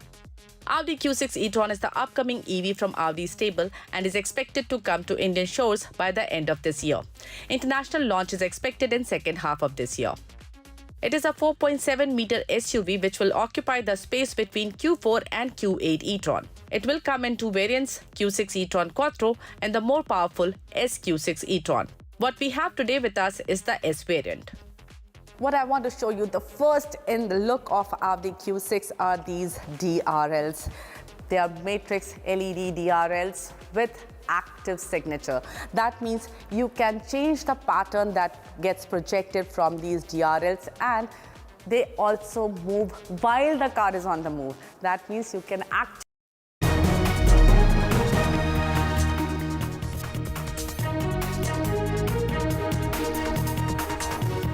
Hello and welcome to the Southern View. I'm Veera Raghav. Lots lined up this evening, but first the headlines we're tracking this hour, including the big story breaking from New Delhi. No relief for Delhi Chief Minister Arvind Kejriwal. The Delhi High Court refuses to grant bail. The Enforcement Directorate has been given to respond to the court notice by the 2nd of April. The next hearing on the 3rd of April.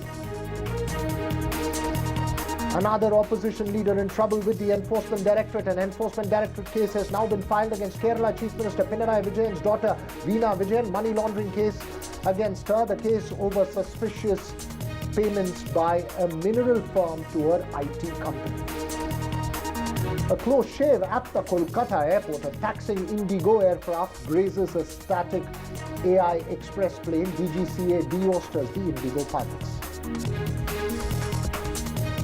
EC notices to Supriya Srinath, Dilip Ghosh notices to crack the whip on personal attacks by politicians after Srinath's remarks on Kangana Ranaut.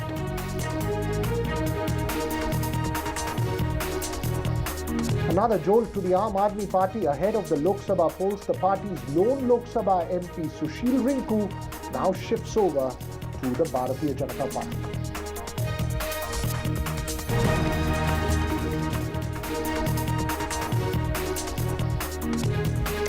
Right now, the top focus this evening, story breaking right now from New Delhi. No relief for Chief Minister Arvind Kejriwal from the courts as he has not been granted bail. The Delhi High Court has now issued notices to the Enforcement Directorate and posted the case for the 3rd of April. The Enforcement Directorate is to respond by the 2nd of April to the court. Remember, the Delhi Chief Minister has been arrested by the Enforcement Directorate in that dramatic arrest in the liquor scam case. Joining me now with the latest, my colleague Aishwarya. Given the provisions of the punitive PMLA, Aishwarya, it wasn't a major surprise of not being granted bail. Obviously, they will have to wait for the Enforcement Directorate responses and the decision will be taken on the 3rd of April.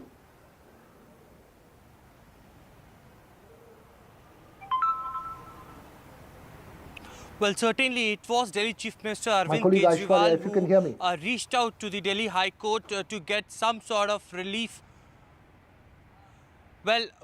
That's the case happened today in the Delhi High Court, where Arvind Kejriwal was trying to get some sort of relief, but after the intense hearing that took place in the Delhi High Court, Abhishek Manu Singhvi representing Arvind Kejriwal, stating that it is those accused who have been arrested earlier turned approver, and on those statements, it was Arvind Kejriwal, sitting Chief Minister, who was arrested. He went on to say in those hearings that that he was ready to give any sort of answers, to which it was Enforcement Directorate represented by SV Raju who stated that they need to file proper reply. Abhishek Manu Singhvi and other counsels representing Arvind Kejriwal had stood up for more than 2 hours, and they need at least 2 weeks to 3 weeks time to reply on the main petition filed by Arvind Kejriwal to grant bail when he was arrested earlier by the Enforcement Directorate, to which the court had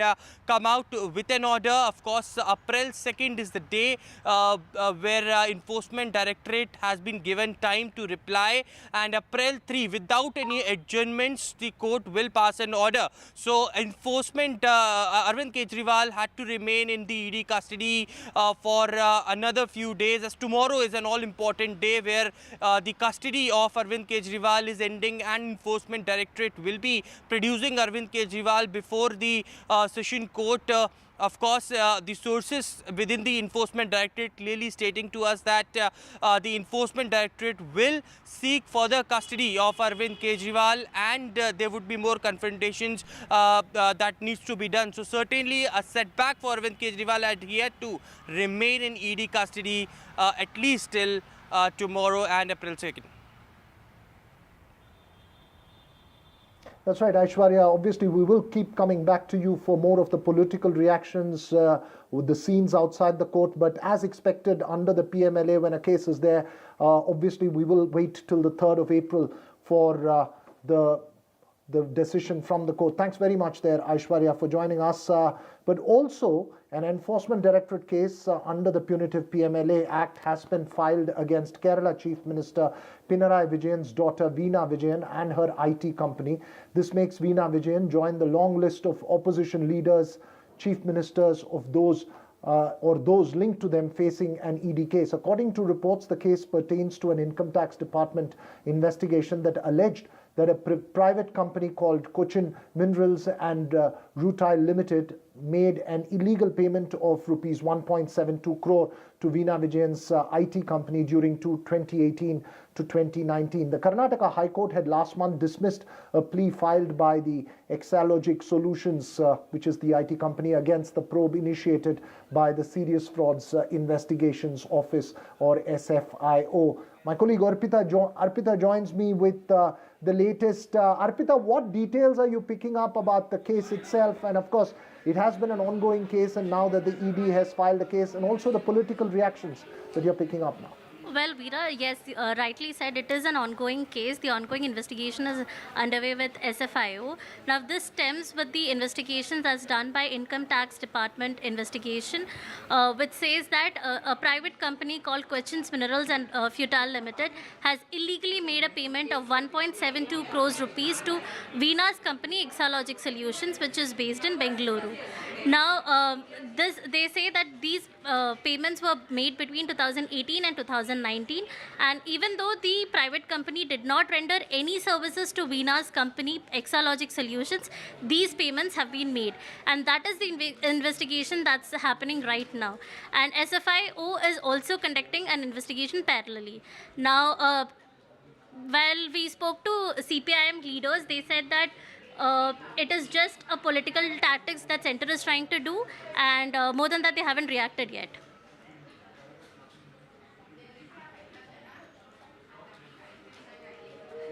Thanks very much there, Arpita. Joining me now, Dr. Balachandra Kango, for a quick reaction from the CPI, National Secretariat member of the CPI. Sir, quick reaction from you on this case and the case against the Chief Minister's daughter, Veena Vijayan. So it is very obvious that all the government agencies are being misused by the government of India, and particularly during the election period, they have been arresting people indiscriminately and creating problems. They wanted to create some problems about the left in Kerala, They could not catch any of the leaders, and therefore now they are picking up the family members of the chief minister. And the timing is very interesting. It's a political vendetta and nothing else. That is my comment. Right, that's your comment. Vineet Goenka, who is a political analyst, also someone who supports the BJP, also with us for the other side. Vineet, election season, an ED case against the chief minister's daughter. Obviously, you already have the ongoing controversy in New Delhi. Obviously, the opposition is going to really push back at the government as far as these cases are concerned. Veera Raghav, Ram Ram to you, Ram Ram to my co-panelists and all the viewers who are watching me right now. Long ago, 2 decades back, when I used to watch movie and I used to hear one Hindi dialogue, कानून के हाथ बड़े लंबे होते हैं या फिर कानून के सामने सब सामान होते हैं. I never used to believe that. I used to think that, these are only cinematic dialogues. But today, when I see these high daughters of, chief ministers, both in the 2 states, been booked for their crimes, their activities which are illegal, unlawful, then the trust in the law has gone up. What has happened today, she has to answer. How did she receive this money in this account? Why has the mineral company paid this amount? How much is the amount? And whether it was an understanding or whether it was a transfer of bribe, which was done on behalf of her father. So there are a lot of questions which a common man like me would like to know. And if she is culprit, she should be booked. She should undergo the judiciary and also get justice from the judiciary. All right, thanks very much there for joining us, both of you. Obviously, strong reactions from the opposition to this case. Veena Vijayan becoming the latest in a person linked to the opposition parties or a leader of the opposition facing an enforcement directorate case. From that face-off in Kerala, now to internal troubles and fraction wars in the Congress in Karnataka. 3 MLAs from the Kolar district, including the state's higher education minister, MC Sudhakar, and 2 MLCs today threatened to resign their posts after differences over the candidate for the Kolar parliamentary constituency. They were opposed to the decision to field 7-time MP KH Muniappa's son-in-law for the seat. Muniappa, a cabinet minister now, had lost the seat in 2019 and wanted to field his son-in-law for the seat. The dissenting MLAs argued that family members cannot be given a ticket and are backed by former Speaker Ramesh Kumar as well. Remember, Kolar, a prestige constituency for the Congress. Muniappa belongs to what's known as the SC left community, one of the communities that falls under the SC left category in Karnataka, and the opposition to the candidature of his son-in-law is from the SC right leaders in the constituency. There are 2 sections in Karnataka's SC communities. One is left and the other is right. The party bosses have stepped in to try and find a truce and asked the dissenting and rebel MLAs to hold off. They are looking for now a neutral candidate and expect to sort this between the 2 factions. This is a reminder, remember, that keeping factions together